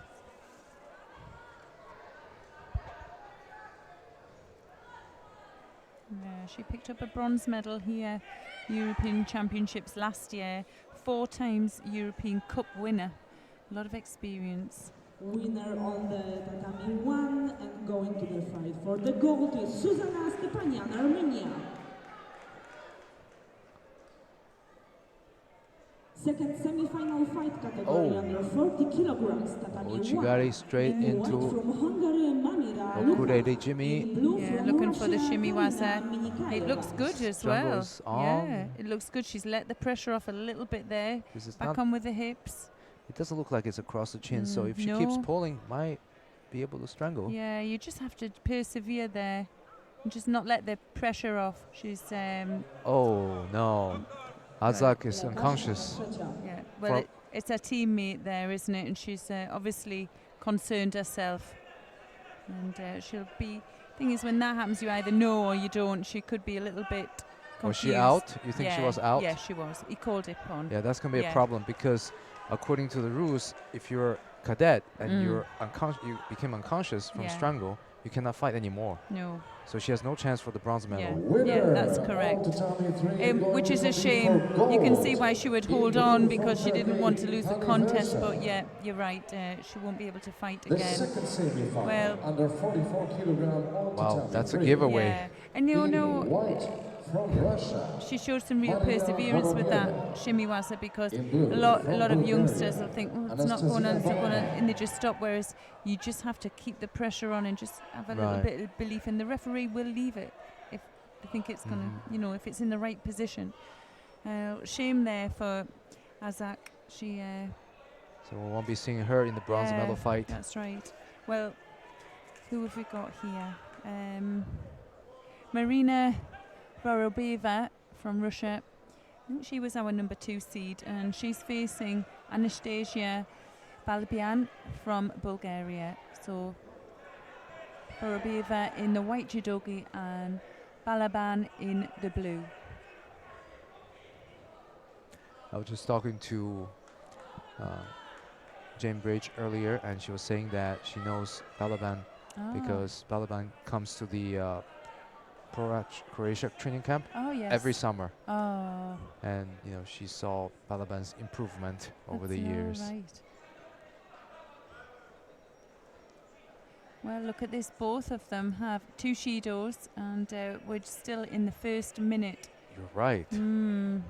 Not great for either No. player. Yeah, just breaking the grips off every time, and it needs to be more positive. Sometimes you just need to get that grip and go. And Are we looking at another potential shimiwaza here? Don't see the arm across, no. No, good defense there from the Russian.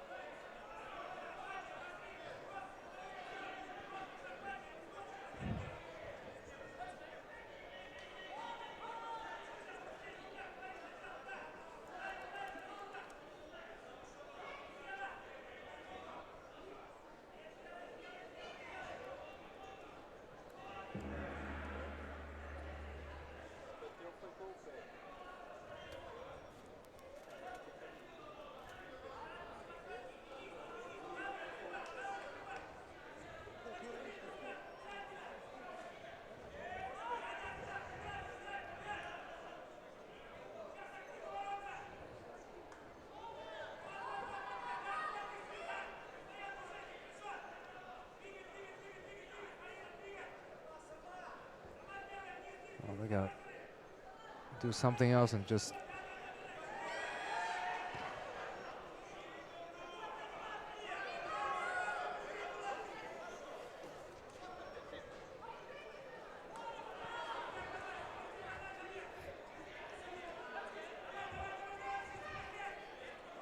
okay, both of them are able to avoid getting a third penalty halfway into the match. It didn't look so good in the first minute when they each had 2 penalties. But now Balaban is leading with Vasari. And she's working on to secure that arm for the arm lock.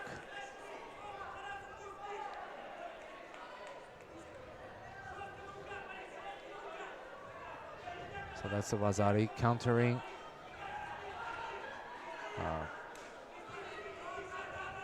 Vera Biba's action. Well, it's really made the contest a little bit more exciting, hasn't it? They really settled into this, and now look at this. There could be an opportunity for a turn here if the referee lets it. So you can see she's got control there of her opponent's arm. She's really doing well. Now she has to rotate. Now let's see if she can get this off. This will be a real turnaround if she can. Just to get that shoulder through. The referee's leaving it. She gets the control. Oh, she wonderful. gets it. Now she needs to keep the head. And she can She go goes again. And what it does, it just wears her opponent out. She's lost the control. Wow. That was a great bit of Niwasa, wasn't it? Tell you what. From Russia, Timur Arbuzov. Balaban, she's relentless, isn't she? Now herself, she's going for the shimiwaza. And I'm happy the referee allows them to continue. And it was such a nice exchange, a series of transitions on the ground.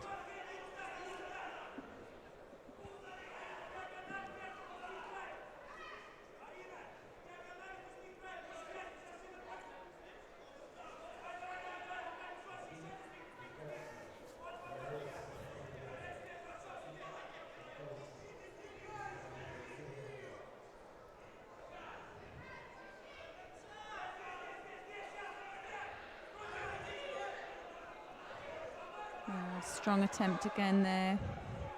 Well, we're in the dying seconds now, aren't we? And well, Balaban now looking in control.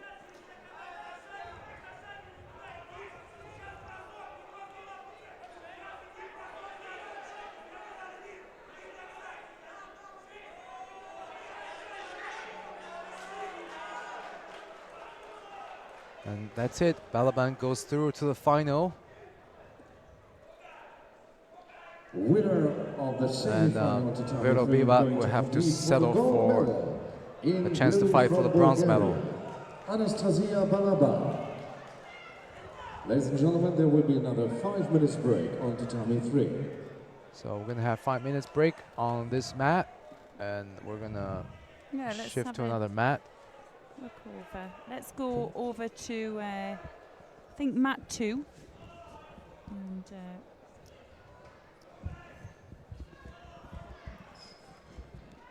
Bashike Arkosh from Hungary, and he's facing Timur Obuzov from Russia. And this is a repechage contest, and we're just hitting the halfway mark here. And Obrazov from Russia, he's in the lead with Awazari.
Oh, well, what a turnaround.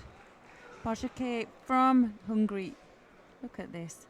In for fantastic. Losio gets up onto his feet and absolutely demolishes his opponent there.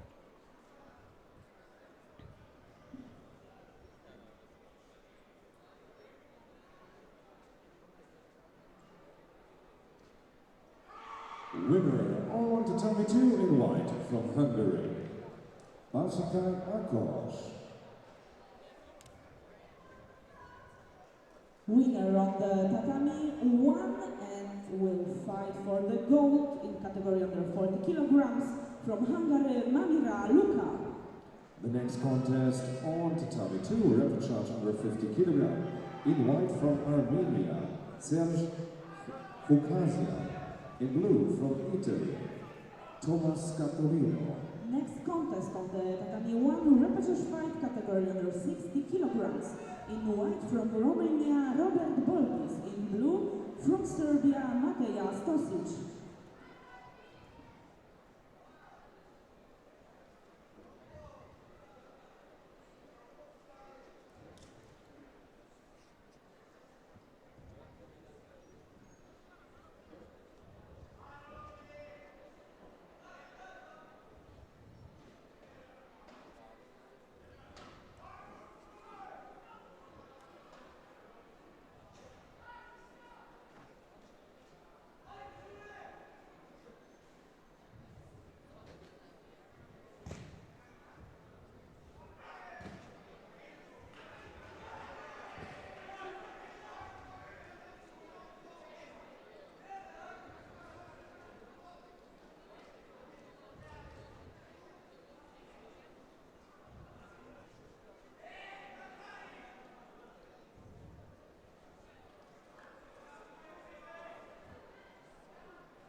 Well, the repechage contest here between Gush Kazian from Armenia facing Scatolino from Italy. Scatolino in the lead by Awazari, and well, just doing enough to stay ahead as well. No penalties here, and a sharp mate there from the referee.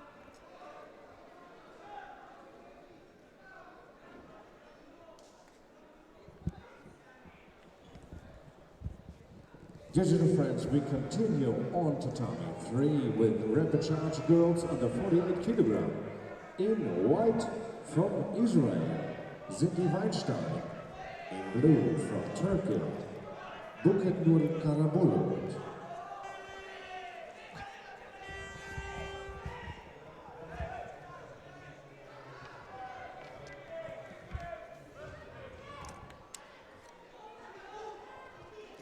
just coming to the halfway mark. And, well, just going to have a look at a replay there.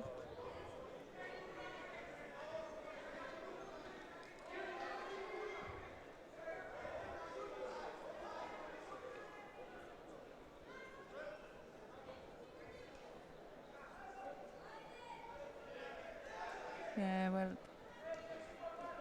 Winner on tatami 2 in blue from Italy. Did you get that replay? Thomas Scatolino. No, couldn't see.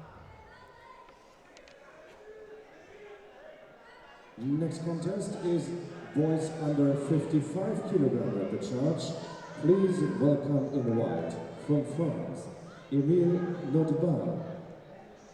Our next contest is Emile Notbar from France. He's facing Miguel Gego from Portugal. Notbar in the white judogi and Gego in the blue.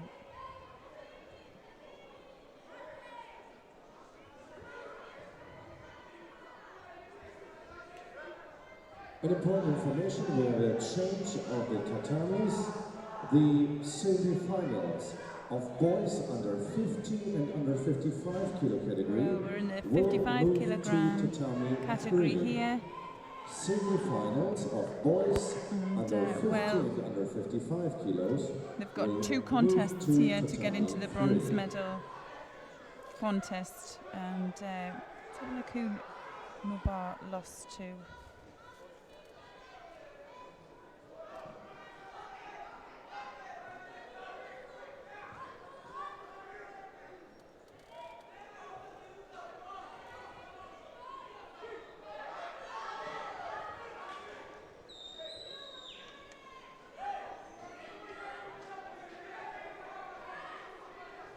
Oh, lovely attempt there from Notbar. Didn't quite get the rotation of his opponent, but a good attempt. A minute in.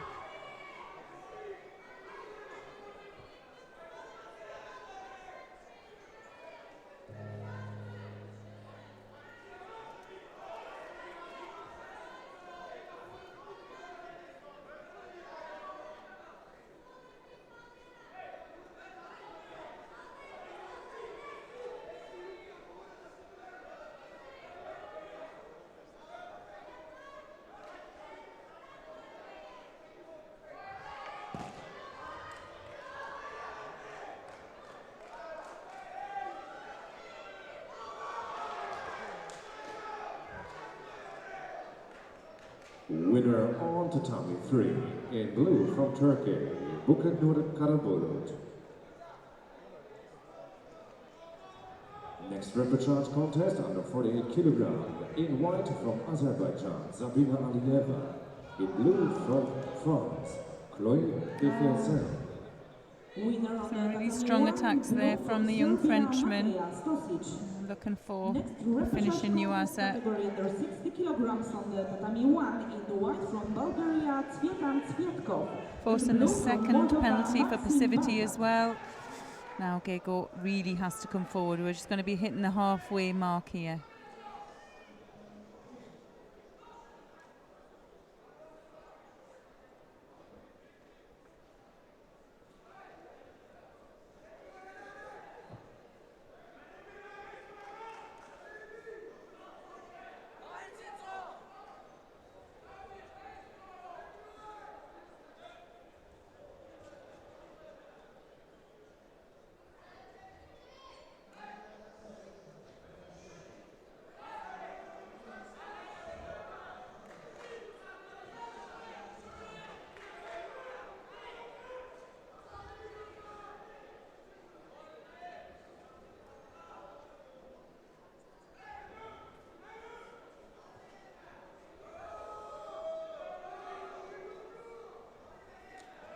Now, Sangaku on legs, looking for the Sangaku Gatami, and well, it doesn't get stronger than that.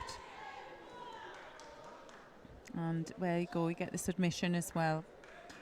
Notbar from France, he'll go through to the next contest in repechage, where he will meet the winner of the next one, I think. Let's have a look.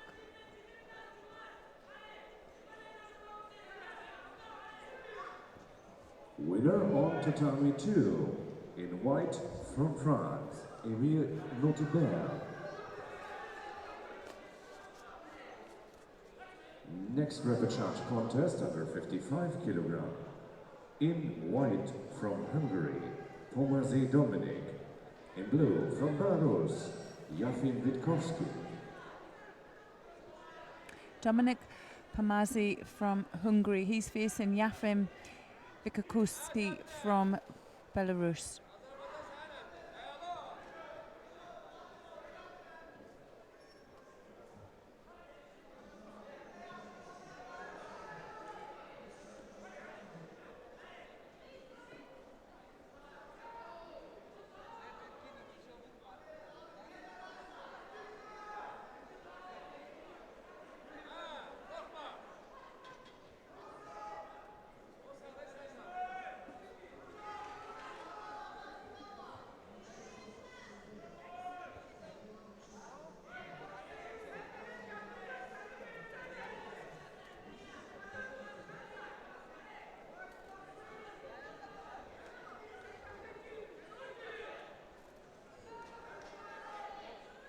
Well, dangerous position there, really overstretching for that Koichi. And well, you can see Witkowski really wants his opponent on the ground. He must have some strong nuaza. You can see from his Sutemi Waza attempts.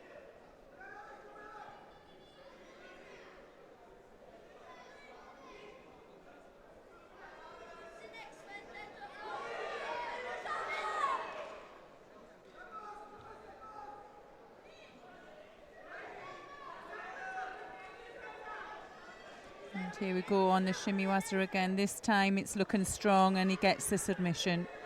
Well, he was varying for that. You could see that in his style of judo, that he wanted his opponent down on the ground, and it was only a matter of time before he took that win. So it's a win for Yafim Witkowski from Belarus. Winner tatami 2 in blue from Belarus, Yafim Witkowski. Next contest in boys under 55 kilogram repechage. On tatami 2 in white from Israel, Jan Wojciak. In blue from Turkey, Berat Bahadier. Winner on the tatami 1 in blue from Moldova, Maxim Baltat. Next to repechage, fight category under 60 kilograms in white from Lithuania, Tadas Cauka. In blue from Portugal, Rafael Chambel. Once again, the important information for all athletes and coaches. For change of the tatami, Next contest is Yam the semifinals Walshak of boys from under Israel, 52 and he's under facing 55 Beret kilogram Bahadir will move from to Turkey. tatami 3. Walshak in the white judogi and Of boys Bahadir under in 50, the blue. 55 kilos on tatami 3.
Okay, a minute in, and no score for either player, but a chance for a bronze medal if they fight through another couple of fights here.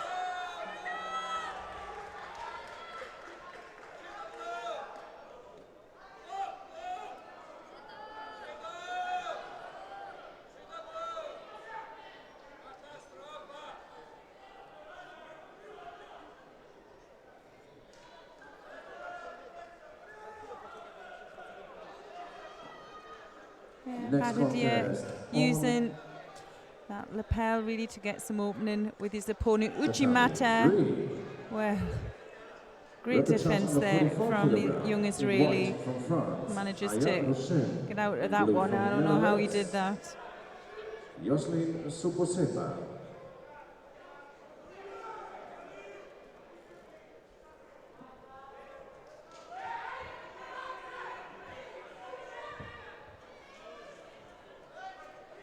Great sword attempt, Kouchi.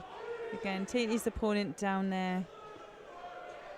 Well, he's going to force a penalty for passivity. And here it comes. Well, just coming up to the halfway mark.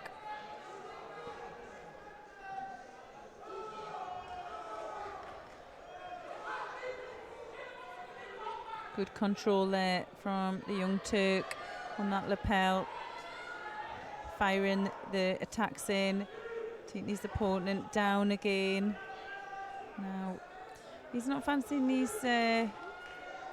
finishing off in Nuaza. As soon as he's down there, he's looking to get up. So it's a shame. There's an opportunity there for him to finish off. He's been in some great positions.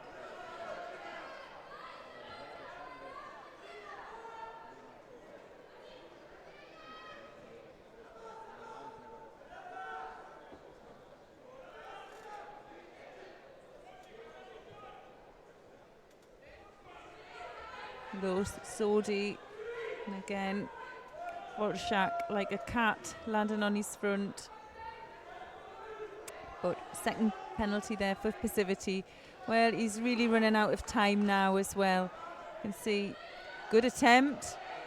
Oh.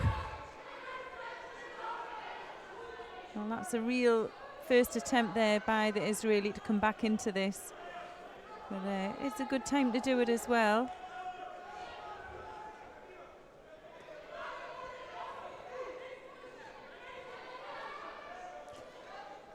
Badidia needs to get that second grip on, use that lapel. Another good flurry of attacks for him.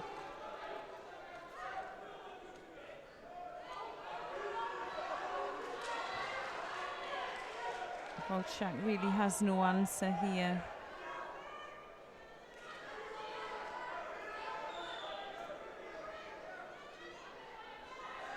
Oh.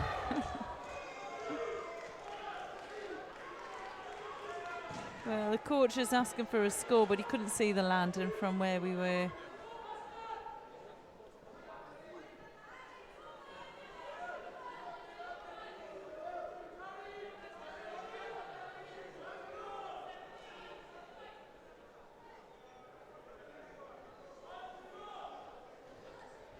Well, under the minute now.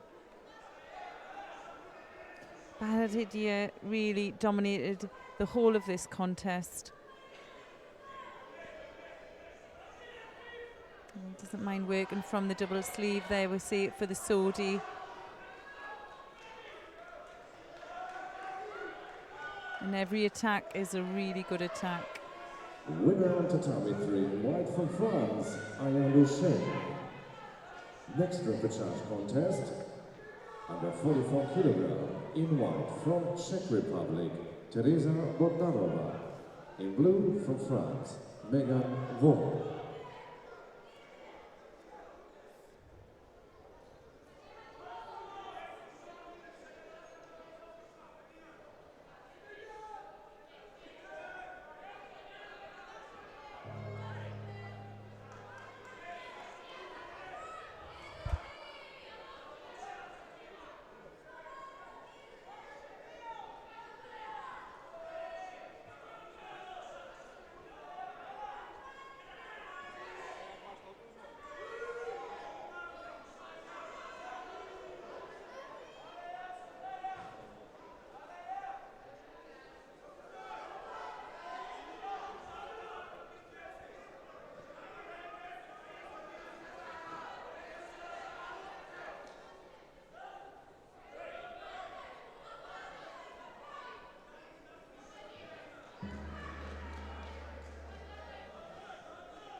Well, we're going to go now into golden score.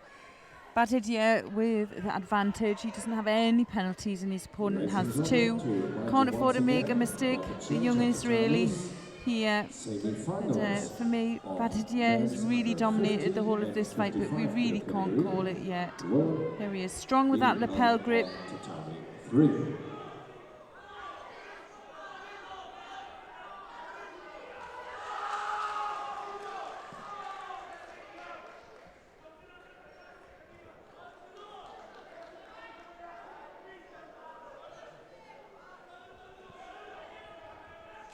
Winner on tatami 3 in white from Czech Republic, Teresa Bogdanova.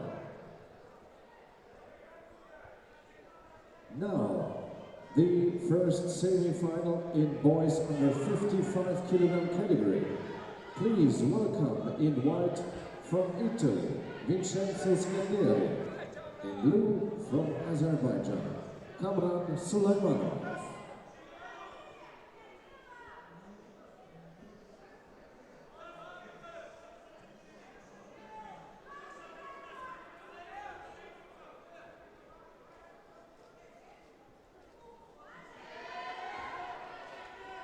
Or a strong Sionake from Volchak.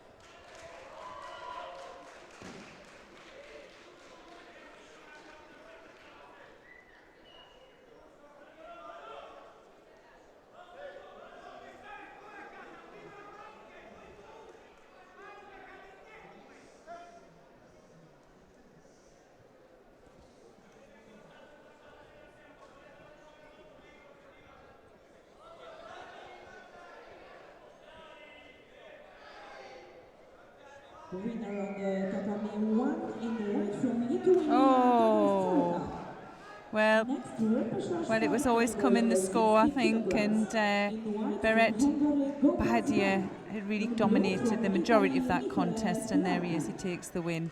He'll go through to the next repechage contest.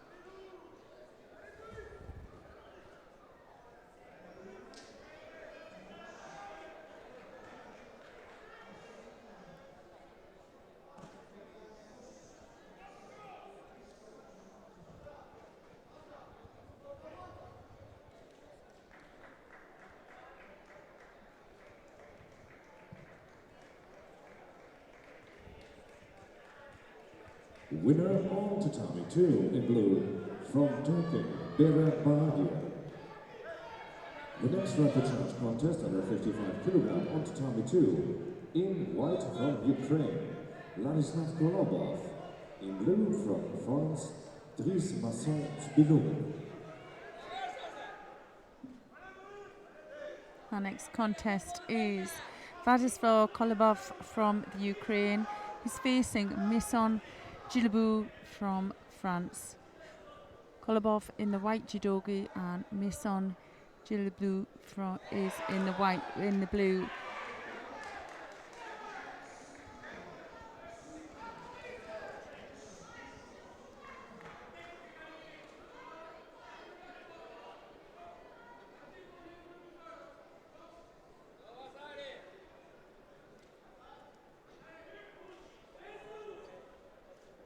Winner on tatami 3 and going to compete for gold medal under 55 kilo in white from Italy, Vincenzo Scanderi. Now the second Golubov there semi-final picking up her under first 55 penalty kilogram. for breaking off Please that welcome grip in white from with two Azerbaijan, hands. Nihat Mamadi. In blue from Hungary, For the top grip, he's Artas putting his Betz. partner under some pressure there on the edge, forcing that attack. And now repechage fights category under 40 kilograms. In white from Russia, Alina Lazaryeva. In blue from France, Pauline Tsuk.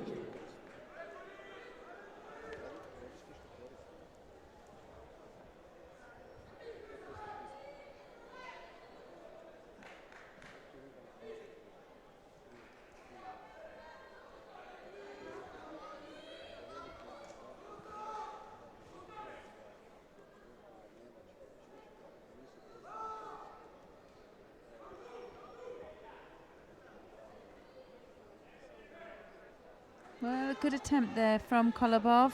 Looking for the Sutemiwaza. Had a couple of attempts at it there. And we're just going to be hitting the halfway mark here in the repechage contest in the under 55 kilograms out here in Warsaw for the Cadet European Judo Championships. Well, we've had all of our semi-final contests, so we've got our finalists all prepared, and now we're going to just come through some of the repechage contests now to make way for our bronze medal finals. So there's a few contests left in each weight category.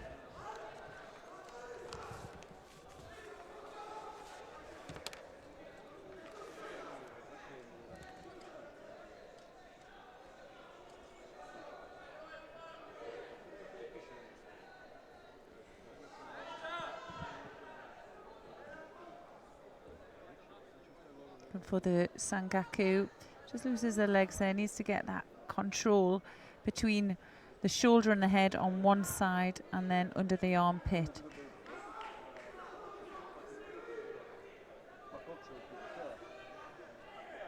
Well, the referee allowed adequate time down there. It was a good chance for Kolobov. And now going into a minute and a half left, and no score here. I think quite even, really. They both like the Sutemiwaza attempts as well, and some real hard work going in on the arm. Oh, could he have it? And he has a good opportunity here. You could see there, Mason Jibilu just manages to get his legs over the top and takes that real T shape out of the Jujigatami. What he really needs to do is just prepare his opponent a little bit better, maybe get him on his back and secure his position, because it's really not going to go on from that angle.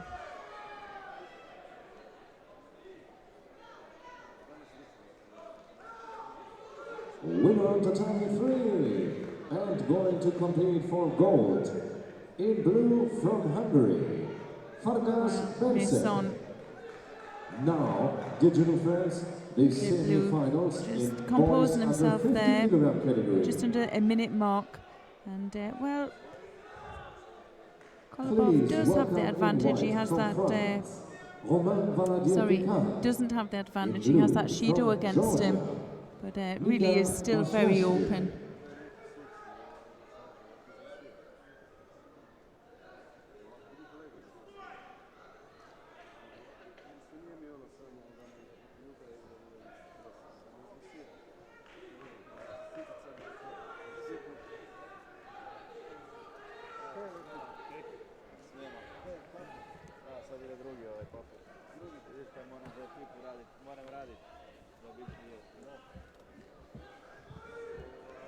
We're just coming into the dying seconds now, and well, this one's going to go into the golden score period.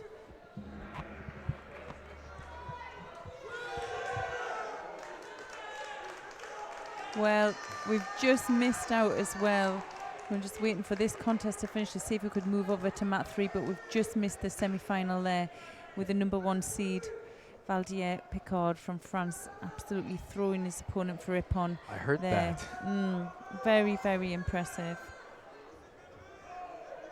Winner The Georgian had been fantastic as well all day. Just a bit of class there from the young Frenchman. From France, Valdier Picard. And, what's nice as well is there's another young Frenchman in the opposite semi-final as well. We might be able to get the end of that, but we'll stay with this one. These two young men have worked extremely hard. There's nothing in it. We're in the golden score period now. And look at the height difference there. Oh yeah, full head. Both picking up a Shido there, and that's just with not engaging, you know, too busy and breaking each other's grips off. Are we looking at another potential Ippon Seoinage situation from the shorter I'm not one? sure. They're both like the Sutemiwazas. There's a problem is there's a big space between them when they're attacking, and they're keeping their distance because Must probably be they feel a little bit under pressure and they don't want to get caught. Right. But at the same time, they're finding it difficult to make contact with each other because of the space. And I think if they carry on with the Semifinal like this, it's not going to go down well. Now, for me, the young Frenchman's in a great position to attack from there, but it could be a shimiwaza getting applied here and could be under some danger. But it's that distance again. There's a lot of distance between them. I don't really think he has the pressure with his opponent's knees in between his body. Yeah.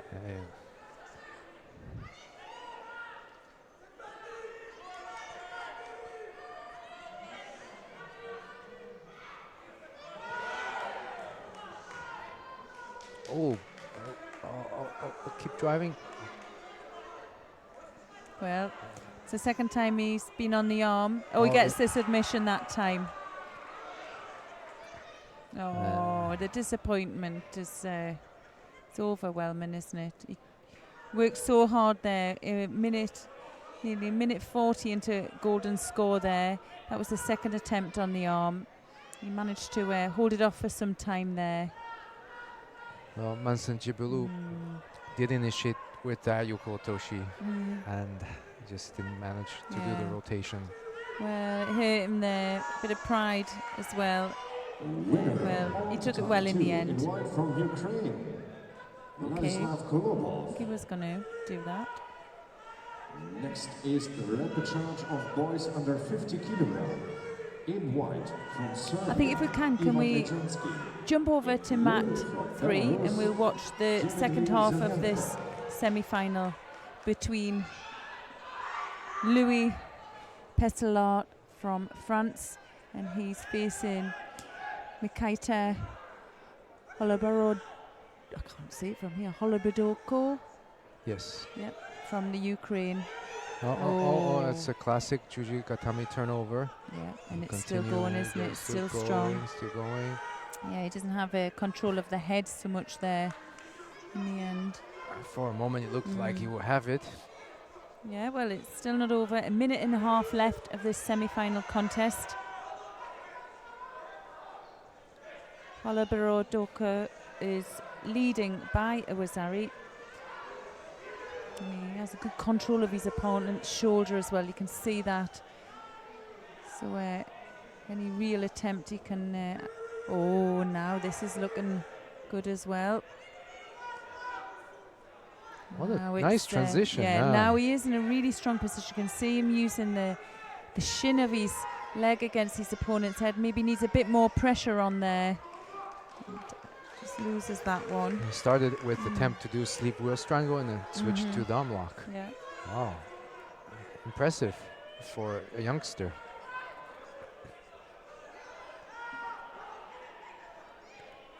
And again, he's in a great position there. Can he? Oh, he just lost the control of the head there. That was a shame. Oh no, he looks like he's in. Yeah, he's in danger there. You can see he's lost control. Good, if he can get his head out, he might be able to. That is Osakomi. Yeah, it is. Yeah, he's in a lot of danger there. He gets out. Did really well to get out as well. 30 seconds to go. He doesn't want to stay there.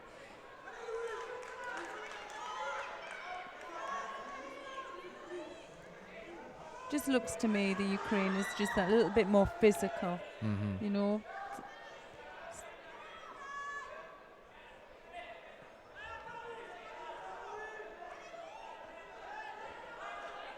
Oh, he needs to get up again.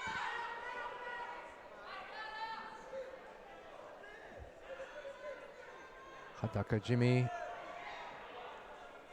No, he's very comfortable down there, I think. Naked strangle. Yeah, I don't know. The arm is not deep in around the neck enough.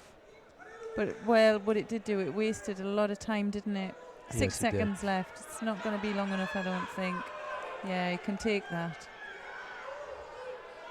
Well, it was a good fight, wasn't it? I think Louis Pestelard from France showed a lot of skill there, didn't he? He showed a lot of, you know, what could come through in the future for him. So I'd be disappointed there not to make the final. But he's going to have another chance. He can fight on for a bronze as well. And well, he showed a lot of promise, I think. But it's the Ukraine, Holoborotka, or he'll go through to the semi-final and face the other Frenchman. Who has been dynamite, I must admit, number 1 seed. I think he was the number 1 seed coming in at 50s. 50s, it's light, isn't it, at 50 kilograms? Yes, very, very much so. In the under 50 kilo category, in blue, from Ukraine, Mikita Holoborotka. Dear judo friends, that concludes the preliminaries on tatami 3. Well, let's move mats and let's go to, I think, mat 2. Okay.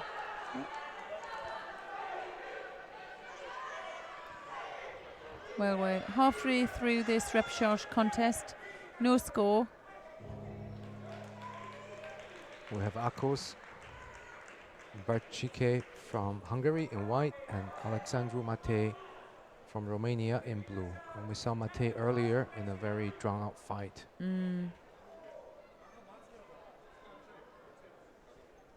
Winner on the tatami 1 in blue from Italy, Chiara Antonina Dispenza. It's in a great position now. And now repechage fights category under 60 kilograms. In white from Serbia, Mateja Stosic. In blue from Russia, Anderbek Arsukovic. Well, he just had to work really hard to get that leg out, and I think sometimes they put so much work into getting there, they haven't got anything left to go, and that looked to be the case. Yeah, Matteo had like an 8-minute match earlier. Yeah, he did. And what's interesting, the Georgian who did beat him in the end lost out in his next contest. Maybe just didn't have anything left. I see. You don't know though. I mean, what really impressed me about Mattia was his fitness. The level of conditioning was unbelievable.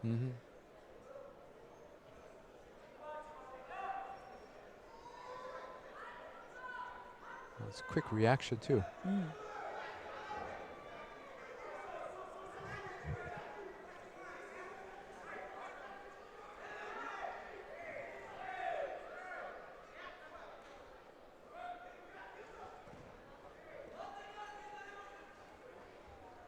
A minute left to go. A penalty to each player here.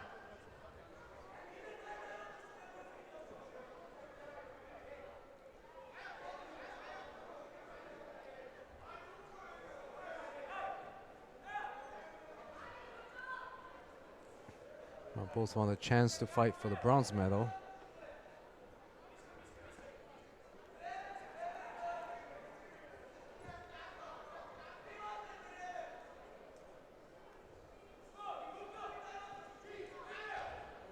Oh, Matteo gets nice lift. Just missing the rotation.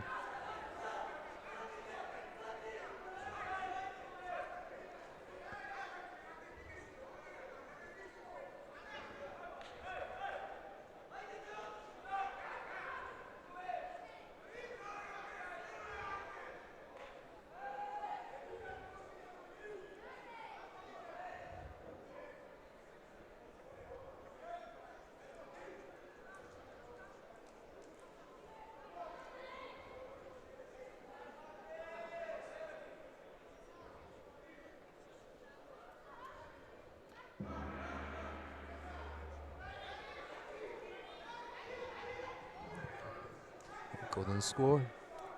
Well, whoever wins this match still have to win one more match before getting a chance to fight for the bronze medal.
Well, these two are fighting relentlessly. A minute into golden score, and the rhythm doesn't go down. Like you said earlier, Mate has No. really good conditioning, and it shows here.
But once again, Mate manages to drop under his opponent for that Morote Silnagi. He manages to lift his opponent up, but doesn't have the rotation. Well, you can see as well, the Hungarian there's just picked up his second penalty. And, well, his coach isn't happy about it either. Mate now just taking the advantage.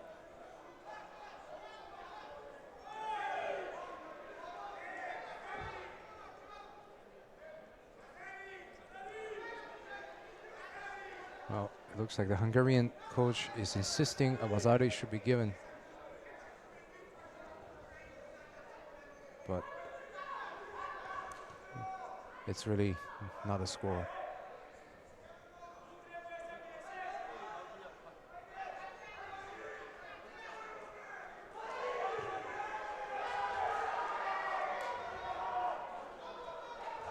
Well, some super grip in here.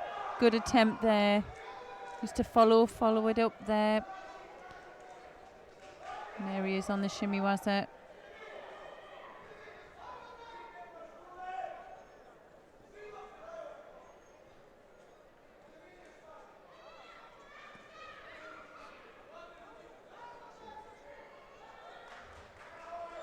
Oh, this is another long It's golden score hard. match. It's a tough one, isn't Oof. it? This is his second golden score match going into 4 minutes.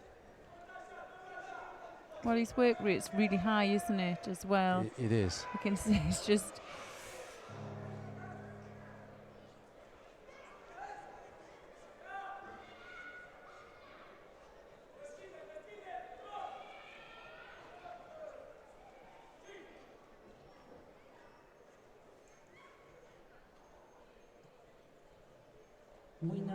He really needs to take advantage of those two shidos against his opponent and just do more. Now there's a counter. Was that a counter? It looks like both of them were already in the Waza situation.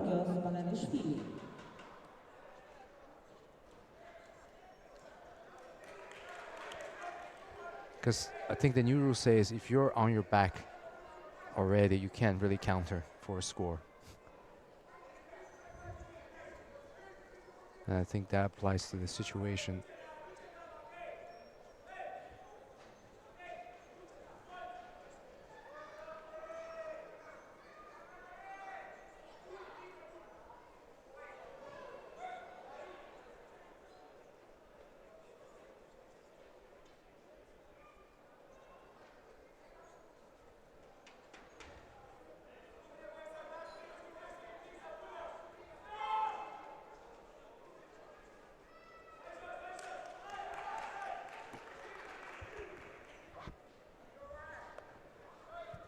Well, they just went over the 4-minute mark.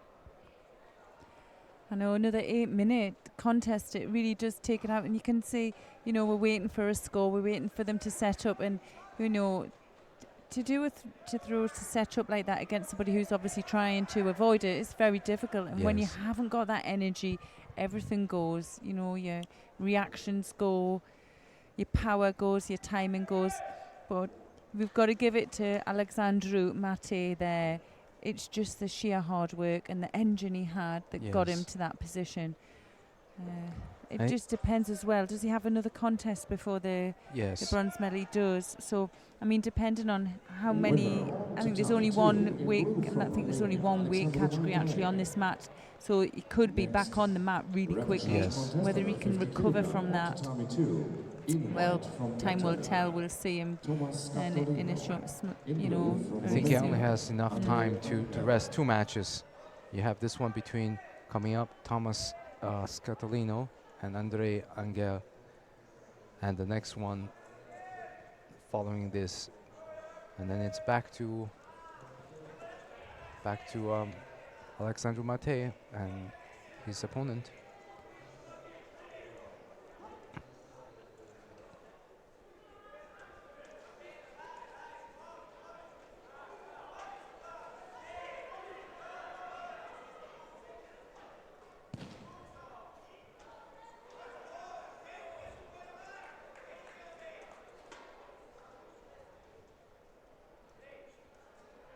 So both of these players have several European Cup medals under their belt, and on paper they are quite evenly matched. On the tatami, one in blue from Cyprus, Georgios Oh, Papadishvili. nice Ouchi.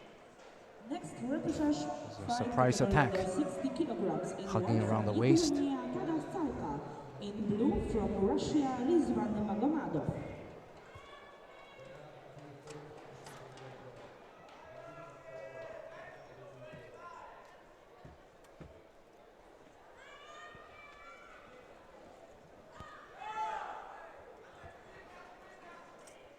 One good defense from Scatolino off a drop Seonagi.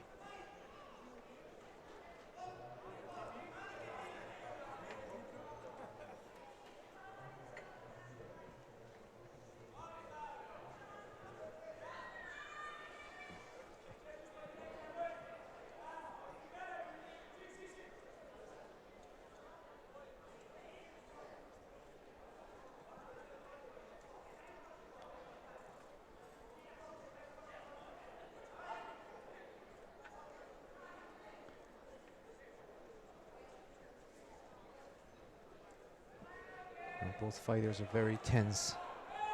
Oh, there's a big Kouchi Makikomi from Angel with a very wide entrance.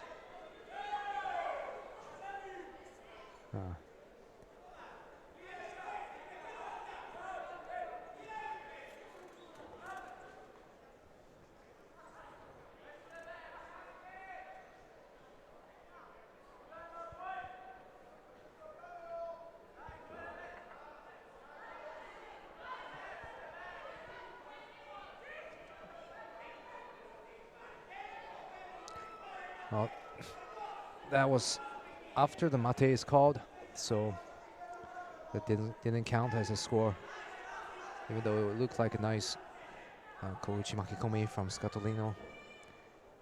That wouldn't count.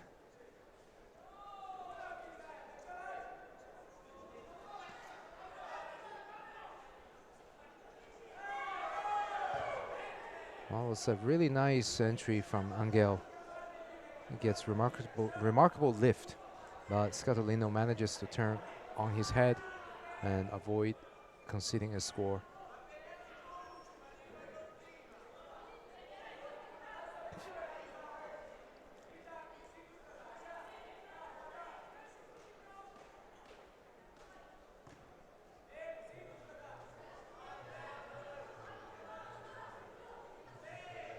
Well, Scatolino is giving up his sleeve a little bit too easily.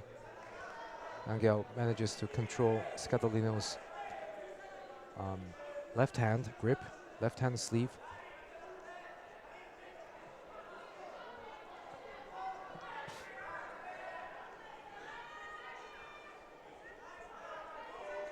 So again, you can see Angel controls the left hand sleeve grip of Scatolino.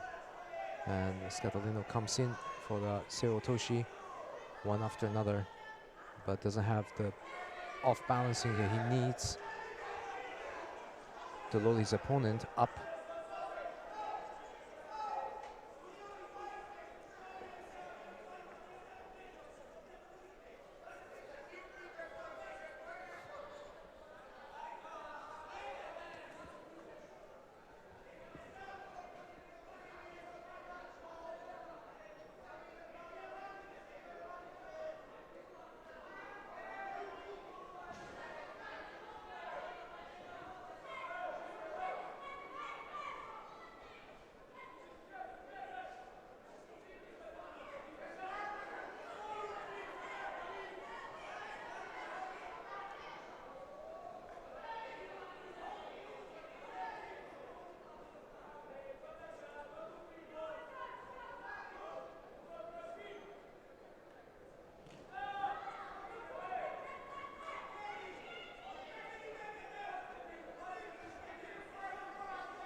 It looks like Angel picked up a second penalty for stepping out of bound in this last 45 seconds. Someone's going to win either by penalty or by score. Angel is leading with a Wazari, so his chance to win looks better, but you can never tell until the match is over. With Scatolino pushing forward.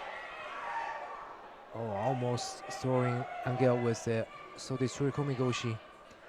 Just misses the rotation to complete the technique.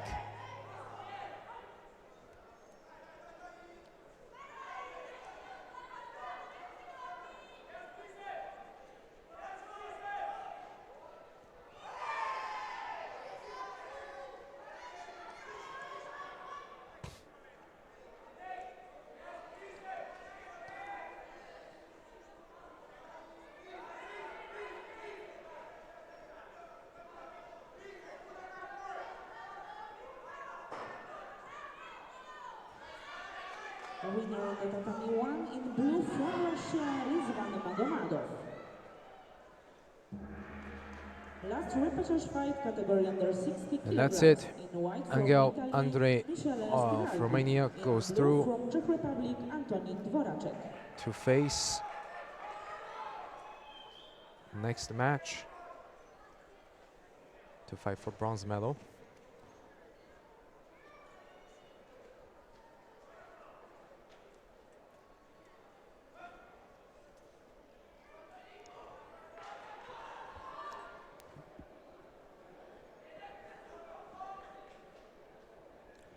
So we have one more match left in the repechage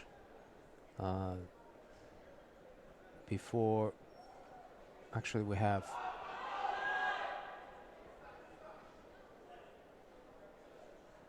three more matches left before we get to the Winner on tatami 2. third place from fight. Romania, Andre Angel. Next repechage contest, boys under 50 kilogram.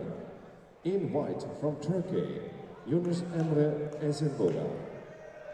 In blue from Israel, Ariel Schulman. So coming up we have Yunus Emre Esenboga from Turkey in white and Ariel Schulman from Israel in blue.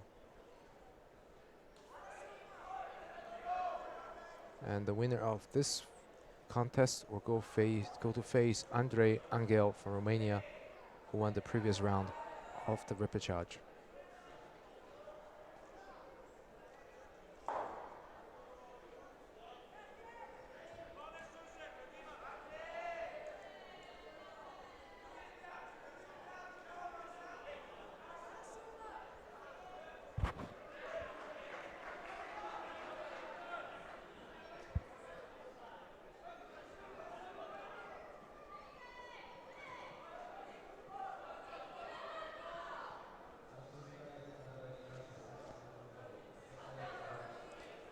It was a very long-lasting Ouchigari attempt.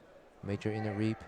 Was starting off a little bit slow, moving to the side, landing on the floor, and then continue with the turnover.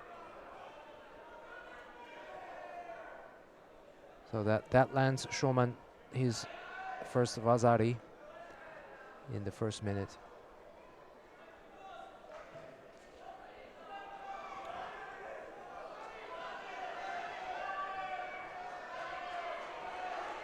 Looks like Isenboga made a mistake trying to throw Shoman backward. Ended up landing his own back and conceding control to Shoman, who now has Tateshi Ogatami on the top four corner hold. And Isenboga can't believe it. He just gave away the match like that.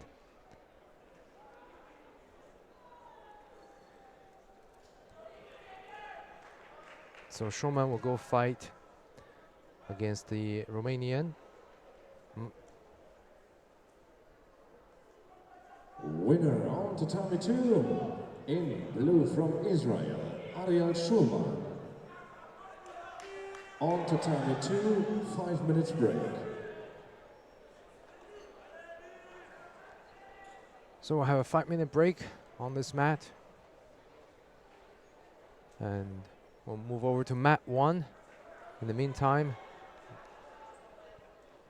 between Michele Schiraldi from Italy in white and Antonin Divorasic of the Czech Republic in blue.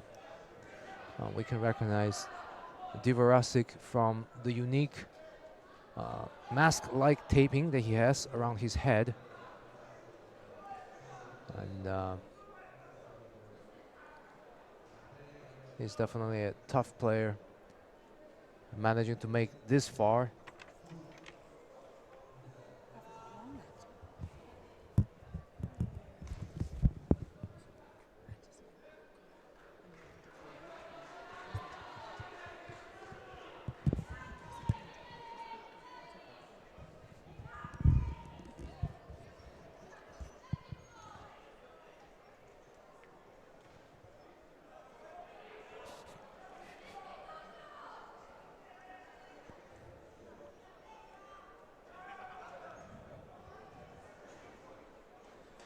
Both players came a long way to make it this far. It's definitely one of the biggest divisions.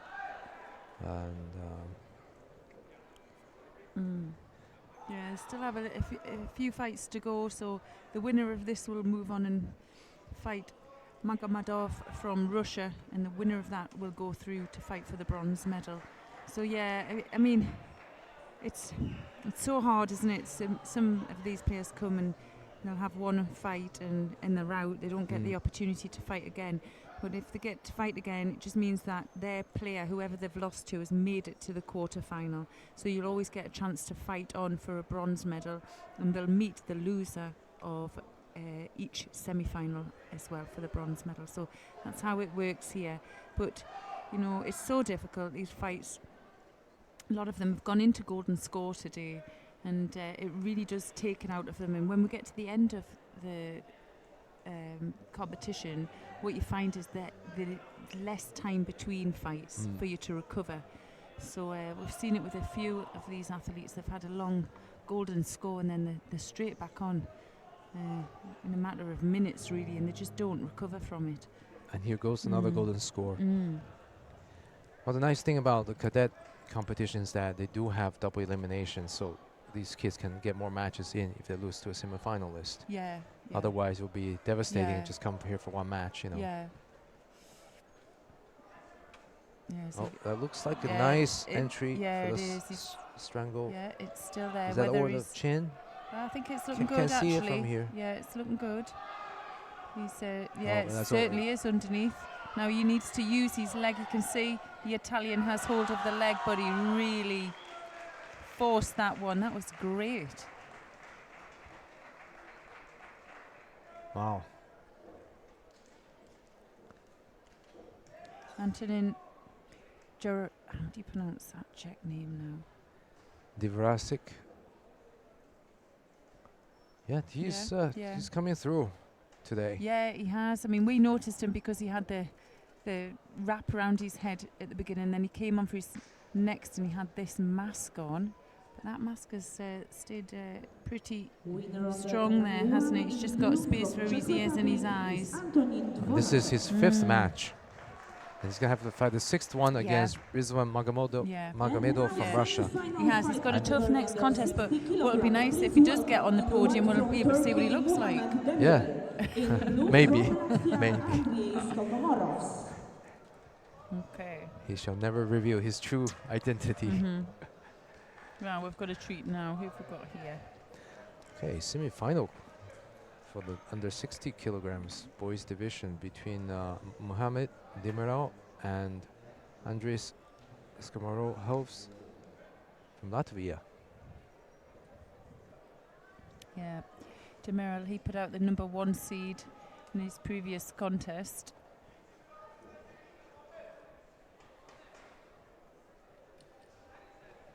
And Skamarov he's had some fantastic wins as well. Yes.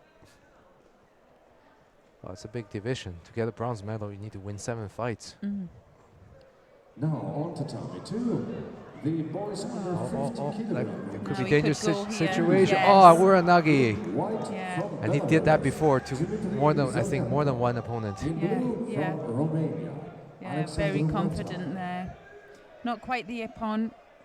You can have a replay here. Big lift. Yeah, just managed to keep his back, top shoulders and back off the Excuse me, I mat. was wrong. But I tell you, he'll be very wary to attack to the front again now. Under 55 kilograms. Minute in. In white from France, Emile Notbert. In blue from Belarus, Yafim Witkowski. Oh, he's going to go again. Whoa, well, he switched it there for the Sumigashi and well, Demiral's so impressive, isn't he? He continued took it down. Well, for me, No, that was he's Toketa. not, yeah, he's got the leg caught, hasn't he? He thought it was a mate. It's a shame he didn't have the opportunity to take the leg out. I think a bit of confusion there. But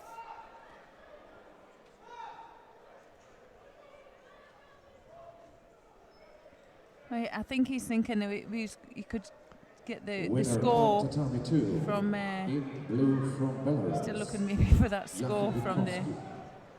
Okay, so attack. he was called off. Rightfully so. Reversione. Demiral must feel really strong. Yeah, he looks completely unfazed.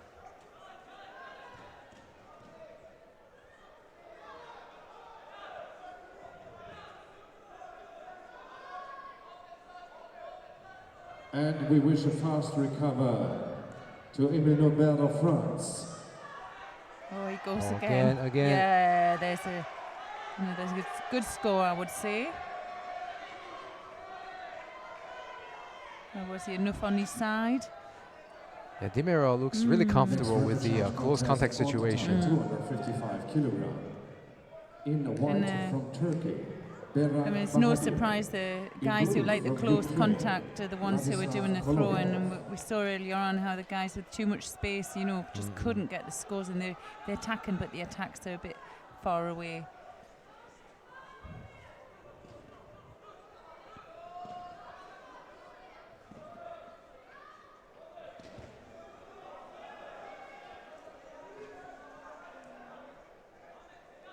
Passivity there to Latvian. Makakami attempt is just going to look for the next counter. Oh wow. Well, that would look dangerous, didn't it, for Demiral's?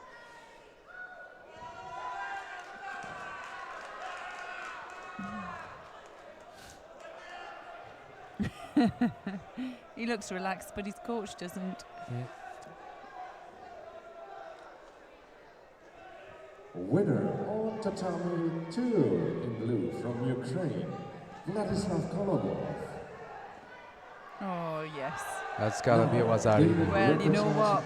It just depends how he. The referee was in a good view, wasn't he? There. Let's have another look at this. Control of the so shoulder. smooth. Yeah. Didn't really have control of the other side. That's why. Well, what a win! What a talent he is. Can't wait to see him in the final. So Dimero has another medal guaranteed. Of course he does. In his new weight category. Yeah. And he's going to have the winner of the next contest, Turan Bayramov from Azerbaijan. He's facing Vladislav Kazimirov from the Ukraine. Bayramov in the white judogi and Kazimirov in the blue.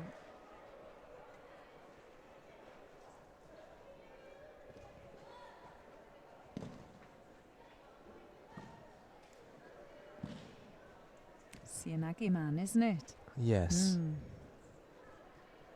And again, he's fighting a very tall opponent. There he goes. And again, Cianagi.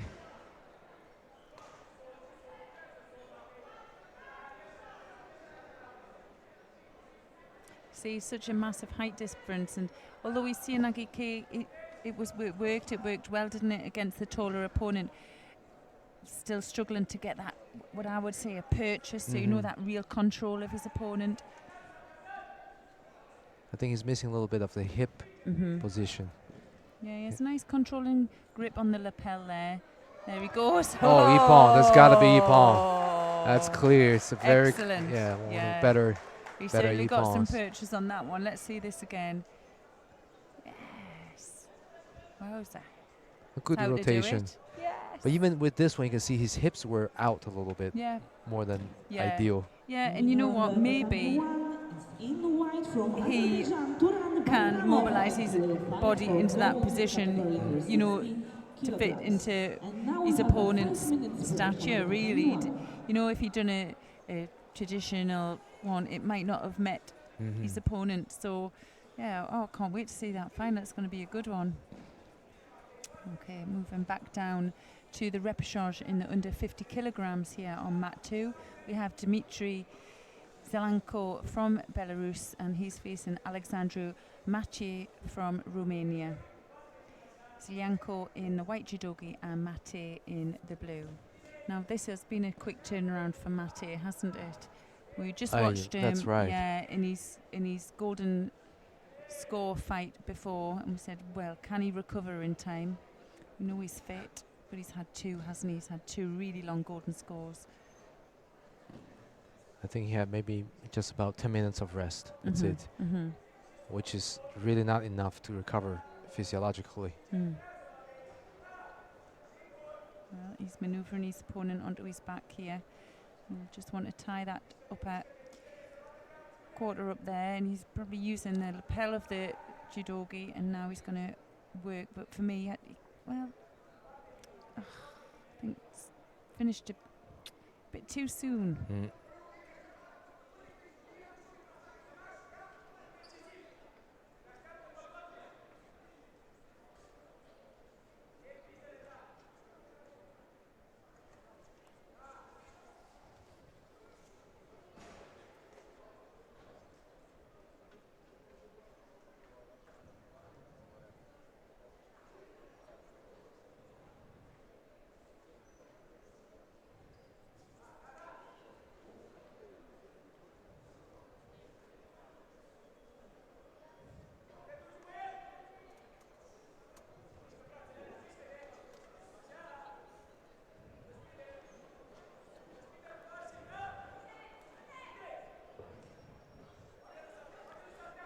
Yeah, I'm just impressed by their rate of work. Yeah.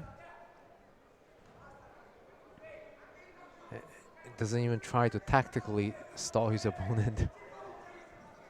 No, just 40 seconds left now in this repechage contest, and well, he certainly impressed me all day. Alexandru Maciej from Romania here. He's had some really tough contests, and Tatami well, there's 1 something about him. He's got some category really under nice 60 skills, but kilograms in yeah, the he white must from be getting Russia, tired. Underbek But he's Alsona managing to, in blue stick from in Cyprus, and Georgios do the job. Vanishvili.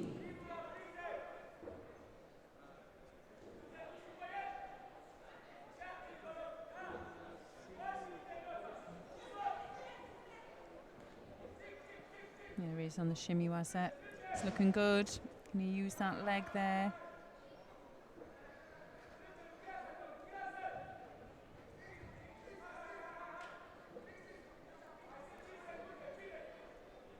Yeah, he gets a good position now. Just needs to keep putting the pressure on. Can you see he was just looking at the clock, really running the clock down. Well, a good win. Does that put him into the bronze medal contest now? He must do. He's had a million fights. Yes, I Yeah. believe so. Let's see that. No, doesn't. There he is. Yes, that Yes, puts it him does, to the yes, bronze it medal does. fight. Oh, So that's this good. is Going to compete for bronze. this is his 6th fight. In blue from Romania, Alexandru Matai. Last Repage contest on tatami 2. Under 50 kilogram in white from Romania, Andrei So Anker. if we stay on this mat, In we're going to blue from observe Israel, the last Ariel Schulman. repechage match between Andrei Angel of Romania and Ariel Shoman of Israel in white. And the winner of this match will go fight Anika Bachashvili from Georgia for the bronze medal later on in the finals block.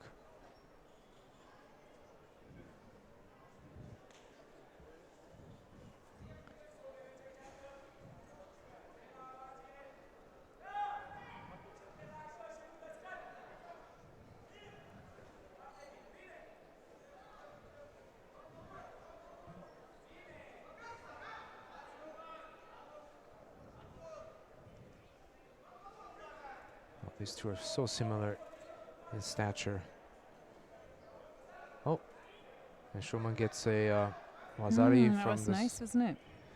yes, from the Sumigaishi with 2 legs.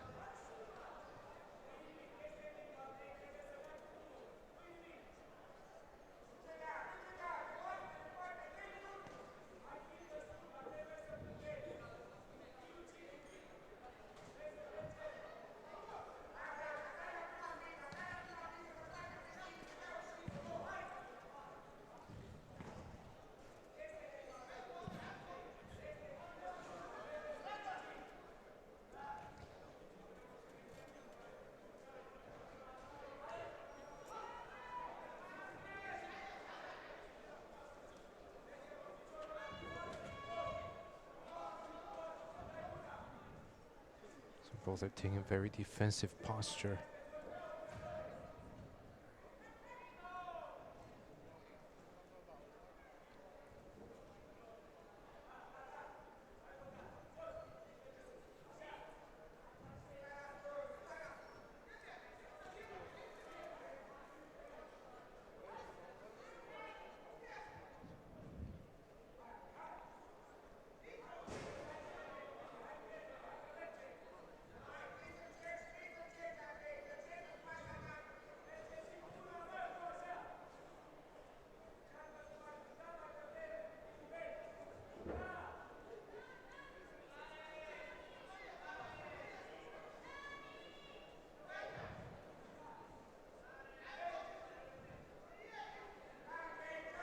Well, Shoman is very sticky to his opponent. Every time he goes down, he just keeps pulling his opponent onto him and continues to roll together.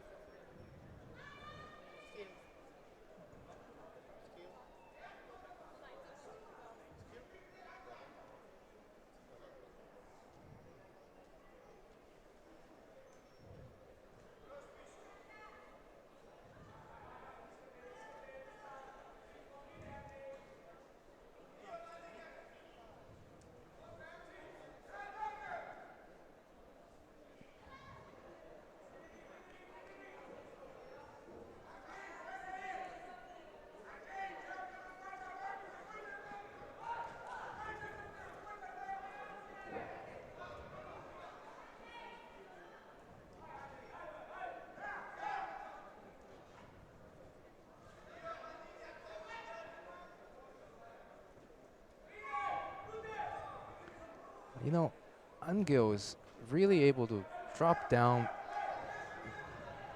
and gets the lift, but he just can't finish with the rotation when he comes in for the Soritsu Komigoshi or Seo Otoshi. And if he wants to score, he really has to get the rotation. It's very close there.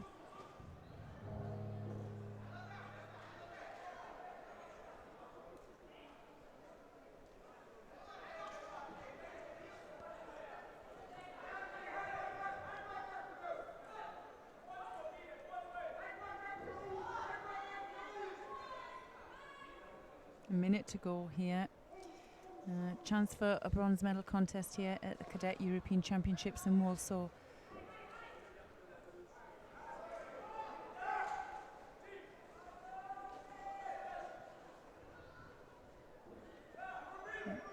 Bent over posture. So stopping Angel from getting close to his opponent, a little bit like we were saying before. You know, you need that contact, and you need to stay in contact to finish. From Russia, Underbek Sugunayev. And now last repechage fight category under 60 kilograms. In white from Russia, Rizvan Magomadov. In blue from Czech Republic, Antonin Dvoracek. First Judo there to Schulman. You can see he's just changed his tactics here. He doesn't want to, not coming forward, he's not engaging, his posture's lost. He really does need to be careful now. Something like that could cause another penalty.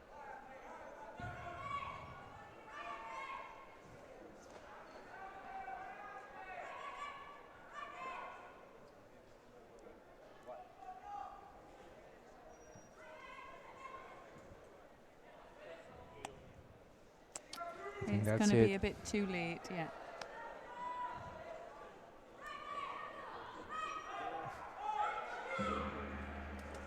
Oh, it's frustrating there at the win, and the place for the bronze medal contest goes to Ariel Schulman of Israel.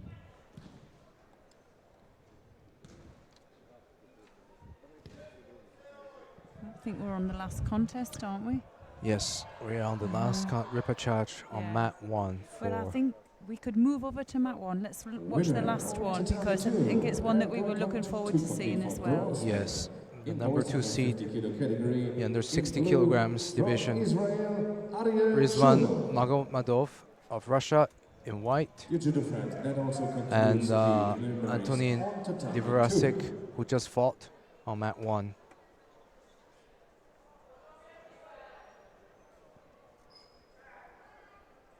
So Magomadov is leading with Vazari in this fight, and they still have 3 minutes to go.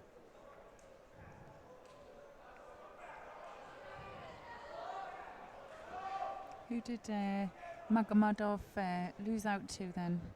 Because he was had the number 2 seed, I think, coming in, and he'd had a couple of really good fights early on. Let's see.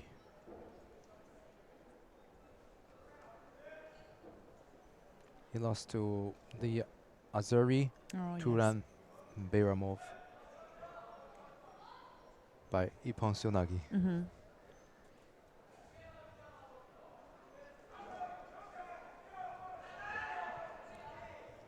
Oh, good effort there.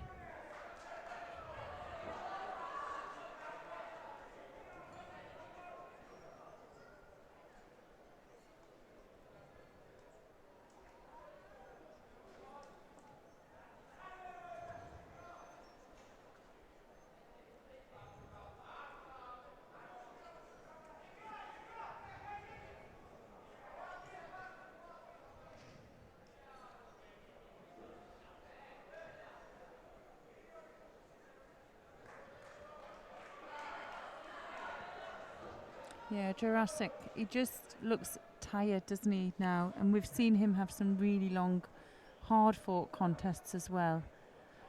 But he can come back as well. He's really got some great skills. Yes, he did.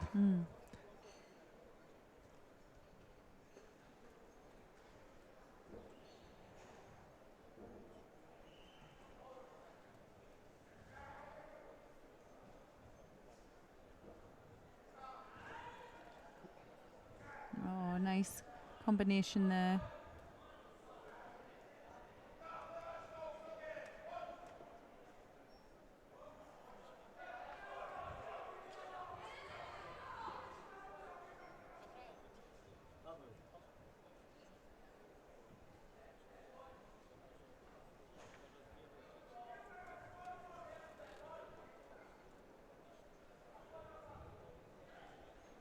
Yeah, great posture from the Russian, and managing to control his opponent, and well, he could really force another penalty here.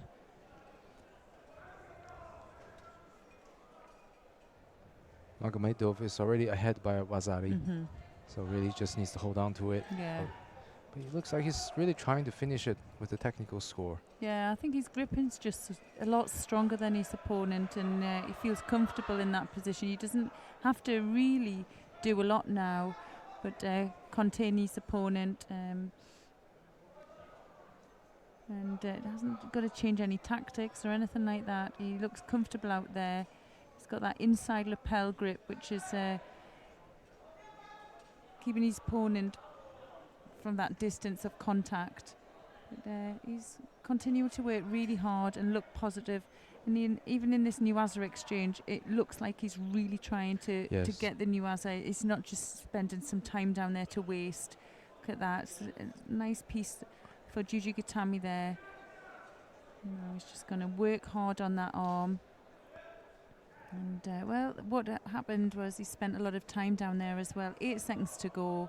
And we know that he's going to look at that clock. He's got one Shido. He's in such a strong position. And he'll just move away, avoidance, keep some distance between him and his opponent.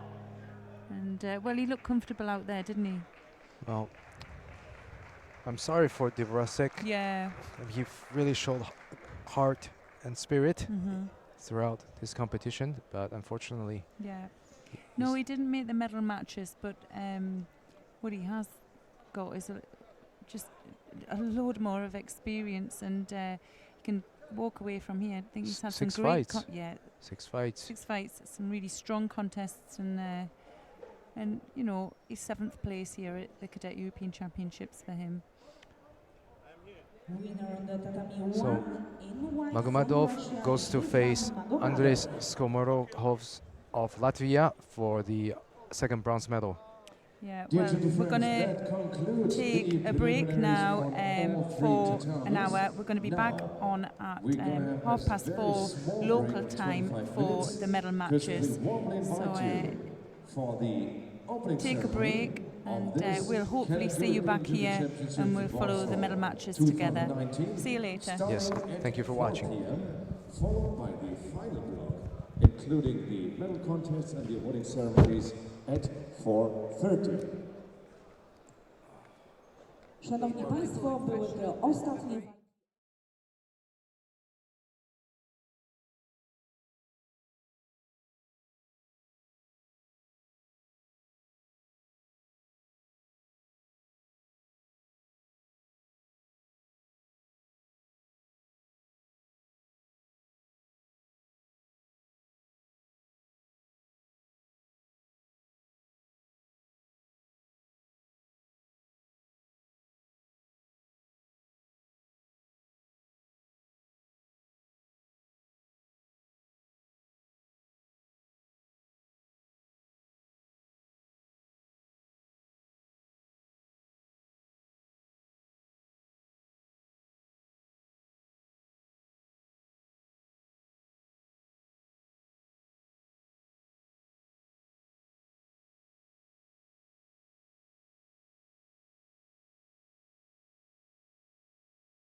Powitajmy ich wielkimi brawami.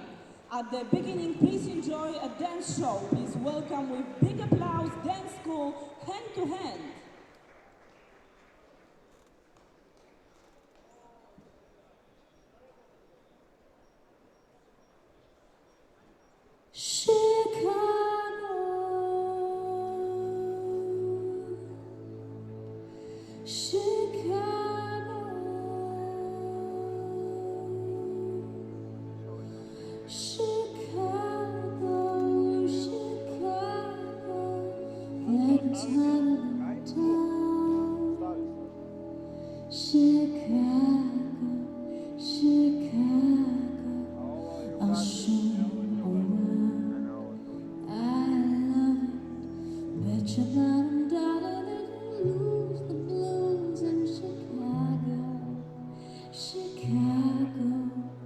The town that Billy Sunday could not shut down.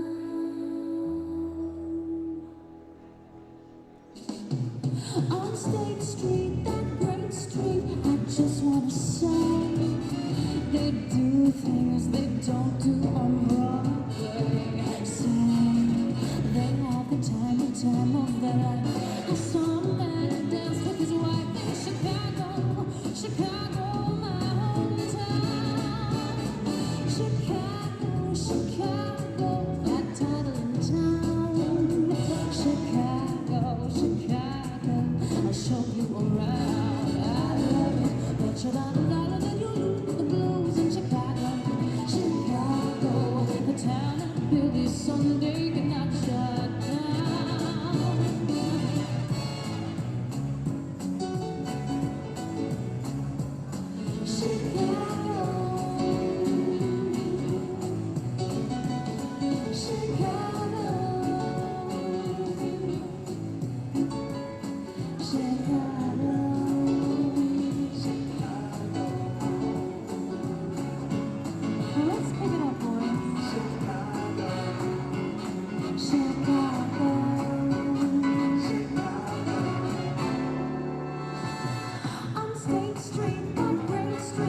Just wanna say, they do things they don't do on Broadway. Say, wherever I roam, I'm homesick, I swear. Love to get home, my heart is still there in Chicago, Chicago, my hometown. Chicago, oh, I'll show you around.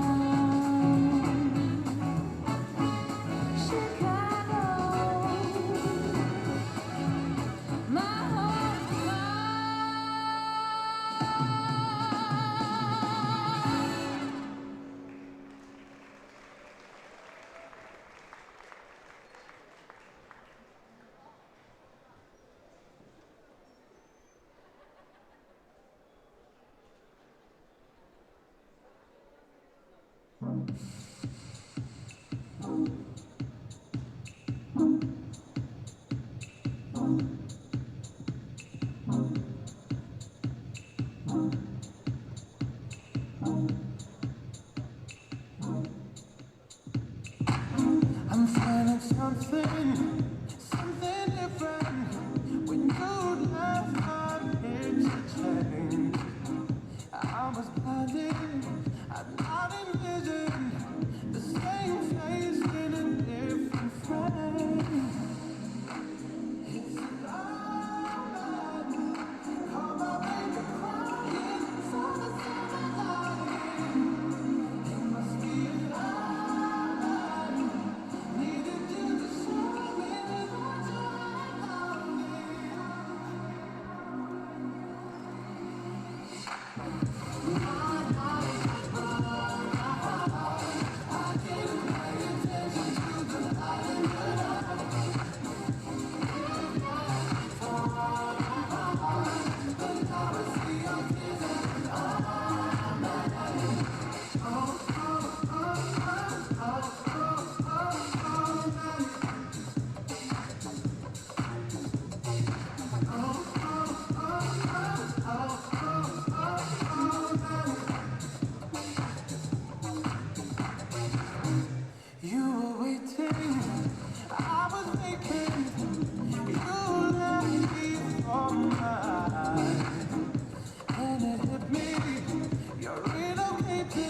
and I need you by my side.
Wystąpiła dla Państwa Szkoła Tańca Hand to Hand. Podziękujmy im wielkimi brawami. The show was made for you by Dance School Hand to Hand. Please make a big applause for them.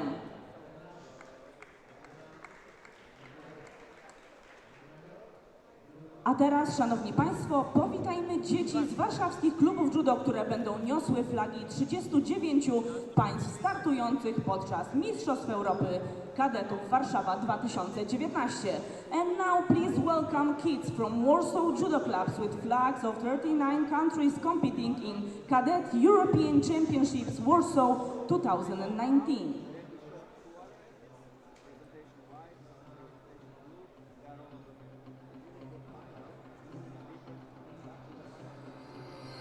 Please welcome Armenia,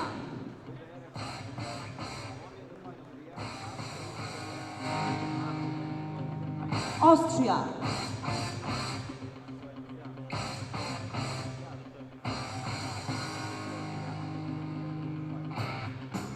Azerbaijan,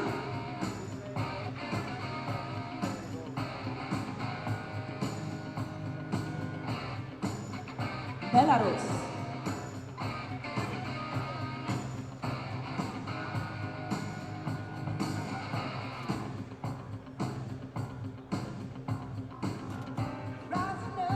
Belgium,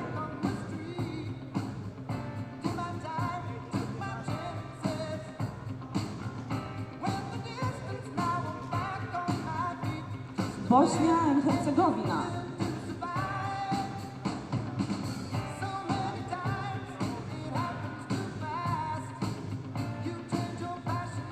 Bulgaria,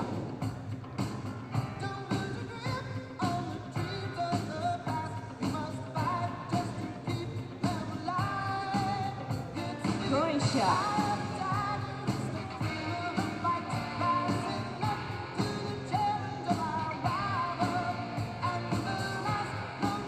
Cyprus,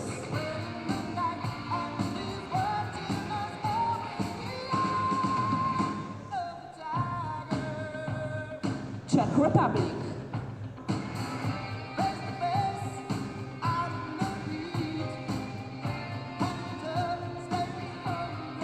Denmark,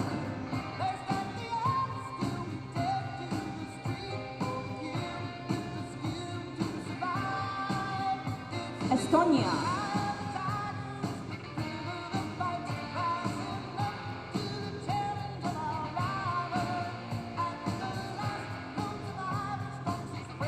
Finland,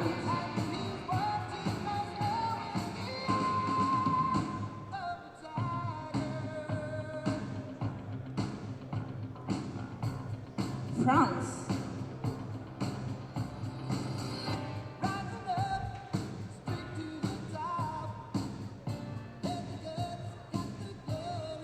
Georgia,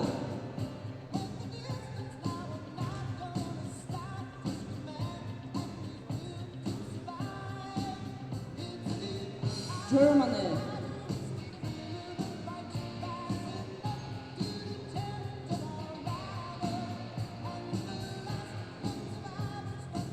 Great Britain,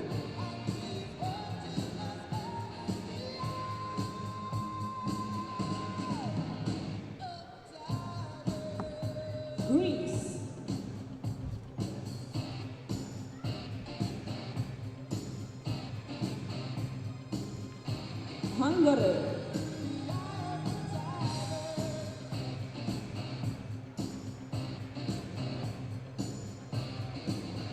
Israel.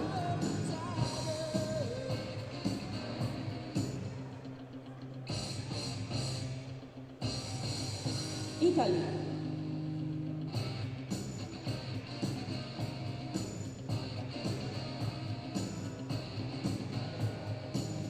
Kosovo.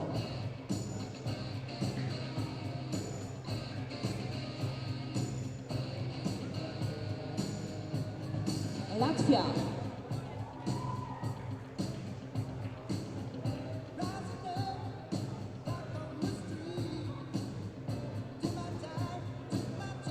Lithuania.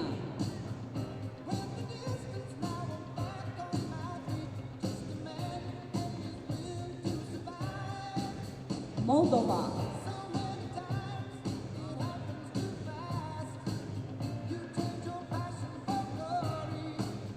Montenegro.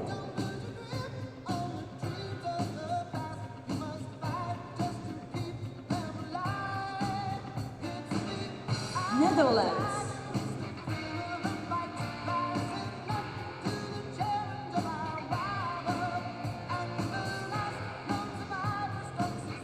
Norway.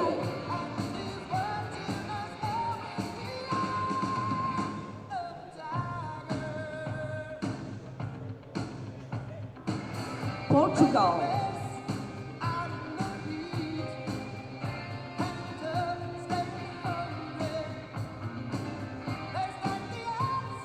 Romania.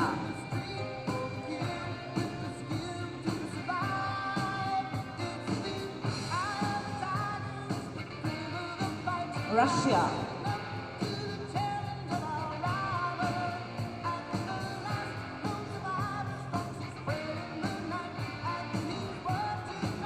Serbia.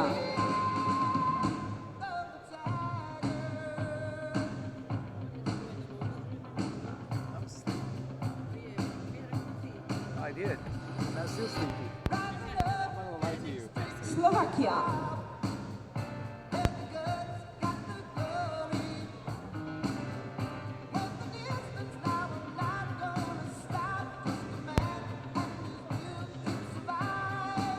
And now Slovakia.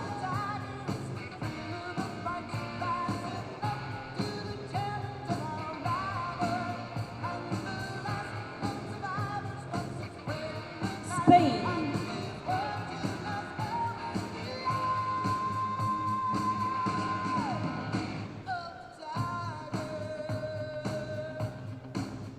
Switzerland.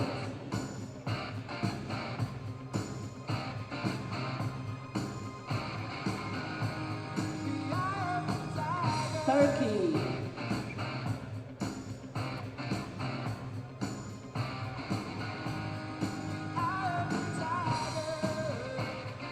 Ukraine.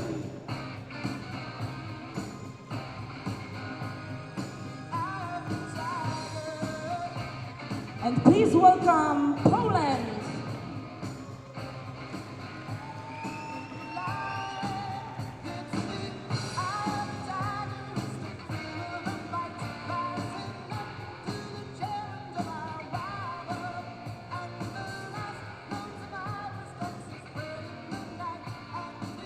Szanowni Państwo, Panie i Panowie, bardzo proszę o powstanie do hymnu Polski. Ladies and gentlemen, please rise for a national anthem of Poland.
Panie i panowie, drodzy przyjaciele judo, z wielką przyjemnością chciałam powitać w pierwszej kolejności zawodników, których zmagania będziemy oglądać przez najbliższe 4 dni. Witam serdecznie trenerów, sędziów i wszystkich zaproszonych gości oraz naszych wspaniałych kibiców.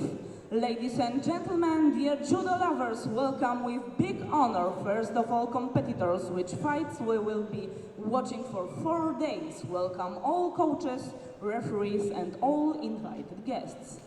Witam naszych zaproszonych gości, witam przedstawiciela miasta Warszawy, gospodarza Mistrzostw Europy, dyrektora Biura Sportu i Rekreacji Miasta Stołecznego Warszawy, Janusza Samela. Witam serdecznie podsekretarza stanu Ministerstwa Sportu i Turystyki Jana Widerę. Witam organizatorów Mistrzostw Europy Kadetów Warszawa 2019, prezydenta Europejskiej Unii Judo Sergieja Sołowiejczyka. I witam serdecznie prezesa Polskiego Związku Judo, pana Jacka Zawadkę. Pragnę również przywitać naszych gości specjalnych. Srebrnego medalistę Igrzysk Olimpijskich z Monachium z 1972 roku, pana Antoniego Zajkowskiego oraz mistrza świata z lat 1993 i 1997 Rafała Kubackiego.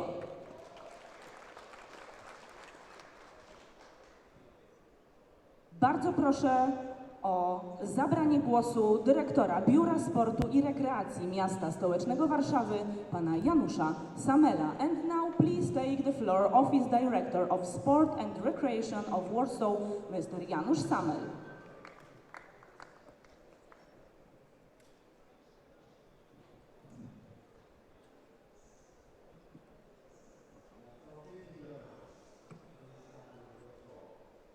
Szanowni Państwo, serdecznie witam w Warszawie. Serdecznie dziękuję Europejskiej Federacji za to, że wierzy w Warszawę, że przyznała Warszawie i Polskiemu Związkowi Judo tak zacną imprezę jak Mistrzostwa Europy w najmłodszej kategorii wiekowej w tej dyscyplinie. Mam nadzieję, że te zawody będą stały na wysokim poziomie sportowym, jak i organizacyjnym. O organizacyjny poziom się nie boję, bo Warsaw Judo Open, czyli jedna z największych imprez dla młodych kategorii wiekowych w Warszawie odbywa się właściwie od kilku lat i jest oceniana bardzo wysoko. Serdecznie witam w Warszawie. Mam nadzieję, że Warszawa oprócz emocji sportowych dostarczy również dużo emocji tych miejskich. Zapraszam do zwiedzania fajnych miejsc w Warszawie, zapraszam do udania się na Stare Miasto i mam nadzieję, że tu rozpoczną się kariery, wielkie kariery sportowe wszystkich młodych zawodników, którzy w Warszawie może dzisiaj zdobędą medale, ale może tutaj tych medali nie zdobędą, ale zdobędą je za parę lat i będą wspominali dzisiejsze starty jako te, które dały im wielką szansę i drogę do podium na Igrzyskach Olimpijskich. Raz jeszcze trzymam kciuki za wszystkich. Sporty walki to sporty walki, które są zawsze fair play. Tego życzę wszystkim zawodnikom, zachowania ducha fair play, sędziom tylko prawidłowych i słusznych wyników. Trzymam kciuki za najlepszych, niech wygrają dzisiaj i właściwie do niedzieli niech wygrywają najlepsi. Serdecznie dziękuję. Warszawa jest dla Was, dla młodych zawodników. Dziękuję bardzo.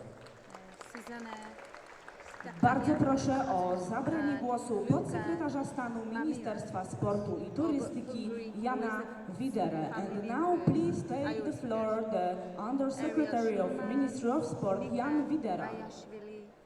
Szanowni Państwo, bardzo serdecznie witam wszystkich uczestników, przedstawicieli 39 państw, 341 zawodniczek i zawodników na po raz pierwszy organizowanych w Polsce Mistrzostwach Europy Judo Kadetów. Witam organizatorów, witam pana prezydenta Europejskiej Unii Judo. Te mistrzostwa to doskonała okazja, promocja Polski, promocja naszej pięknej stolicy Warszawy, ale to również promocja polskiego judo. Życzę wszystkim zawodnikom sukcesów, życzę, by te zawody mistrzowskie były takim początkiem drogi do pięknej olimpijskiej kariery. Trenerom życzę satysfakcji ze swoich podopiecznych, a kibicom wielu niezapomnianych wrażeń. Powodzenia wszystkim. Dziękujemy bardzo. Bardzo proszę o zabranie głosu prezesa Polskiego Związku Judo Jacka Zawadkę. And now please take the floor the president of Polish Judo Association Jacek Zawadka. Szanowny Panie Prezydencie, Panie Ministrze, Panie Dyrektorze, Szanowni Państwo, drodzy sportowcy, w imieniu Polskiego Związku Judo witam wszystkich serdecznie na Mistrzostwach Europy Kadetów, po raz pierwszy rozgrywanych w historii naszego związku. Mam nadzieję, że Wasz pobyt będzie bardzo udany, ale ten pobyt nie udałby się bez wielkiej pomocy, jaką otrzymujemy już od wielu lat od miasta stołecznego Warszawy. To jest wielkie podziękowanie. Dziękujemy również marszałkowi województwa mazurskiemu, który wsparł nas tą naszą imprezę. Również dziękujemy dyrekcji COS-u oraz oczywiście podziękowania dla Ministerstwa Sportu, bo pozwalają nam przygotować się jak najlepiej do imprez mistrzowskich. Dear judo friends, welcome to Warsaw. Mr. President, thank you for your trust and support. Thank you very much. Thank you for European Union. Dziękuję bardzo. Szanowni Państwo, z ogromną przyjemnością poproszę o zabranie głosu i otwarcie Mistrzostw Europy Kadetów Warszawa 2019 prezydenta Europejskiej Unii Judo Sergieja Sołowiejczyka. And now with great pleasure and honor, please take the floor and open Cadet European Championships Warsaw 2019 President of European Judo Union Sergiej Sołowiejczyk. Dear judo friends, dear judo lovers, dear distinguished guests, welcome to Warsaw, to the CADET European Judo Union Championships. Today on the tatami of Warsaw, we can see the best promising judokas from 39 countries. We believe that in a few years, we will enjoy their performance on the biggest judo events like Olympic Games and World Championships. I'd like to thank Municipality of Warsaw and Ministry of Sport of Poland for the support of our event. I'd like also to thank Judo Polish Association, leading by President Jacek Zawadka, for their great hospitality and big job. Ladies and gentlemen, the CADET European Judo Championship 2019 in Warsaw is open. Anybody else? Please. The Turkish girl, medalist, right? Thank you, Mr. President, and in 5 minutes we start final block of first day of Cadet European Judo Championships Warsaw 2019. I think so. Merrill, what did he get last time? Bronze medal, about 50 kilos. Right, he's 10 kilos. He's good, isn't he? Yeah, he is. You can see it's nice judo. Let me check just to verify. There's so many names, it's hard to remember everybody.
Dear judo friends, 3 minutes to go until the start of the final block. So, are you ready? Szanowni Państwo, 3 minuty do rozpoczęcia bloku walk finałowych. Czy jesteście gotowi?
Jedna minuta do rozpoczęcia walk.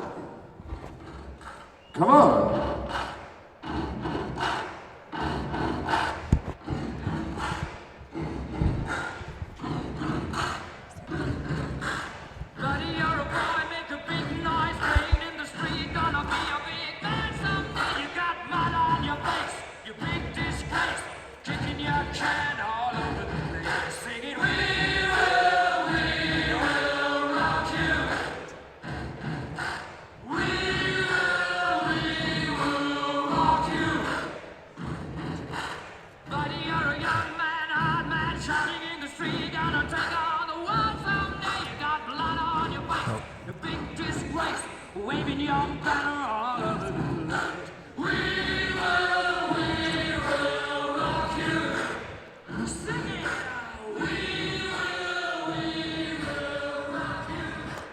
Ladies and gentlemen, the first bronze medal contest on this European Good afternoon and welcome back to the first day of the 2019 Cadet European Judo Championships here in Warsaw, Poland. And we are beginning with the finals block, starting with the bronze medal contest on 2 mats for the girls under 40 kilograms category. So on mat 1 we have Pauline Cook of France in white and Karina Minenkayeva of Russia in blue. But we're following mat 2 here, which is between Chiara Antonina Dispenza of Italy in white and Georgia Hadjanu of Romania in blue. From Italy. So the Italian girl Dispenza is 15 years old, and her opponent in blue from Romania, Hadjanu, is also 15 years old. And Hadjanu is the current European cadet champion. She won the gold medal last year in the same weight category of under 40 kilograms division.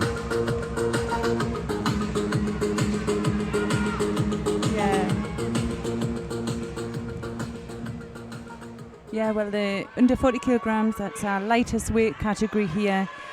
Tiny, but they've worked their way through today, and these young ladies here are going to be fighting off for the bronze medal at the Cadet European Championships. And, well, that was a sharp entry there, wasn't it, for... Well, Dispenza came out strong. Well, there's something the Italian cadet squad have had a fantastic year this so far, and really strong. Another good attack there from Dispenser.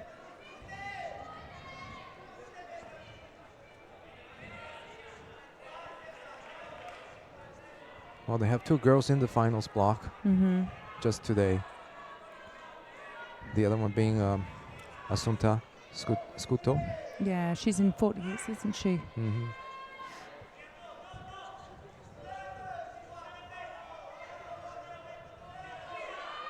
Oh, nice combination from Hajanu. Yeah, it looked like Dispenser could have countered herself there, but she ended up at the end of a good combination by Haganju.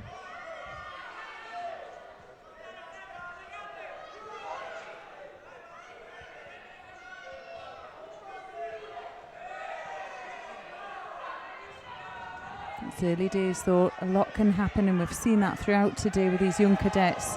They can really come back from some disastrous situations. Yes. I think it's just having that no fear, and they can keep going to the end. Some boys here have had some horrendously long golden scores, but really cope very well. Well, Dispenser has to be careful with that drop with no control. Yeah.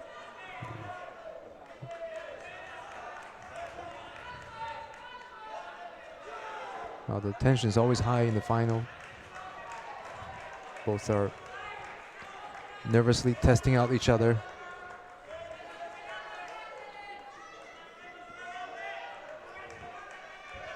Winner of the bronze medal contest on tatami 1 and taking the Hanjian, bronze medal under 40 kilograms. Hajianu there, just looking for an attack. She just needs to control that space between her and opponent and keep a good position. She's flying in there, and she's susceptible to a counter as well.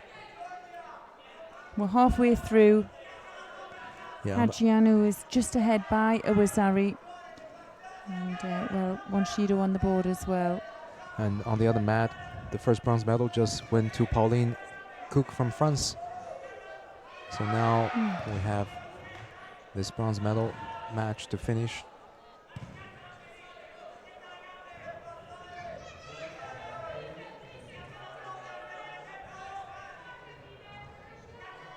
Good control there.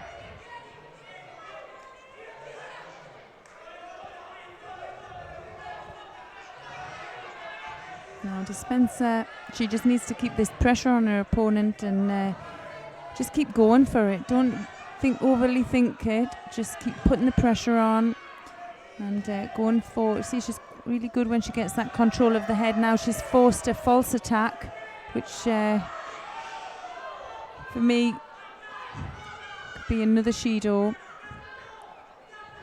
Oh. But I was well, Hajianu there coming back with a good attack. Minute to go.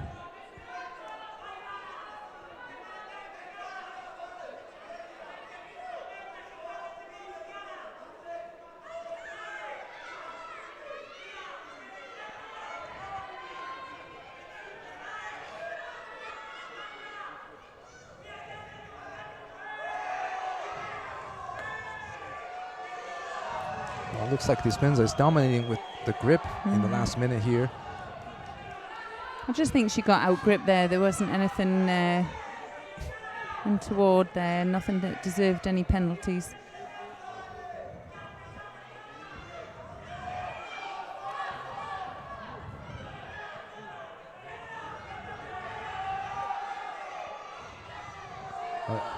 She's getting her head dragged down there. Yeah, Dispenser has to be careful with that because that looks intentional. Yeah, she just popped that head up. She could get a good attack in as well. But instead, the second penalty goes to Hanjianu. Well, she just needs to control what she's been doing. She's had a good fight so far. Doesn't need to change anything. Her gripping was good. She was really positive throughout the most of this contest. And well, she's looking good there.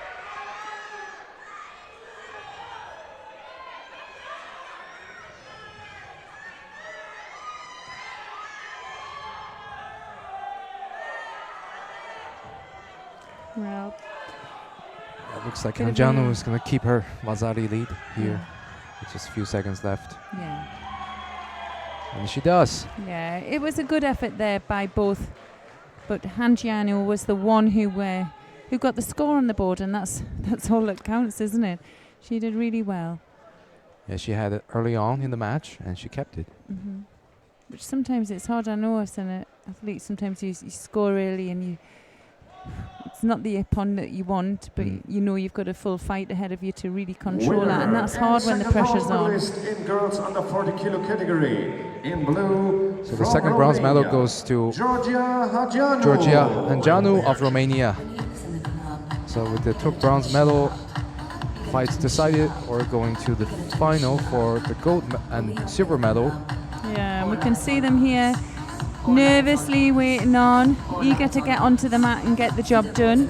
We have in white Susanna Stepian from Armenia, and in blue Mamria Luka from Hungary. You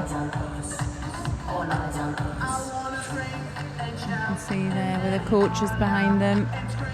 They've prepared in the warm-up room there. They've had another warm-up and a debriefing, and they're ready there to go. There's a gold medal at stake. It's going to be the first gold medal of our 2019 European Cadet Championships here in Poland. Well, who's going to do it? She's serious there. She looks calm, collected. And in blue judogi, the winner I of would the say it's European probably Cup their Cadets biggest moment in here, Warsaw, probably in their and little Japanese judo career so far. And she looks a little bit nervous. They look nervous, but they look But she made this far, so controlled. Yeah.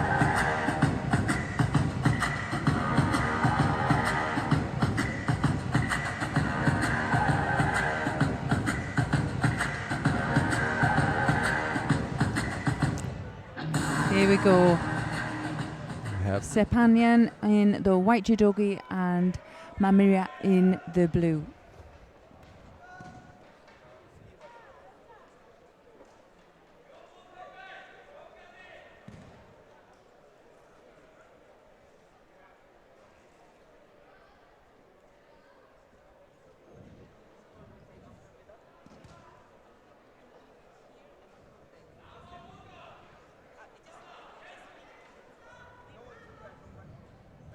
Oh, nice reverse there. Good attempt there. left a little bit too much distance. Yeah. No contact. Amira now getting a good control there of the. I think now she's trying to open her partner up. And she's looking maybe for the shimiwas. I think she's just, yeah, she just got caught there underneath and nowhere to go.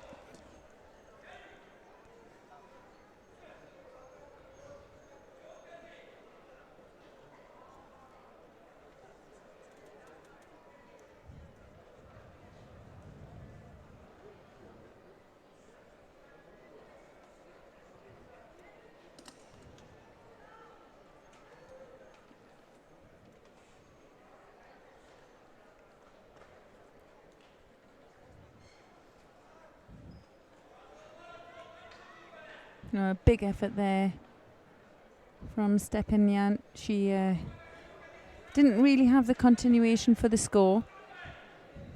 Right. But it's the amount of effort she's putting in. She could push her opponent to get a Shido very soon if she gets the next attack in.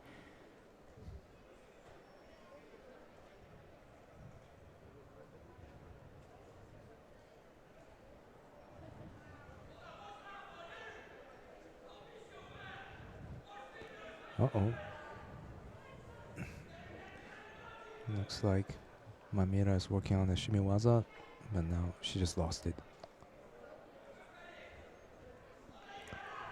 Yeah, she's looking for that reverse there, and didn't have the control of the head and the shoulder really. She's a bit stuck. Okay, she's quite calculated. She's waiting a little bit, but she might wait a little bit too long where she'll pick up a penalty.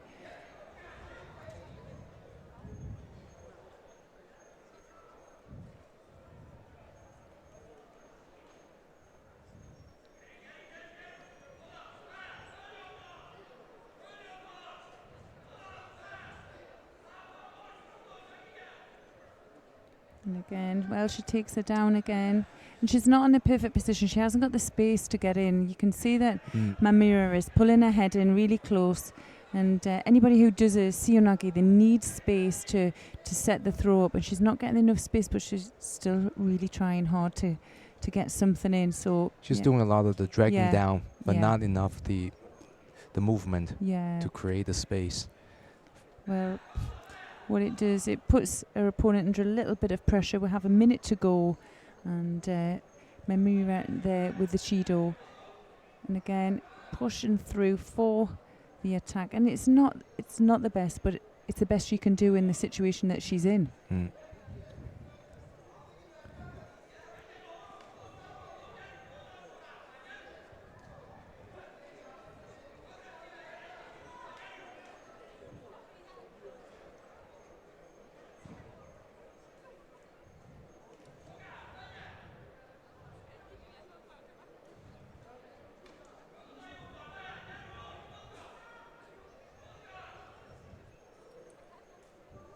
There she goes. She beats her to the attack again.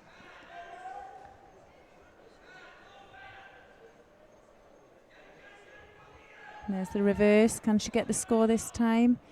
It was a good attack there, though, wasn't it? Yes, good entry.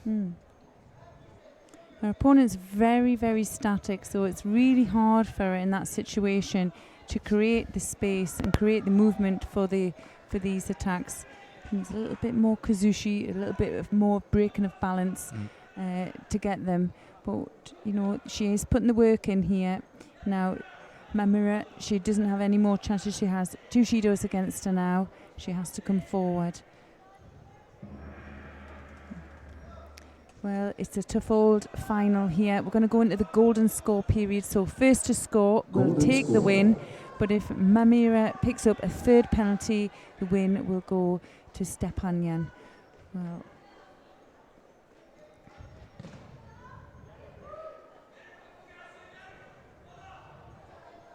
great on that lapel.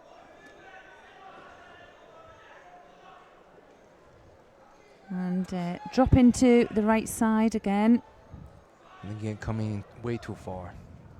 The hips are completely outside. Yeah, I just think it's really difficult as she's not getting the momentum for the throw, but at the same time, her opponent isn't attacking at all. Sometimes that, you know, as soon as they've gripped up, if they can get some momentum and movement by just moving their own body, that can create a good opportunity to throw. At the moment, it's a little bit static.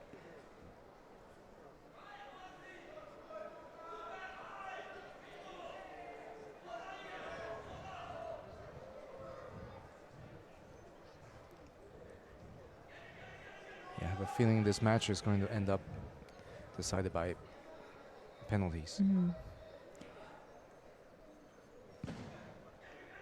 Well, they're both pretty, you know, when you look at both of these athletes, they're both pretty headstrong. Even though there doesn't seem to be a lot happen, they're, you know, they're very difficult to throw. That's the one thing, and maybe it is because they're using a lot of strength and they're quite static. And of course they're young, they're only 15 years old, they have some technical ability, but there's what's got them to this stage is definitely the, you know, that fight, that determination to get through contests.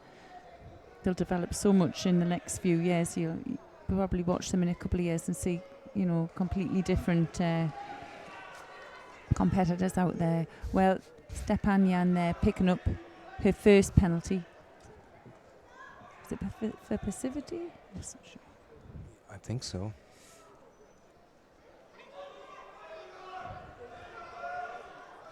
There's not a lot of diversity in their techniques. Yeah. It's just the same thing, you know, repeatedly. Oh.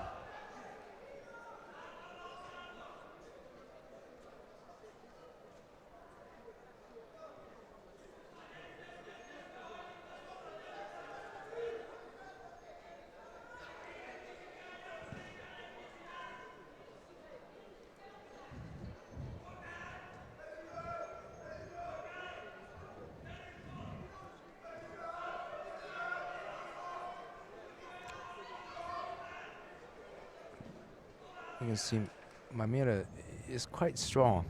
She's using a lot of power. And I would even say at times it overwhelms her opponent.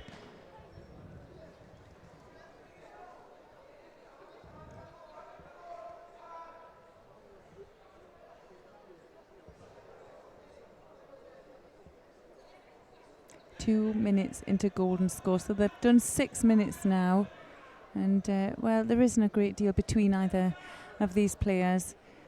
It's going to be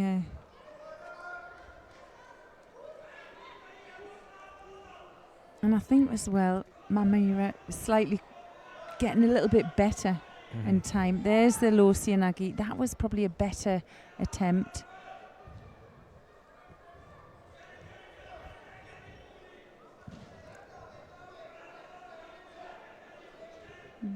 And you know, at this age they can get caught up in doing, you know, what is strong, what feels safe. But it would be nice to see a switch to the opposite direction from the Sianagi as well. And she probably does do that in a repertoire, but she's maybe struggling in this final.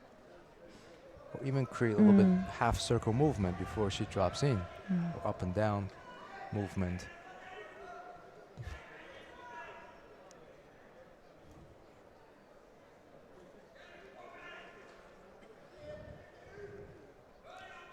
We're going to give it to Mamira for surviving this long with 2 penalties behind. Yeah.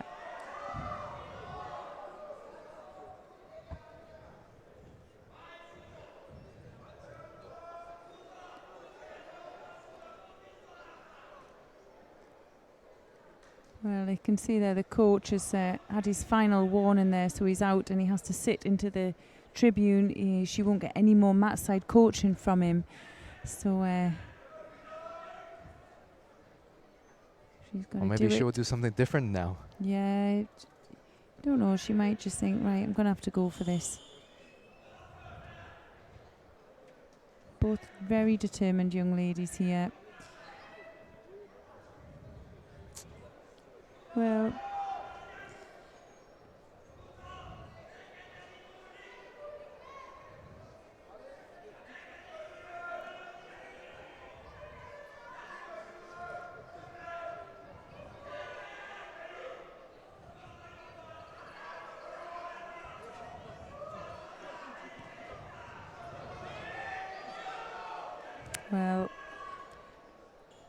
oh no. No, I don't think she moved her head out from underneath. No, I don't know if she did it purposely, but which is a shame. Now they're even on the penalties. So first one to make a mistake, it's we don't want to see it the final one like that, but there's nothing in it with these two, is there? They're both really strong, really determined. It's just this Sianagi. She has no. Yeah, she's looking there to go back. She put 3 in a row. Okay, oh, maybe well, they'll give a score on well, this one. he's wanting to give a score. Whether she managed to rotate onto her front or she was definitely on her side. 4.5 minutes in golden score. Well, she put 3 attacks together there, and I think that was what obviously did it, and they're quite happy with that. Well done to both of those young ladies. Susanna Stepanyan from Armenia, she takes the gold. Mamira Luka from Hungary takes that silver medal. Well deserved for both.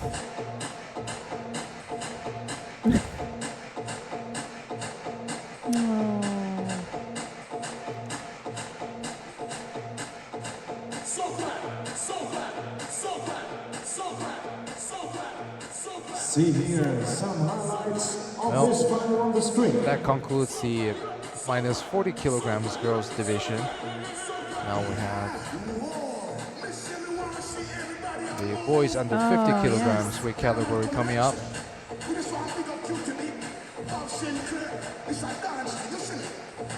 Right then, so we've got Ariel Schulman from Israel, and I think we're just looking at the opposite players coming on. We've been watching these two guys as well, and they've been fantastic all day.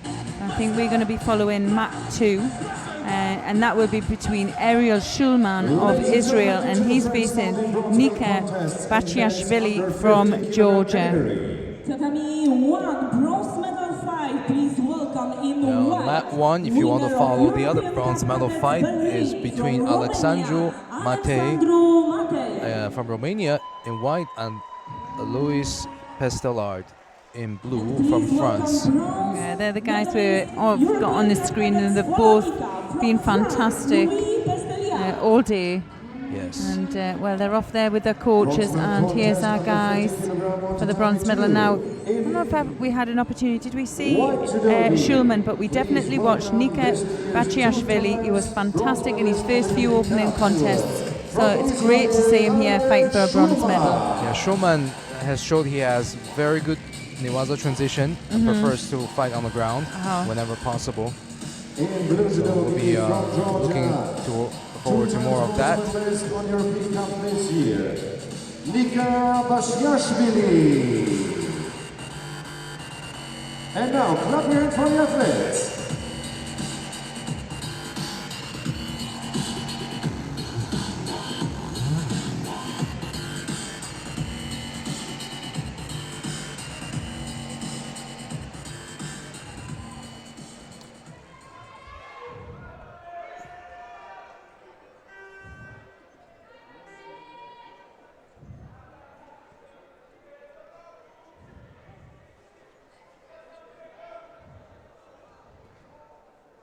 Wow, straight away with several exchanges of techniques.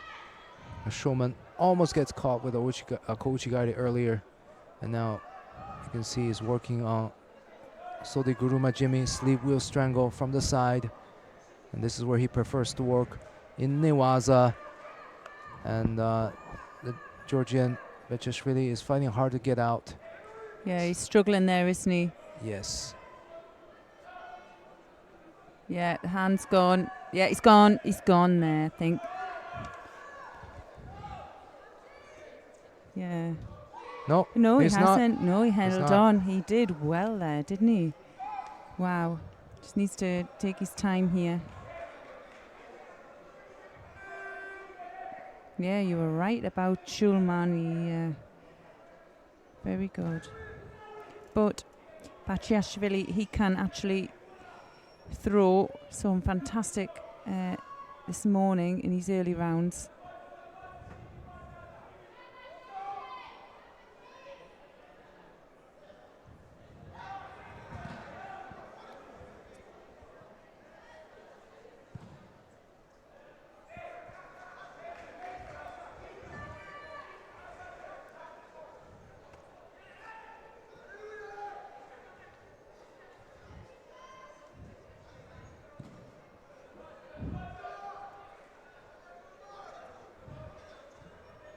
And Schulman picks up the first penalty.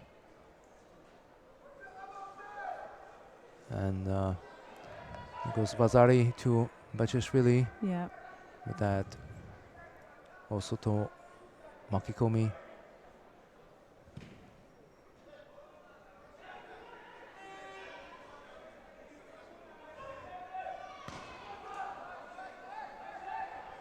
Well, we're nearly halfway through.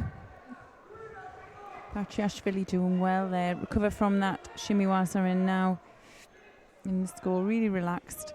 Looking for the uchi. Now he can switch it forward. Drawing his opponent on. So close. So close. Just needs to look after himself there. 2 minutes to go.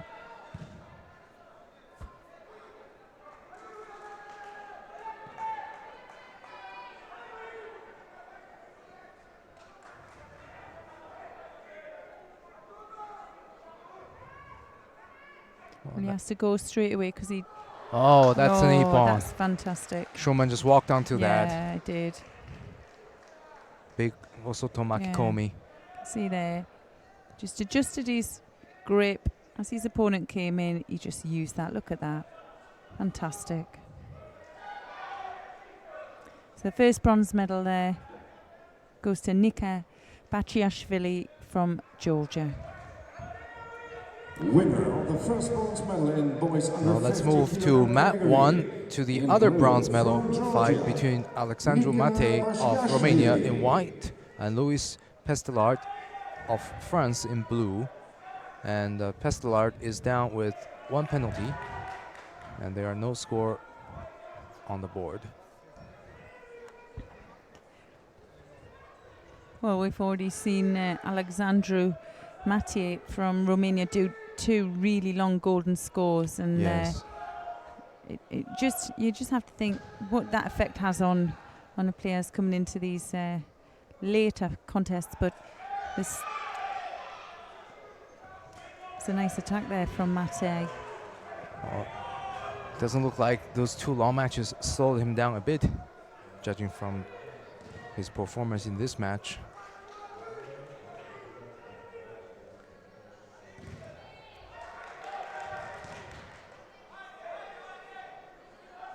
And Pestelart picks up a 2nd penalty, and now it goes out of bounds again. Might be a 3rd penalty. It'll be a really disappointing way to lose the match. And I think the referee is going to give Pestelart a 3rd penalty for stepping out.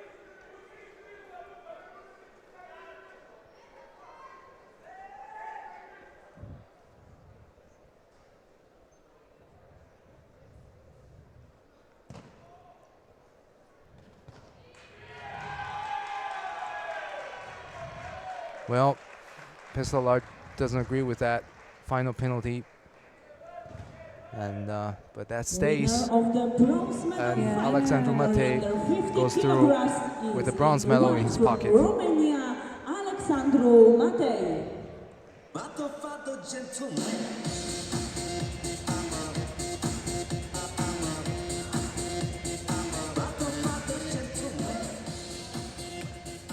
So coming up, we have the final for the gold medal between Romain Valadier Picard of France and Nikita Holoborodko of Ukraine in blue.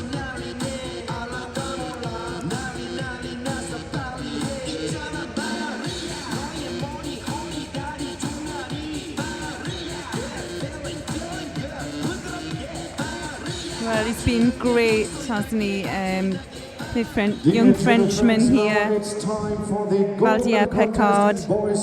He's really has shown he's got fantastic skill set, but he's got a tough one here with Holoborodko from the Ukraine.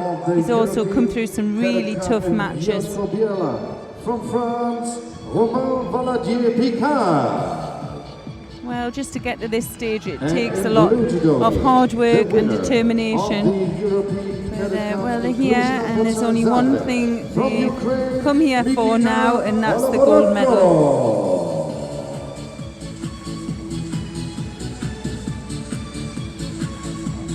Picard came in as the #1 ranked on the IGF World Ranking for cadets in 2019. And he's only 16 years old. Yeah.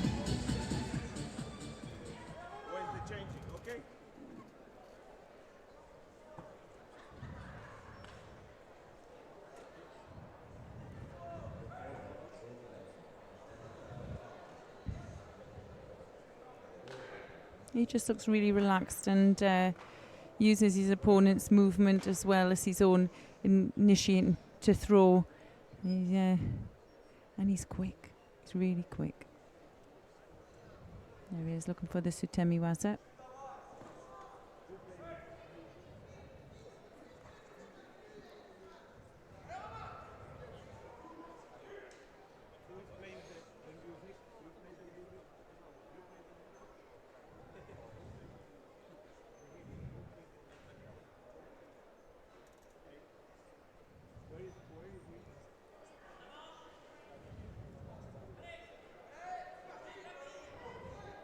Oh, nice Sutemi Waza attempt there. Now looking for an opening in Waza. And Israel is on for the shimmy Waza. Really quick stoppage there from the referee. Yeah, I see he was just transitioning to Jujigatami. Yeah, he was. Yeah, he doesn't allow his opponent to set him up. He's straight in with an attack. And he's confident, isn't he, down there on the ground as well. Yes.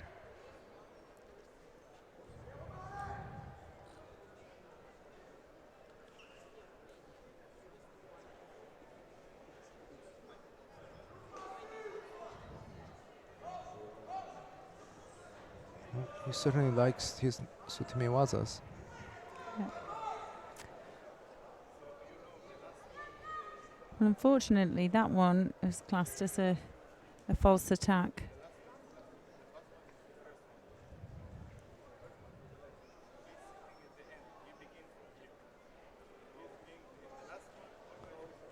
And again, he's just using that. I mean, it's a good attack, but he's using it to break up his opponent's attack. You know, his opponent's getting a stronger grip. He's going in just before he goes in for the attack. He's pipping him to the post, and there he's forced that first Shido there to his opponent. I think that's a Wazari there. And now looking for a finish in Nuasa. See if he gets the time in this exchange.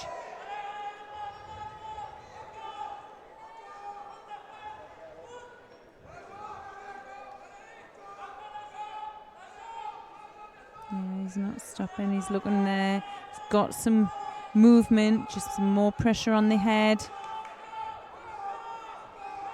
Doesn't stop, does he? Just doesn't stop, looking maybe to reverse it. I'm going to give it to Holoburoko for defending it so well. Yeah, you have to. It was a great effort. Look at this, off the grip.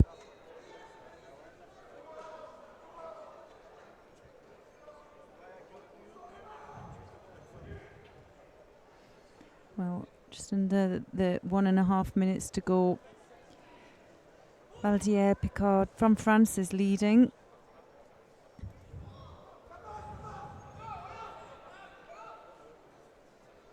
Controlling both sleeves as well.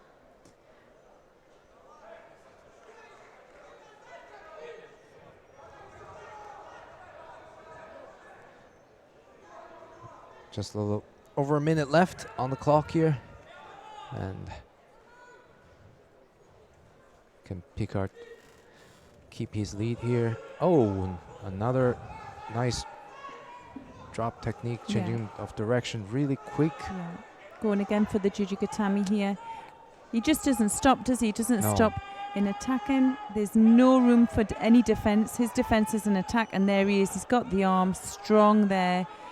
Just going to try and adjust his balance. I guarantee you that he drills this turnover to the Juji many times. And just his work rate is why he's still in Nuasa after 30 seconds.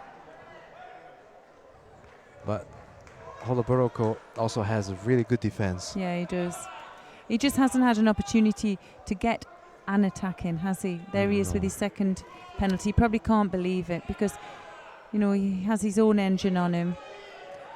Well, that maybe was his opportunity there. Oh, well.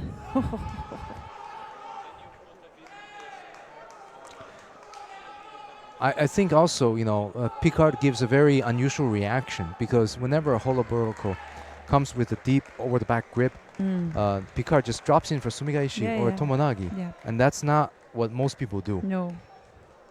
Well, they're absolutely spent there. They've worked extremely hard. It's been non-stop.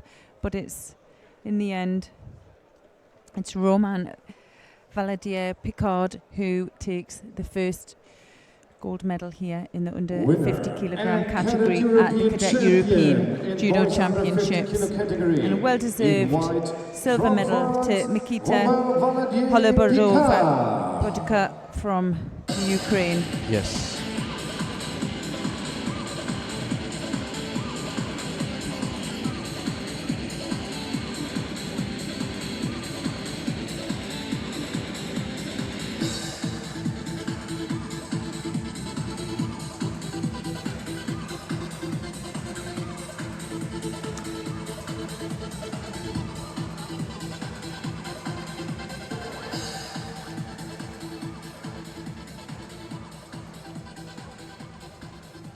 Ladies and gentlemen, now the awarding ceremony. So we're going to award ceremony. Yeah, we'll do the awarding category.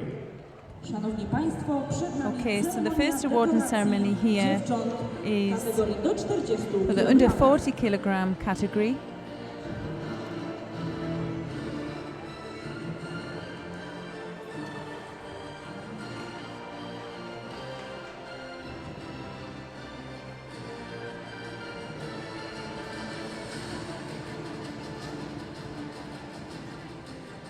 The medals will be presented by the President of the European Judo Union, Mr. Sergei. Bronze medalists are Medals are going to be presented by the President of the European Judo Union, Mr. Sergei Soloveichik. Pauline Suk. Pauline Suk takes the first bronze medal, and Charia Antonio Dispensa, Georgia Hadjianu from Romania takes the bronze medal, and the silver medal goes to Mamira Luka from Hungary, and the gold medal and the European champion in under 40 kilograms goes to Susanna Stepian from Armenia. Polish Judo Association Jacek Zawadka.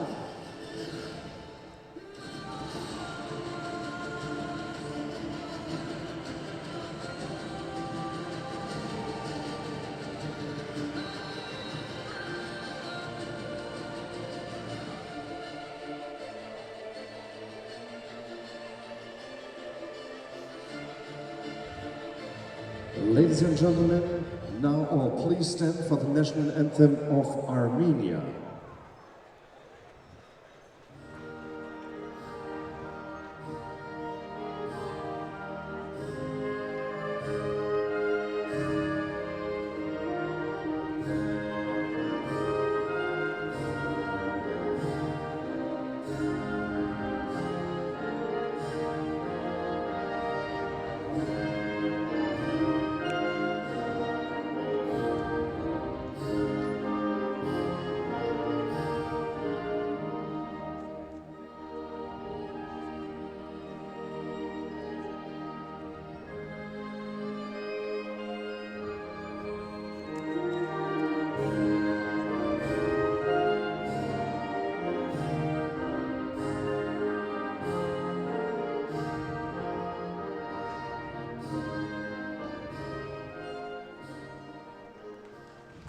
Congratulations to the medalists.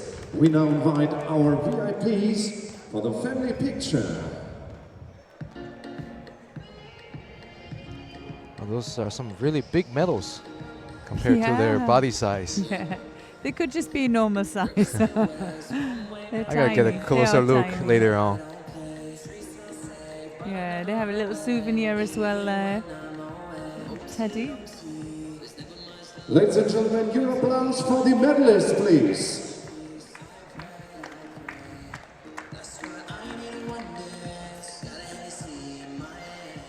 And now, dear judo friends, before we come to the next bronze medal contest, it's time for some fun action.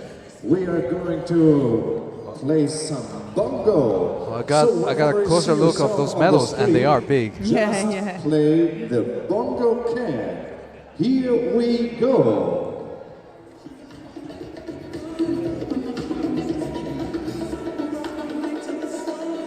There you see how it goes. And now play the bongo.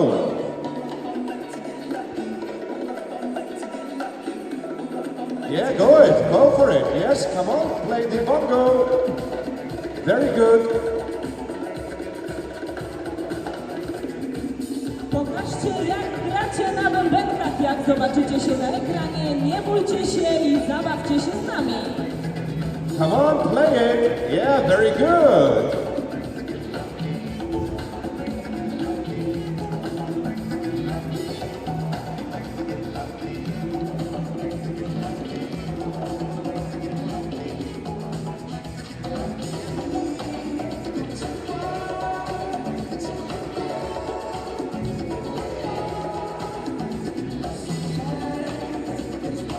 Very good, yeah? Good.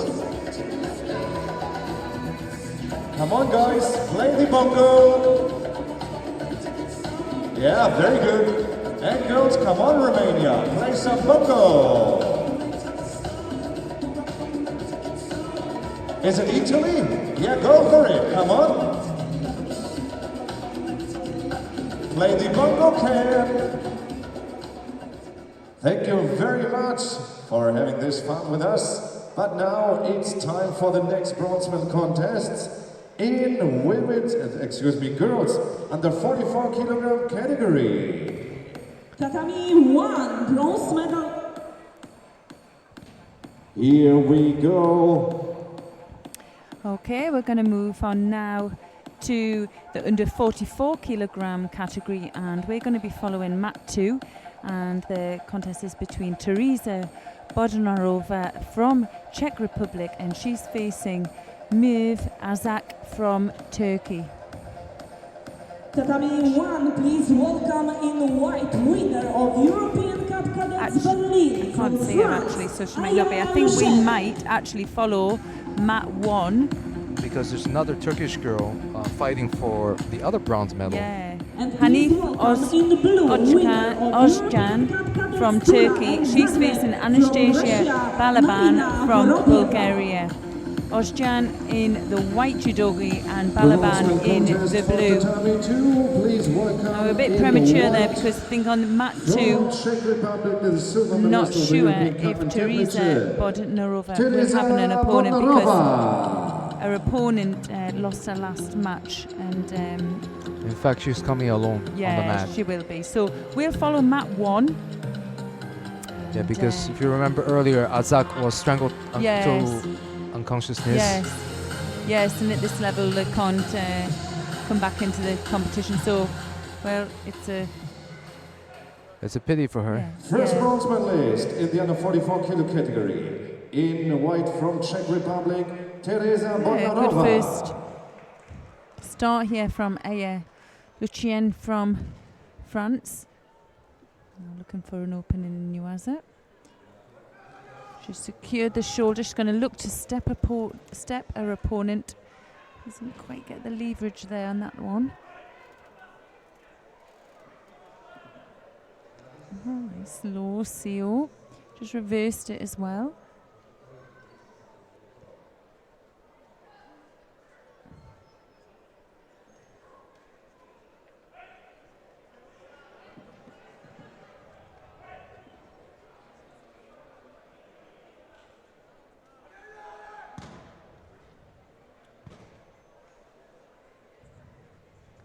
I believe Vera Biba also came in as one of the top seeds here.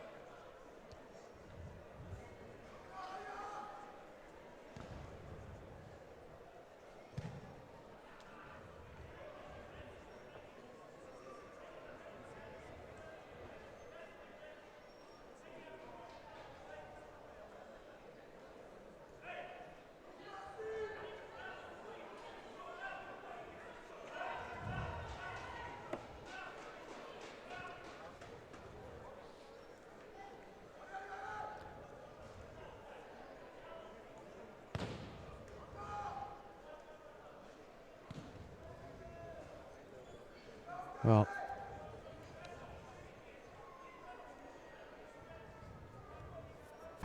Marina Verabiva was the world cadet champion back in 2017. So she definitely has a lot of experience at this level. Yeah, but she just got thrown by... she could get a finish here if she can secure that top. And she's right on top of her opponent.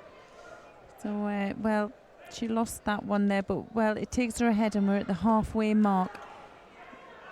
Well, she might be former world cadet champion, but for me, it's Lucien who is the stronger one at the moment. Yes. Whether she can keep this lead, we'll have to see, but there's still 2 minutes to go.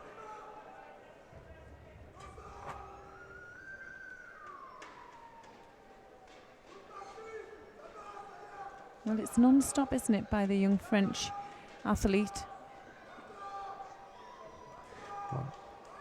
There she is with that turn. She just needs to get, let's either take her back or step over. She doesn't seem to have the energy left by the time she's got those arms in.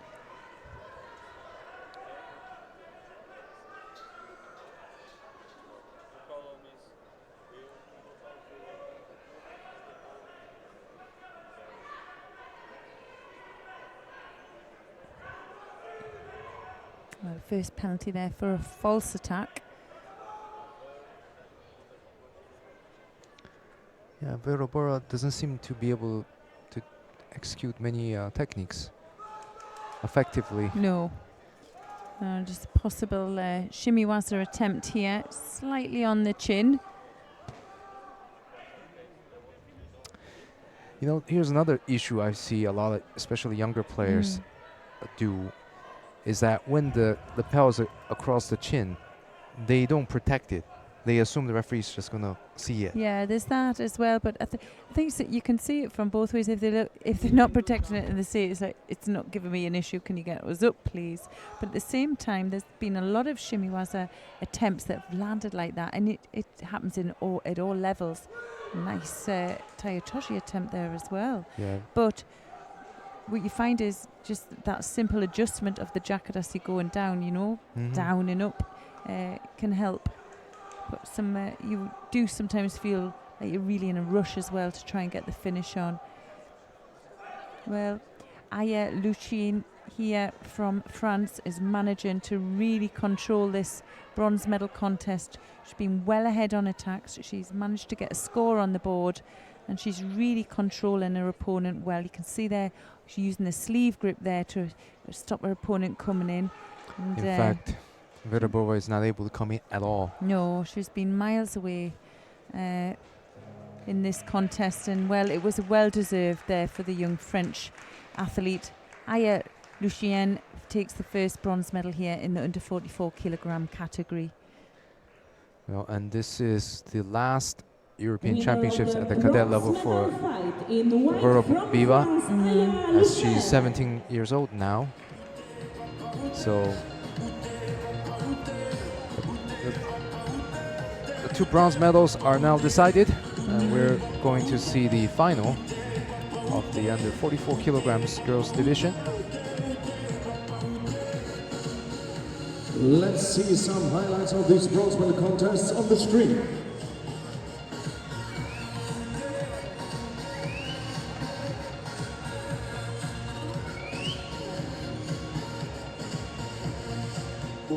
Qu'on y croit ou pas, il y aura bien un jour où on n'y croira plus. Un jour ou l'autre, on sera tous papa, et d'un jour à l'autre, on aura disparu.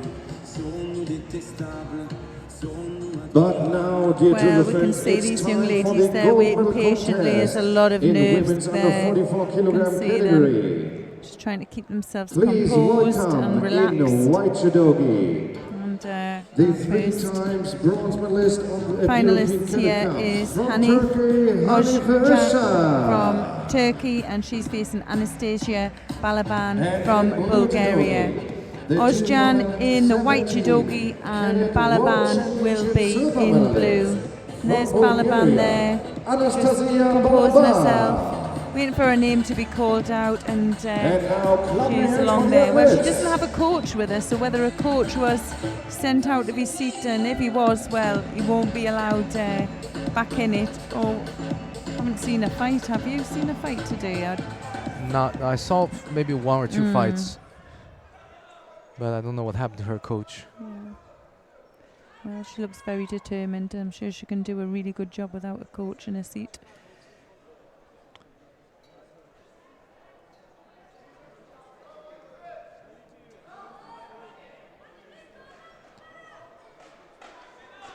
Well, both picking up a Shido penalty there for that gripping infringement. It's taking too long really to grip up. Looks negative.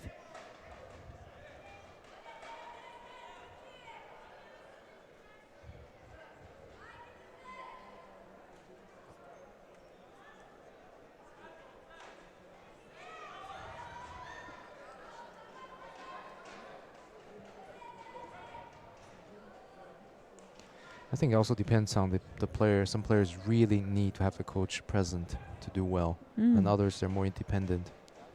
Yeah, I think sometimes when they're out there, you know, sometimes a coach can really help, you know, when you're tired, just to help you keep focused sometimes, or, you know, remind you about something that you do. They're not there to change your fight so much.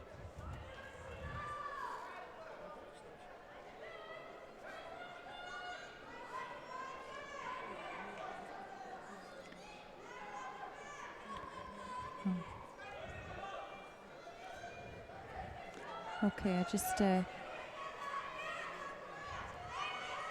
there being informed that Anastasia Balaban isn't Bulgarian, she's actually from the Ukraine. Well, the name sounds like Ukrainian. Yeah. That's a common name, Balaban. But I guess they're close enough. Maybe she decides to fight for Bulgaria. Have a look on there.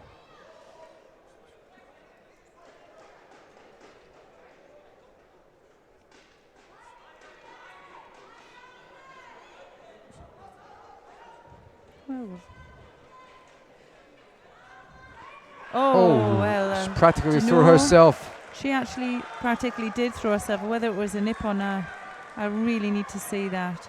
Well, she was like pulling hard, Yeah. circling around, and just got countered with the tewaza from Ozjan.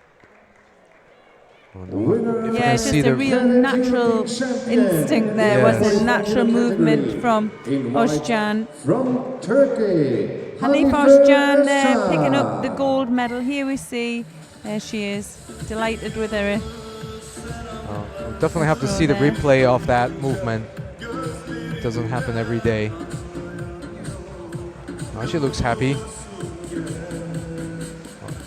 So Turkey secures a gold medal, even though the other player couldn't compete. Yeah, here she goes. Oh, but see what did it for her.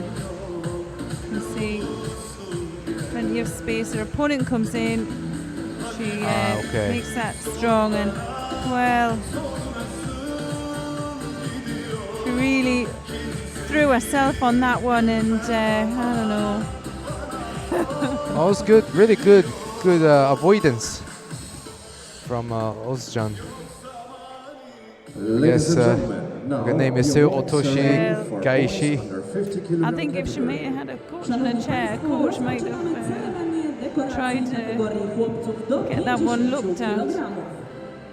Anyway, we're going to move now through to the the awarding ceremony for the under 50 kilogram men. So we have the bronze medal going to Alexandru Matei of Marketing Director of the European Judo Union, Mr. Peter Fraser. Romania. Bronze medalists are And the other bronze medal goes to the Georgian player Nika Bachiashvili, who had a fantastic performance today, and also the Romanian boy Matei really fought with a strong heart for many long matches, and I'm sure he's satisfied with this bronze medal. And the silver medal goes to Mikita Holoborodko of Ukraine, and the gold medal goes to Romain Valadier-Picard of France. The mascot will be presented by Polish Army Colonel Tomasz Bartkowiak.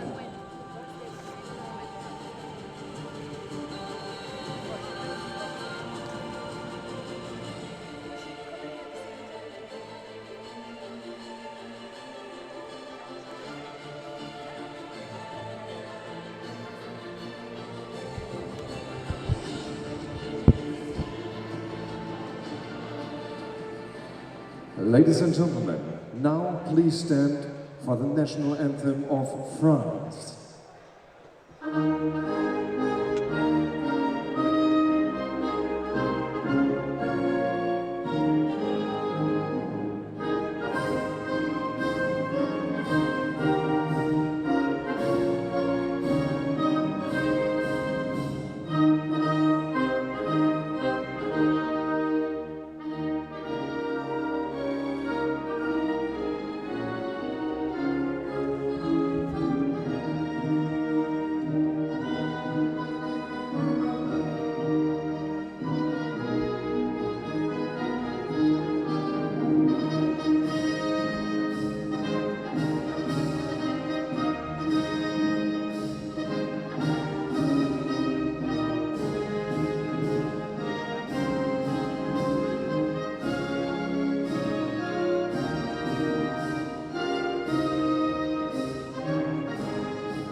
Congratulations to the medalists.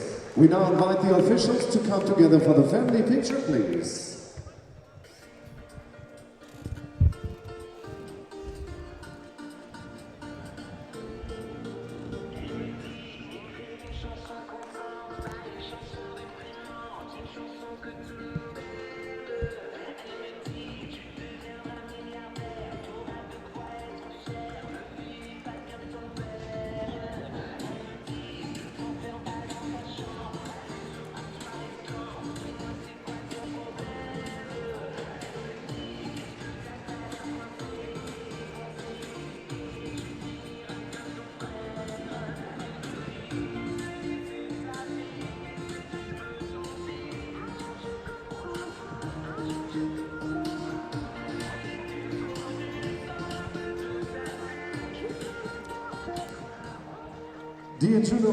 Well, here we are now for the bronze medal contest in the under 55 kilogram category, and on mat 2 we're going to be seeing Vladislav Kolobov from the Ukraine, and he's facing Kamran Suleimanov from Azerbaijan. Oh, the bronze medal, which you can follow, is on mat 1, and that is between Yafim Vitkuski from Belarus, and he's facing Nijat Mamedli from Azerbaijan. Well, you can follow either mat by choosing at your right hand side, and you can stay with us on the commentary channel and follow us to watch this, what I'm sure is going to be a really exciting bronze medal this weight category.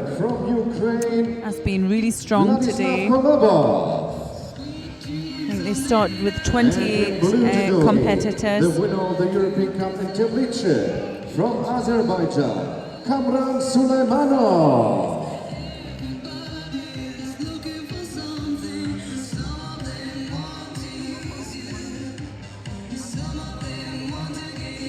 Come on, dear judo fans, clap your hands for the athletes, please. All right, here they come.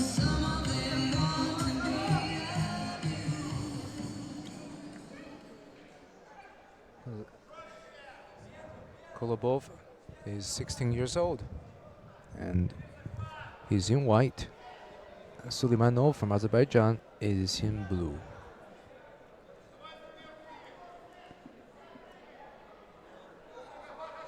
Oh, big Sionagi attempt there from Suleimanov.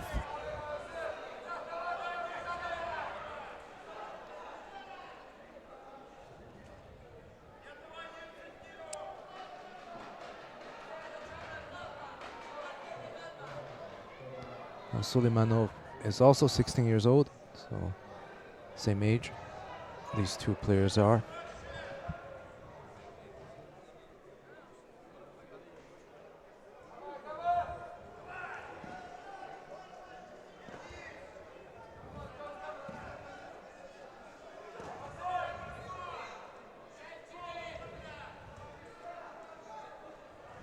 Oh, great attempt there from Suleimanov. He was really put under some pressure on the edge there, and he really had to do something well. Kolobov, just that bit taller. He's extremely strong. That's something that, you know, the Ukraine and Azerbaijan have really produced some strong lightweights here at the Cadet European Championships. There's a nice takedown there. I'm looking for Shimiwaza.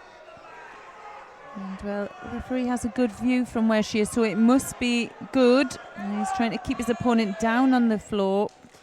Manages to get up onto his feet there. Well, he certainly looks like he's felt the effects of that Shimiwaza. Just the defense, even if he's successful defending, can take a lot of energy. Of course it does, yeah.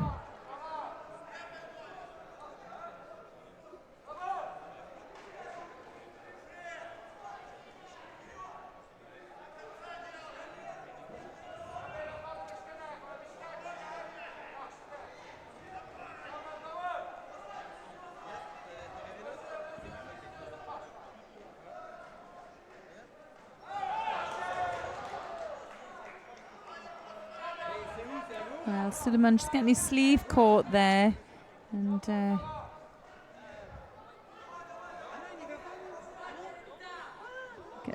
penalty there for not engaging with a grip.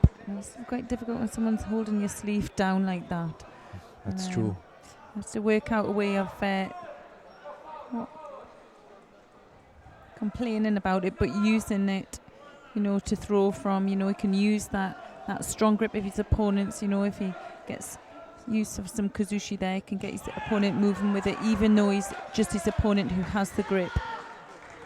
Tayatoshi attempt by Kolobov.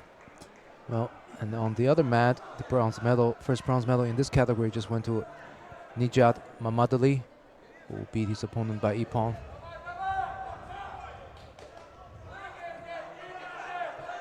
So we got 2 Azeris in the final, and potentially 2 bronze medals for them. The winner of the bronze medal contest on the tatami one is in blue. Big effort there from the Azeri. He is struggling with the strong high grip from the Ukraine. He's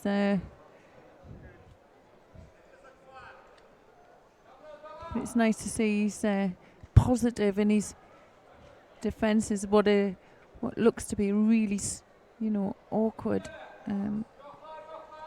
forward attack on the edge there. Just needs to be careful he doesn't step out. You can see his opponent using it for an attack, and again, there's his defenses, the Soldi.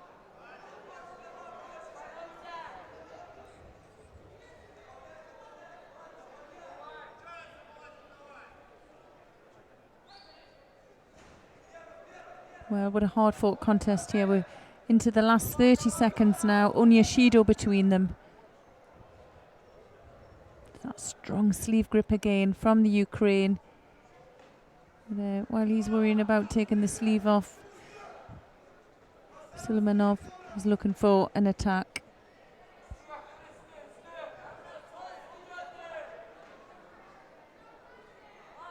Oh, that was a poor drop for Tomonagi.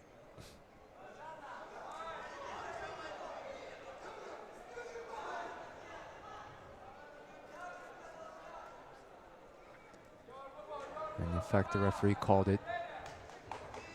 Yeah, well, it equals it up now, and good timing really for Suleimanov, because they're going to go into the golden score period. First one to take the score is going to take the bronze medal. Oh, it's been such a hard contest, hasn't it? Hard fought contest, very cagey.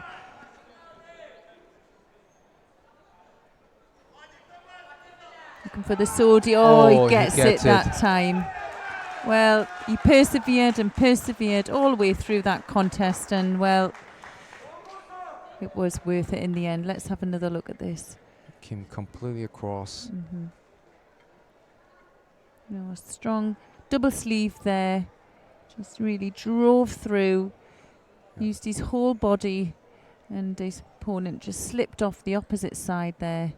Winner of the second bronze medal. Well deserved there for Kamran Suleimanov of Azerbaijan. Takes the second bronze medal for Azerbaijan. So double bronze medals for Azerbaijan. Yeah, well, our final contest here is going to be between Vincenzo Scandira from Italy, and he's facing Farkas Benz from Hungary, and there they are, very serious.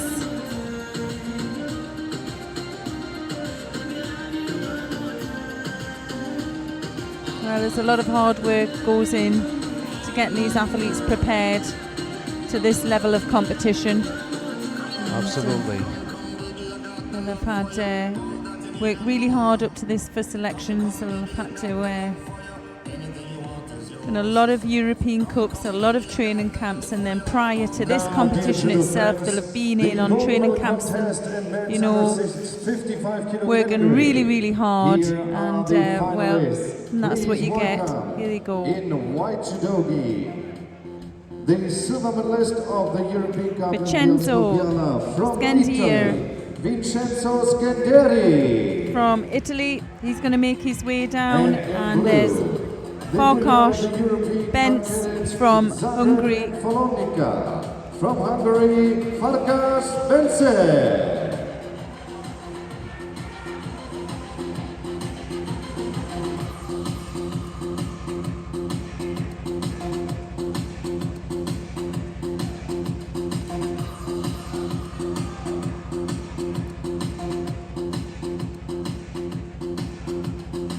Scandieri in the blue judogi and Fokos in the... Did I say blue? And I meant white. Fokos in the blue. This is the second Italian in the final today, I believe. Also the second Hungarian in the final.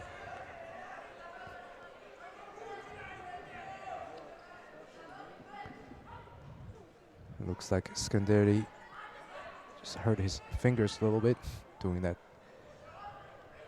technique earlier.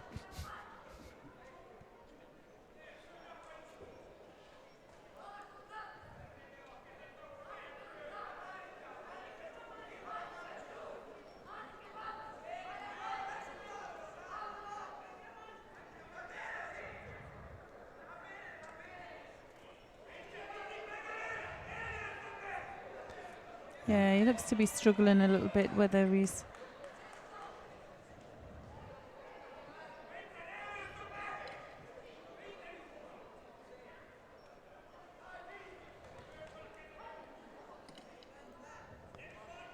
Well, Scandieri was the #1 this year for the IGF World Cadet ranking. So he came in here quite strong. Another Yuko Otoshi attempt.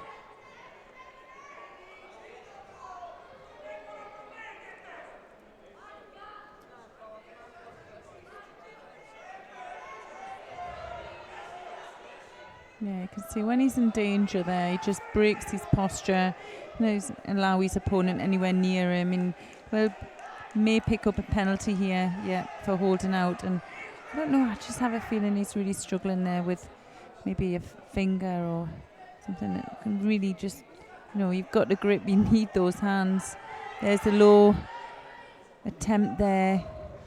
Well, he was, yeah, Fokos ready for that, wasn't he? He does really well to open his leg to stop the action.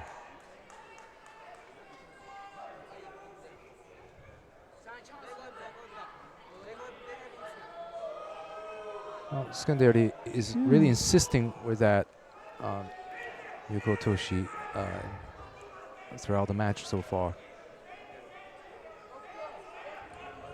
Well, that bit of hard work there from the Italians forced that passivity penalty there.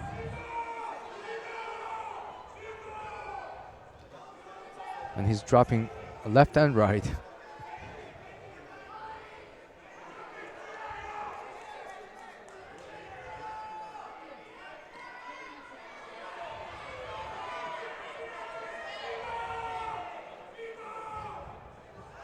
Well, it just broke that attack. It looked strong there, didn't it, from Fokos? But Scandieri managed to break that one up as well.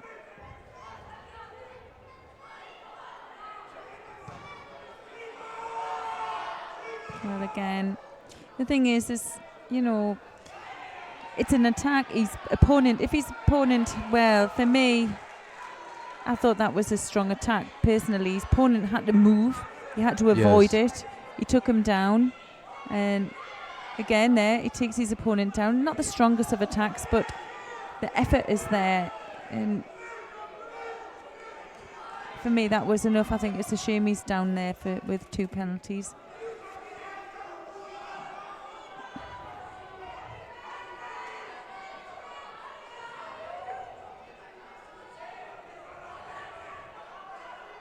But he can't afford there to make any more mistakes. There he goes for the Uchimata. Close with the Ashiwaza as well was Fokos. Well, Fokos looks really strong in this match. He's able to keep his posture, puts up good defense.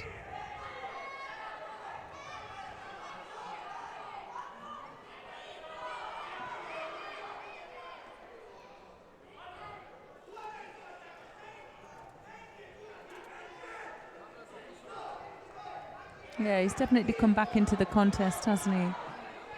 Be interesting to see. We have just over a minute really left. There's no score, but Fokos has the advantage with just 1 Shido to 2. Strong work rate there from the Italian as well. Getting another attack in. Loses his grip.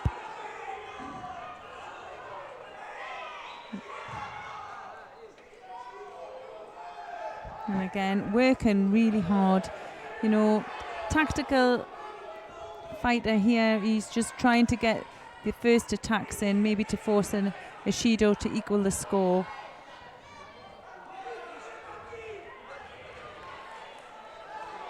And although he's landed on his knees there, he is moving his opponent and trying hard to throw. And there we go. There's the Shido he was looking for. Well, now the pressure's on both of them. Okay, that's a good. Yeah. Well, what he did was he forced that Shido with his opponent had to come forward. He knew he was under a bit more pressure than he had been. Now, and stepping forward and moving on to him is what his style of judo is. We need to see Farkas now using that control of the head and bringing him close to him. As soon as he brings him close, he doesn't have the space or the momentum to turn in with those style of attacks.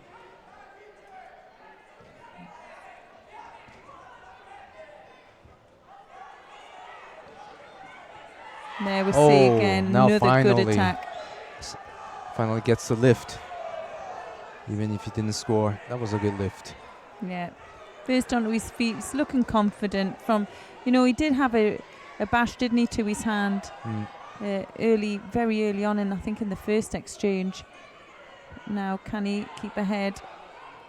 Well, Farkas looks strong when he comes around the back there, doesn't he? Yeah, Skanderi almost fell over for that. Almost. Well, he's...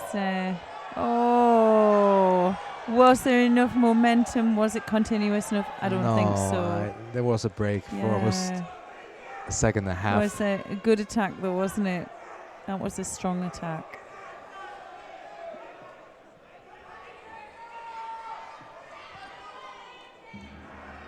Wow. This is turning into a really exciting final here. Under 55 kilograms. Chance to be European cadet champion here. And we're in the golden score. Another good flurry of attacks. I think Farkas just needs to keep himself, you know, controlled here, not to rush on. Okay, there goes the Wazari. Oh, you can see Skanderi has been trying that all match and finally gets it. He just needed that momentum of his opponent coming on, and I think, you know, that last attack, it was strong. Farkas probably was a bit worried that he was going to get a third penalty, and he moved forward onto that throw. What a great fight there. But winner and European cadet Vincenzo Scandier in white from Italy. He takes the gold medal. Vincenzo Scandieri. Farkas Bence from Hungary takes the silver.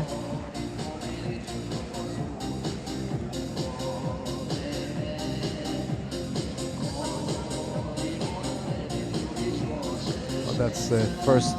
His hand actually looks quite swollen, doesn't it? Oh, you're right. Yeah, his left hand. Thanks to HD video, we can see the details.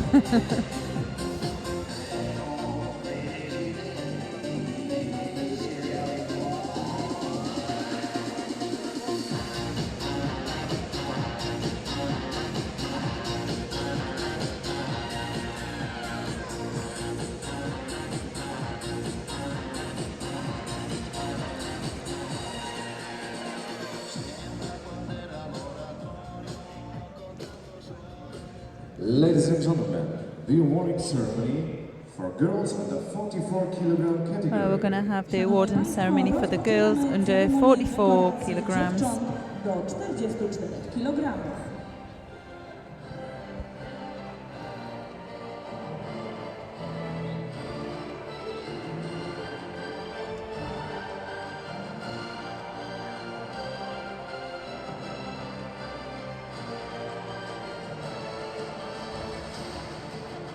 The medals will be presented by our Vice President of the EGU, which is Mr. Michael Vachun.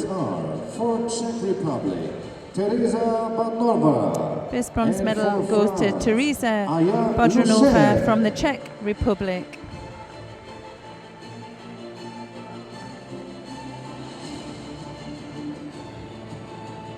And the second bronze medal goes to Aya Lucien from France. Silver medalist from Bulgaria, Anastasia Balaban. Anastasia Balaban Gold medalist from Bulgaria takes the silver medal. Hanif And Özcan. Hanif Özcan from Turkey takes the gold medal and the European Cadet Championship title 2019. Judo Association, Mr. Jacek Zawadka. Well, they definitely increased the size. They definitely increased the size of these medals. I remember from last year, they were not this big.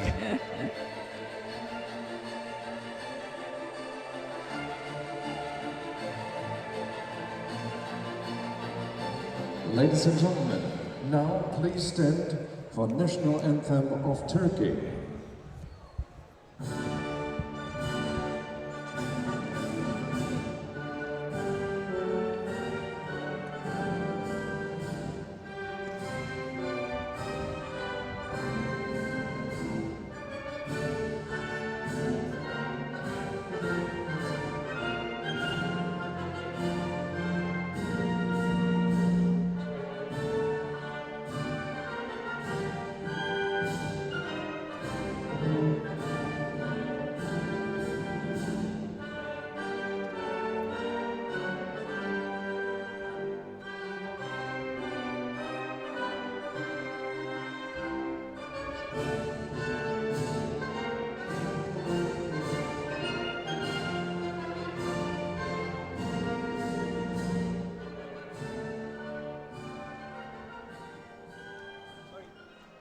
Congratulations to our medalists. We now invite our officials to come together for the family picture.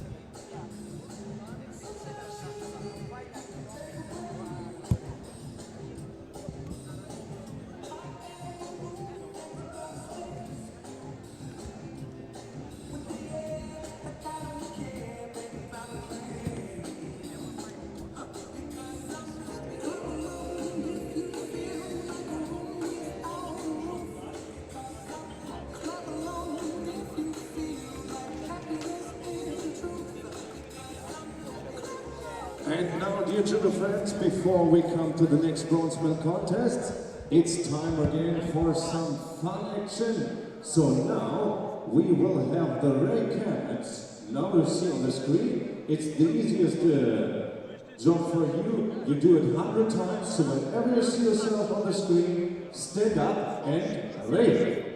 Go for it. Zanim rozpoczniemy kolejne walki, jest chwila na... Very good. Come on, stand up and ray. Go for it. Yes, stand up, ray. Come on.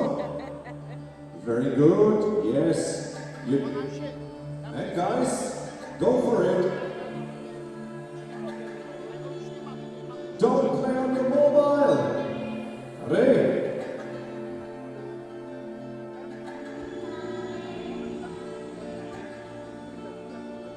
And again. Come on, get up, ray. Come on, Italy. And guys, stand up and ray. Bow. Don't watch the screen. And go, come on, stand up, ray. Very good. And what's up, guys? Stand up and ray. And Turkey, come on. Very good, thank you very much. What's up?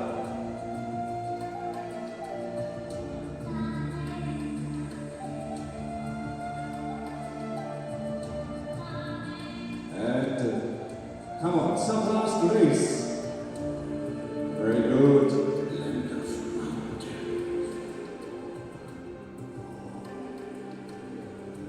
Come on, don't be shy. shine. Stand up and ring. Very good. So thank you very much for sharing that fun with us. Should be enough for now. Then now it is time for the next bronze medal contests in the women's under 48 kilogram category. Please welcome.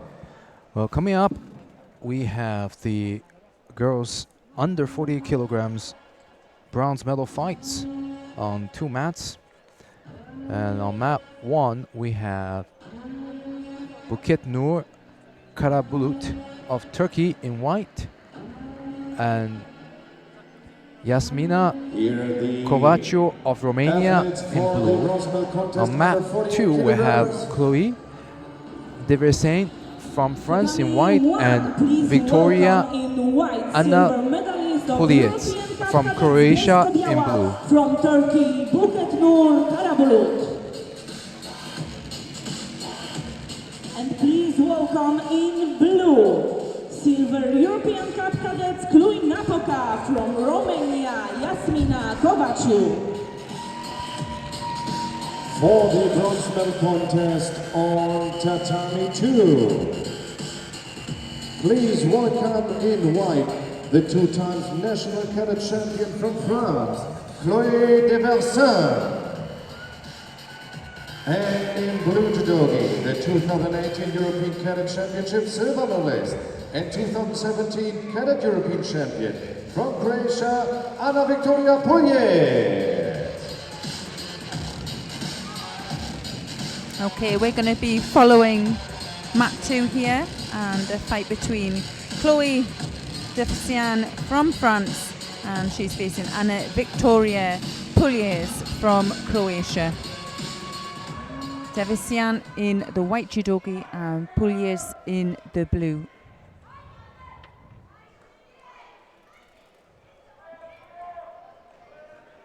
Well, I would say Puliec here has the experience to get through this contest. She was beaten in the semi-final by Assunto Scuto from Italy. And well, she's already been cadet European champion 2 years ago and junior silver medalist at European Championships and already a senior gold medalist at Yuko Tomoinagi European Cup level. Well, yeah, that was nicely done. She's very swiftly got the legs locked in there for the Sangaku. She's going to just try and switch her opponent. She has to either get her opponent over the top of her or climb over the top to secure the hold. Just loses the control there of the legs. Well defended there by Deversain.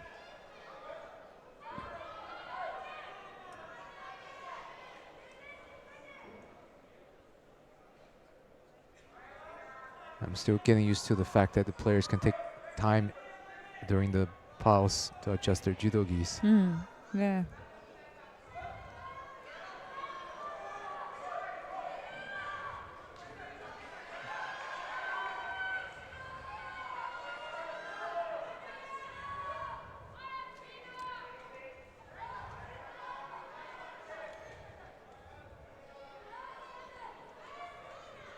Well, Puliec looks very dominant in the opening minutes of this fight.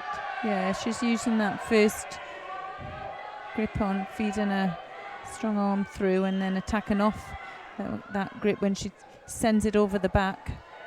And what's nice that she can change it up as well. We have a Tammy Weser attempt there. We saw the score earlier on as well, so she can look busy in one area and then switch the direction really quickly.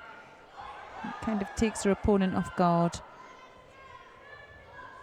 She's using the first grip to draw her opponent in while she gets the second grip on, and she's already done the attack, forcing the second penalty.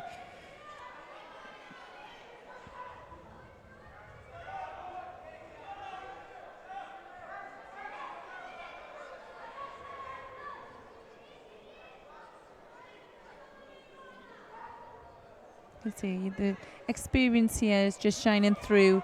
Probably the amount of competition she's done from a really young age as well, and the level she's at. Yes. You can see that. But Chloé Defcian from France here, she's probably quite a bit younger, and she's come all the way through here for the bronze medal contest. She's had some strong fights herself, and well, she's having a good go here. Well, this is the last year for Pouliot to compete at the cadet level.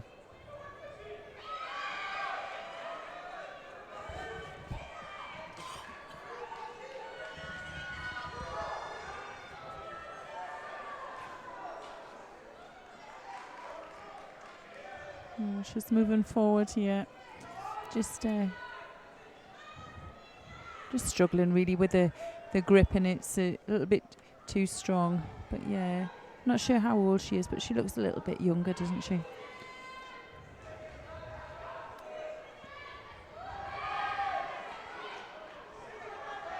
Well, looking for the shimmy waza there. She's pointing on to her chin. Yeah, it is. It's right across her chin there. Yeah, I think sometimes the referee has to really go down the floor level to see things a little bit better, because it's not so obvious from where they're standing.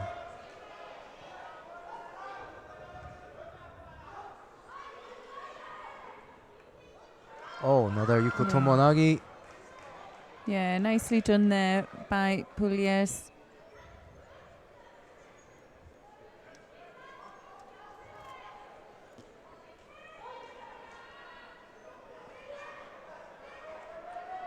Winner. Well, the bronze medal there goes to Anna Victoria Pouliot of Croatia.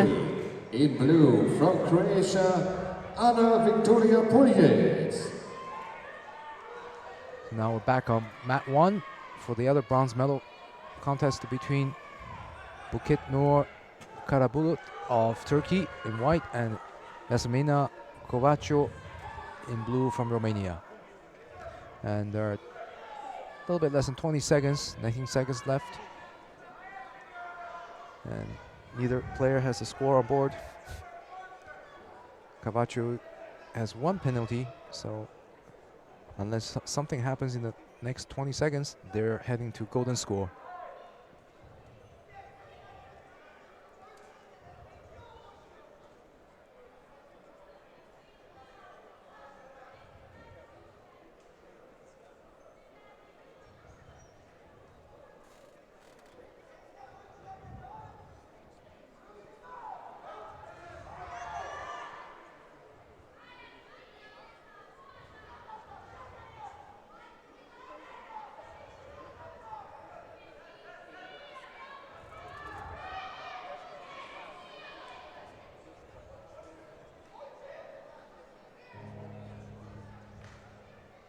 Well, we've really got a strong right versus left here, and it's really who can produce an opening. You can see that they're both very strong in their grips, and it's all about controlling that sleeve. Well, let's have a look here. I haven't watched a lot of the contest, have we? So, oh yes, that was a good attempt there by Karabulut. She looked to want to switch the direction backwards.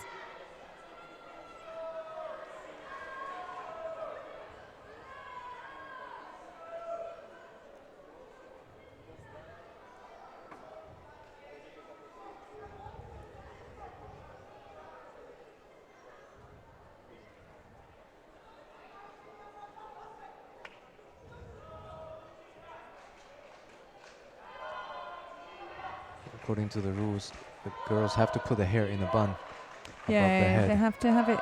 Well, they have to have it above shoulder length. You know, it can't go onto the shoulders, so it's got to be up high.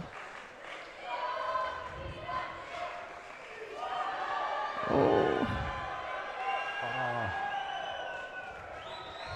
Those big hip throws can go either way. Yeah, that's probably the problem here, is they're both very determined and they both have very similar style.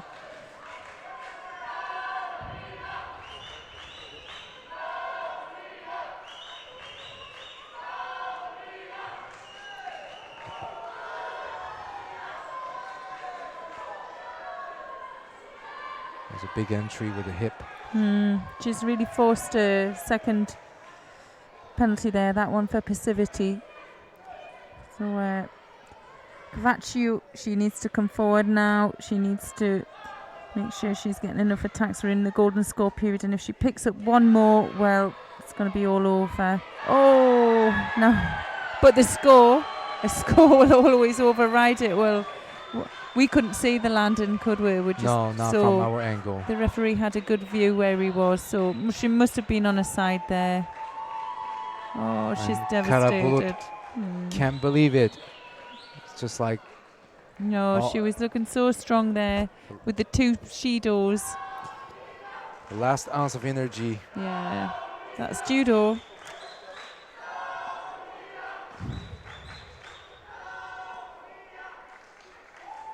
I'm sure she's upset about this.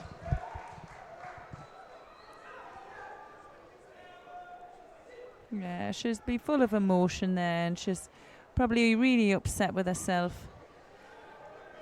She'll come through there. We'll have a lot of disappointments when they are young, and you can really take them on board and learn from them.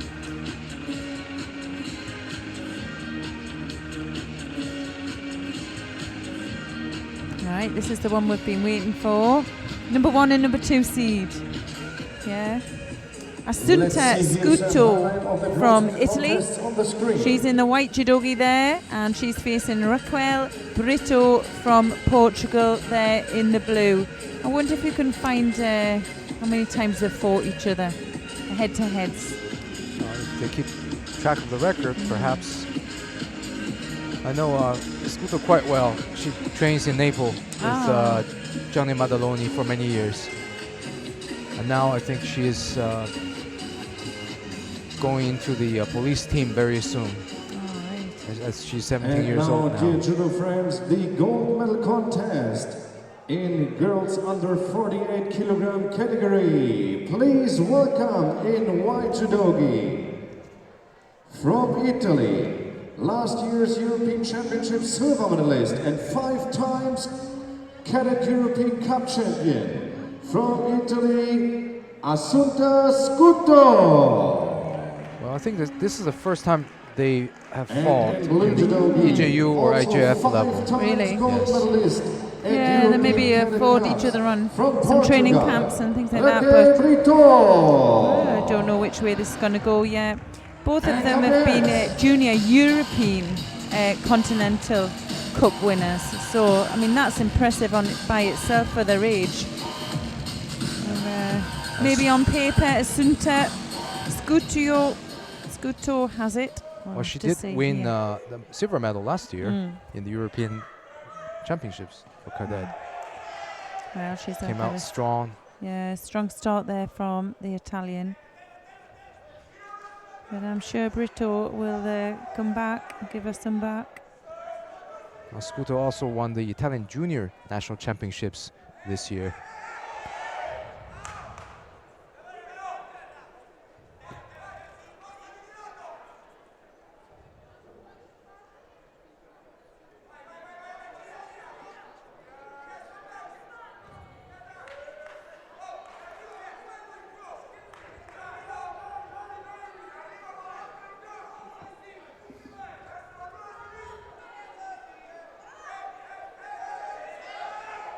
Big Silnagi entry.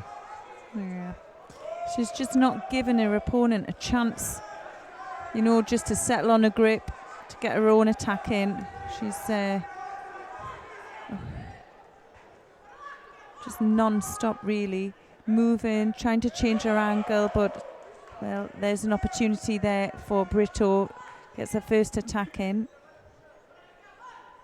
Looking for an opening in Yuasa as well.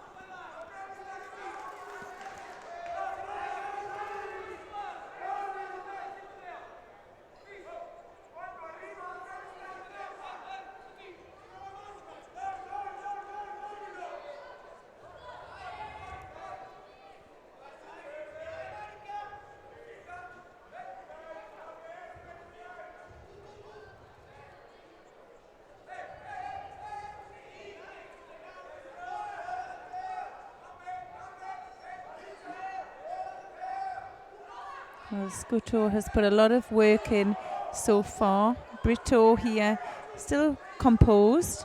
Yeah, she's controlling the distance here. Nice. What a yeah. She hip kind of throw. walked onto that. She was just trying to adjust her grip, over the shoulder, and well, she came onto that lovely Tayatoshi there from Scuto, and well, a lovely way to finish this Cadet European Championships here. Another gold medal for Italy, and Assunta Scuto puts herself into the record books there. Yes, she best her performance from last year and finally became the European champion cadet before moving to junior. So what a finish. Also good technique too. Yeah, it was lovely. You could just see maybe the catalyst for that was, and it looked to be going to be a strong attack from Brito. She looked to adjust to take a grip around the shoulder, underneath the shoulder. There she is with her coach.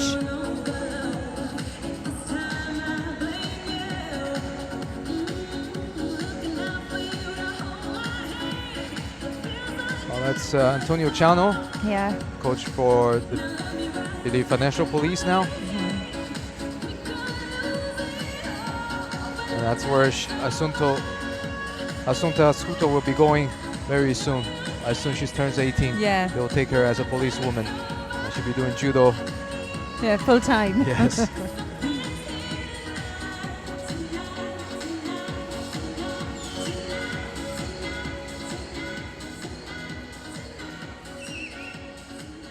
Ladies and gentlemen, the awarding ceremony for boys under 55 kilogram.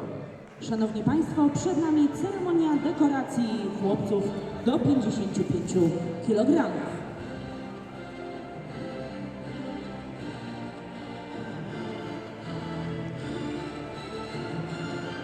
So our awarding ceremony now is for the under 55 kilogram category.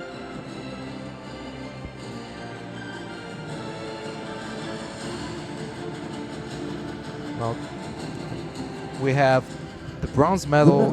Will be presented. First one going by the to Vice President of the European Judo Union, Kamran Mrs. Jane Suleimanov of Azerbaijan, and the other one also going to another Azeri, Nijat Mamadali. So double bronze medals for Azerbaijan,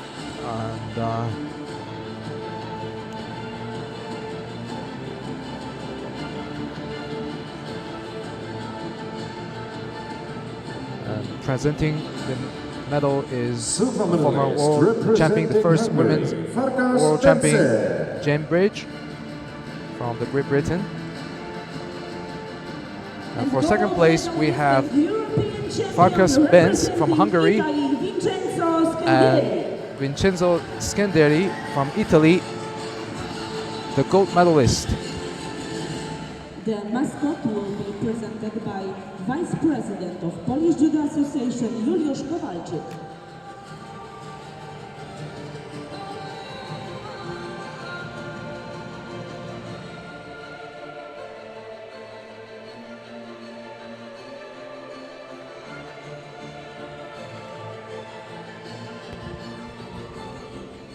Ladies and gentlemen, now please stand for the national anthem of Italy.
Congratulations to the medalists.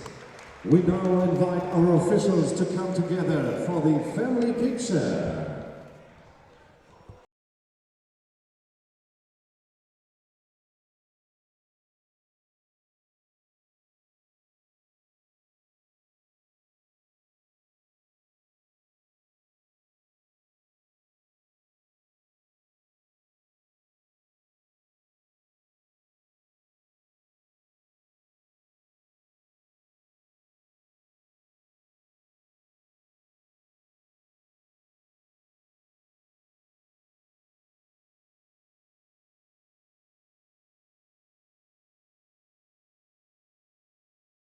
And now, dear friends, let's have some action. So, what are you training for every time? To be the best and strongest. And now, you show us what you got, guys. They're all men of steel. So now, you see, it's the flex cam. So whenever you see yourself on the screen, show us what you got, guys. Here we go. Yeah, come on, show your muscles. Yeah, very good. Come on. Flex. Yeah, come on. And now. Ooh. Don't be shy. Yes, very good. Come on. Yeah, that's it. Thanks. Yeah. I knew a venue full of men and women of steel. So, but now it's time for the next. Then here's it once again. Come on. I think it's Netherlands. Yeah. Come on. Flex. Very good. Girls. Yeah. And what's up, guys? Don't go away. Come on, Romania. Show us what you got. All right. So, but now, dear friends, it's time for the next bronze medal contest. It will be the category. Okay, we're moving on now to the last category for today's competition, and that is the under 60 kilograms. And our first contest will be the bronze medal contest between Rizvan Magomedov from Russia, and he's facing Andreas Skomarohovs from Latvia. And, on the adjoining mat, on mat 1, you can follow number 1 seed, who is Anderbek Osunyukev from Russia, and he's facing Vladislav Kazimierov from the Ukraine. European Cup Cadet Zagreb. From Ukraine, Vladislav Kazimierov.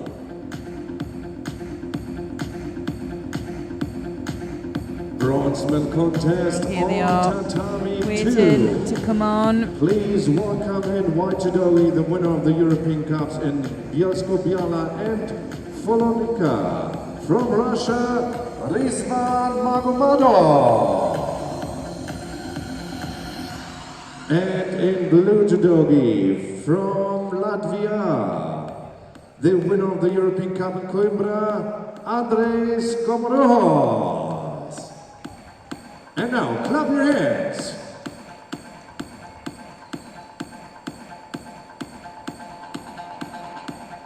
Where we have Magomedov in the white judogi and Skomarovs in the blue. This is one of the bigger categories. Yeah, it was, wasn't it? I think 38 there were. 38 competitors started today. To get to the bronze medal match, they had to have 6 matches. Yeah.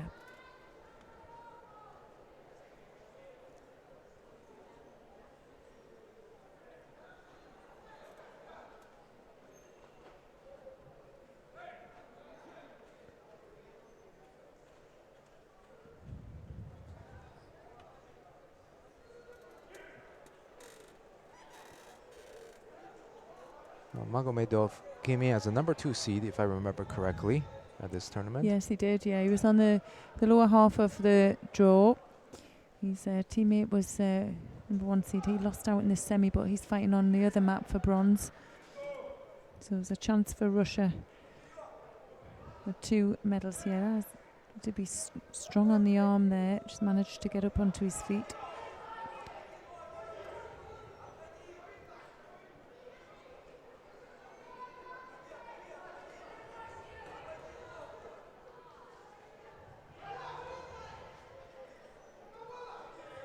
Skomorov's had a really good day today. He showed some quality judo. Yeah, he's there with a strong position, looking for the Juji Gatami.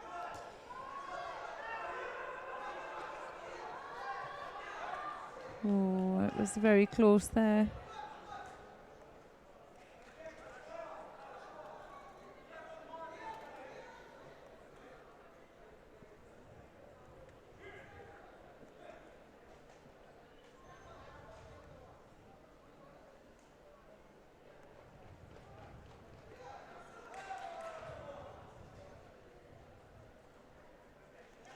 Oh, fantastic. Makakomi there for Rosari. Just needs to be aware because Skomorovs is certainly strong in Nuaza. Looking for a transition. Magomedov ends up there on top himself.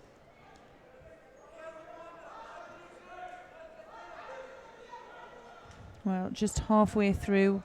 Magomedov there takes the lead, and I'm sure he wants another sharp finish to this contest.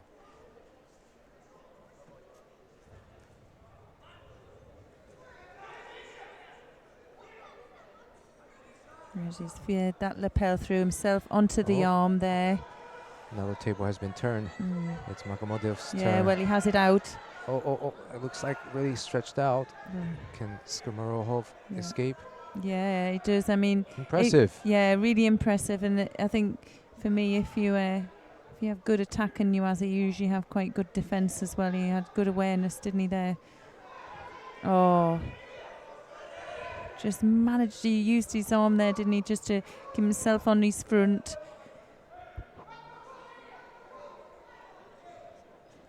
This is the trouble now for the Latvian. He'll be wanting to push forward to get the second score on, and well, there's no Shidos on the board, so Magomedov is quite happy to get him to come on. It suits his style of judo as well.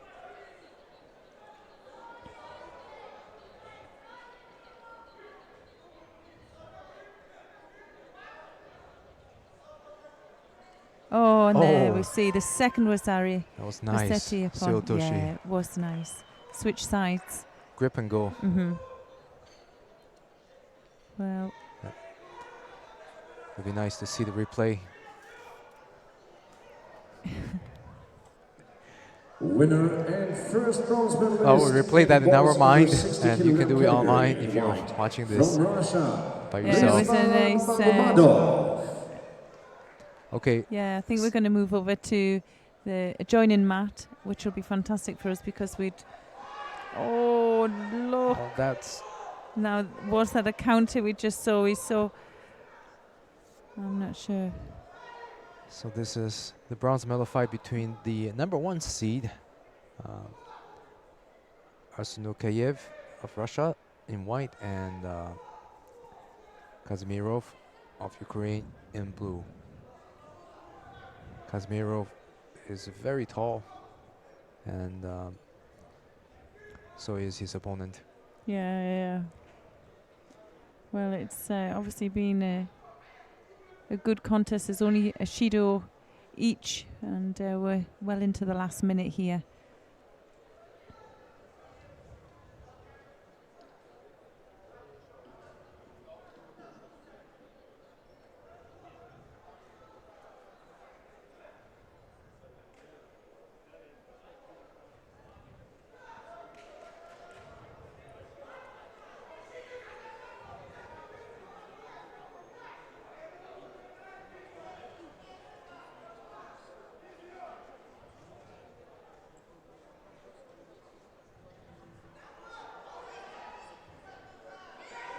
Oh. It's, looks like So, dear friends, three dear judo komigoshi. friends, some advice. Please be so kind as to stay with us also for the last awarding ceremonies. All medalists deserve to be well, there's a big awarded effort and there, isn't there, respected. from the Thank you very Russian. much. Szanowni Państwo, And well, with just 2 seconds to go, this one is going to go into golden score. Dekoracji. Każdy medalista zasługuje na to, żeby zostać nagrodzonym przy widowni. Bardzo prosimy o pozostanie do końca ostatniej ceremonii dekoracji.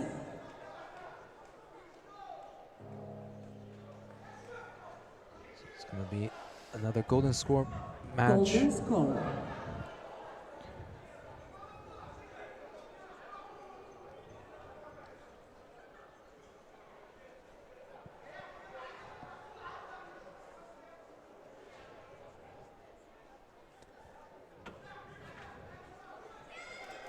Oh, and there's the score.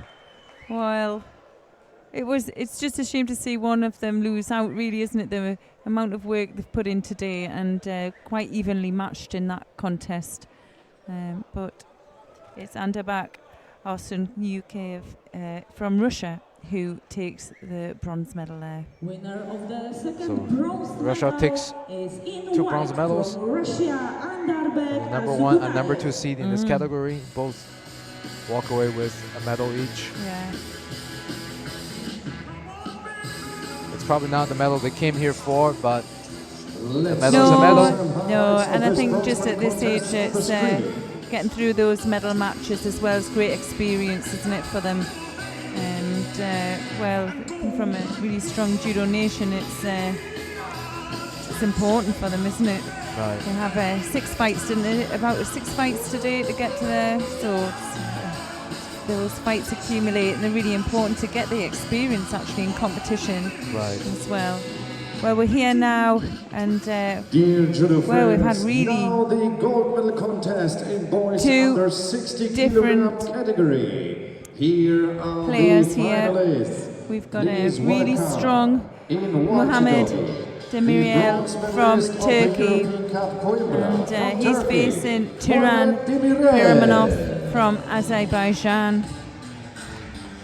Bit of a height difference here, but it hasn't put Biramanov so far. He's a bit of a Sianagi specialist, and he's managed to show us his wares all the way through today.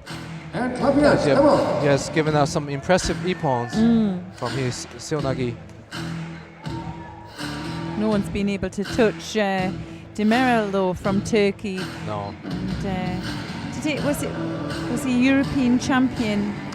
I think he was a bronze medalist last year, but under 50 under kilograms. 50 kilograms. So he's really jumped up through a couple of weight categories in a year. You know, he hit the growth spurt this year. There's that CO.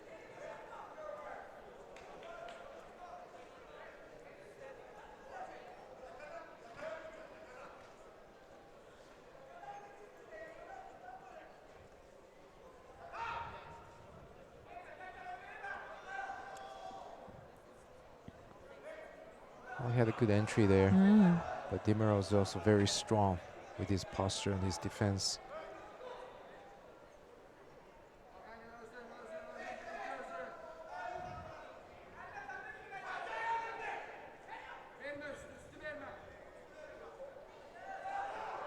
Yay, there we see it. Wow. Do you know, he only needed a small opening there. You could see that Demirel was pulling him in really close. He wasn't giving him the opportunity to develop that technique. But to be honest, Turan Biramanov there didn't need it at all. Yes. Happy with that. That was a quick win for Biramanov.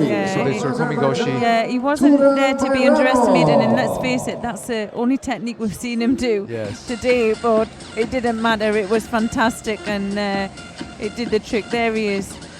Happy coach, happy player. And that's a great finish for the last fight of today's competition. Yeah, it was really great. well. Here the Mohamed highlights of Demirel this from final Turkey screen. would be really disappointed with that. You could see he was in a bit of disbelief that that had happened to him, but he has had a superb day himself. Can't take that away from him, can you? Yeah, he got caught with Yeah. that Sodi Turko Migoshi, Yeah. as we can see on the replay screen on the big LED. Yeah, he had a few opportunities there, but he made his own opportunities. You know, we had a feeling that he was going to go under. Ladies and gentlemen, the awarding ceremony for girls under 48 kilogram category. Szanowni Państwo, rozpoczynamy ceremonię dekoracji dziewcząt kategorii do 48 kg. Where we're going to move through now onto the under 48 kilogram award and ceremony.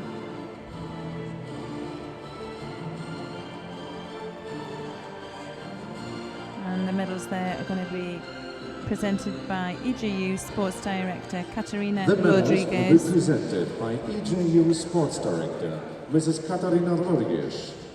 Bronze medalist representing Croatia, Anna Victoria Puliec. And bronze And the medalist first bronze medal there goes to Anna Victoria Puliec from Croatia. And Isamina Covaccio from Romania.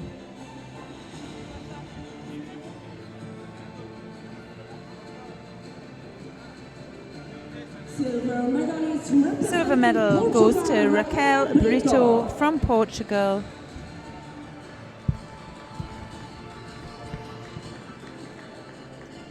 Gold medalist and CADET European champion for Italy, Assunta Scuto. And the gold medal and European champion 2019 goes to Assunto Scuccio from Italy. Will be presented by Vice President of Polish Judo Association, Cezary Bożecki.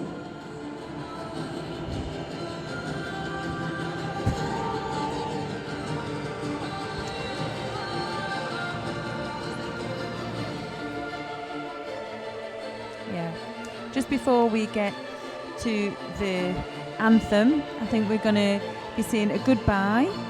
And oh yes, sorry, Ladies and we've got one more gentlemen, now award and please ceremony, stand haven't we? for We'll wait for that the one. anthem of Italy.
Congratulations to our medalists. We now invite our officials for the family picture with the medalists. And dear judo friends, coming up in a few seconds, the last awarding ceremony for boys under 60 Well, our kilograms, last so please stay with award us. and ceremony will be for the under 60 kilogram category. Thank you very much. Szanowni Państwo, już za chwilę przed nami ostatnia ceremonia dekoracji. Bardzo prosimy Państwa o pozostanie z nami i uszanowanie wszystkich medalistów. It's been a good day, hasn't it? Oh really yes. good first day here. Some exciting final matches. Yeah, some really mature fighters as well. I think there's been a bit of a spread between, you know, some really young players coming in and some really mature competitors. But what you see is just some real determination to get through the fight. Some real changes within the fights as well. It could have gone either way, and some fantastic judo on display, and you could just see that in the last two final contests, those big ippon throws, you know. Just that's what judo is all about. Yeah, great finish, you know, for the finals, and I think the viewers are pleased to see this kind of exciting judo. And we have just one more category. Yeah, we're just going to have just waiting for the players to get ready here.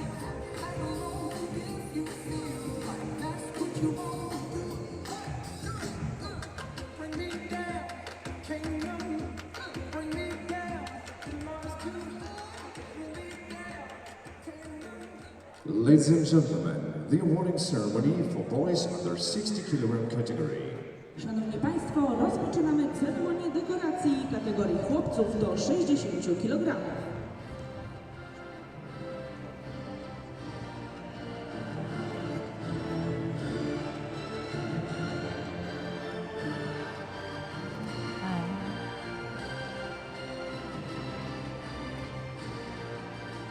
The medals will be presented by EJU referring director Alexander And Jackiewicz. the medals will be presented by the EJU refereing director, Mr. Alexander Yaskevich. Representing Russia, Anderbek, And the two bronze medals go to Anderbek Arsunyukiev from Russia, and also from Russia, Rizvan Magomadov. Both take the bronze medals. Silver medalist. And the silver medal goes to Mohammed Timriel from Turkey. And the gold medal and the European champion for 2019 here is Turan Bayramov from Azerbaijan.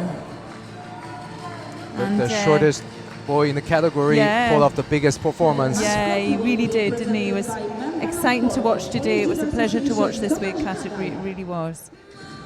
Well, just before we go, I'm going to say we've had a fantastic day. But if you want to join us tomorrow, we'll be back on air at 10 o'clock for our second day here at the Cadet European Judo Championships in Warsaw.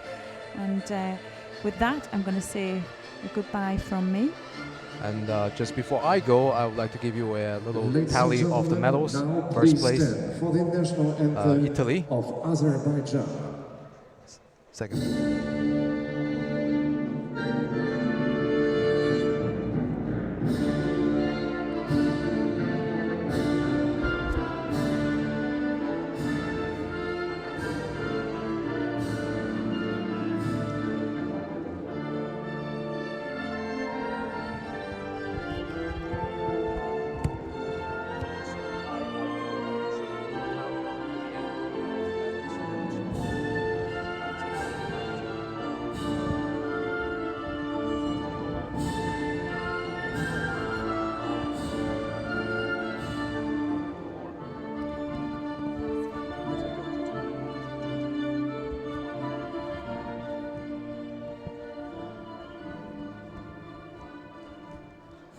Congratulations to our medalists. We now invite again our officials for the family picture with medalists.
am Lukas Krpalek and I will fight in Ippon gear.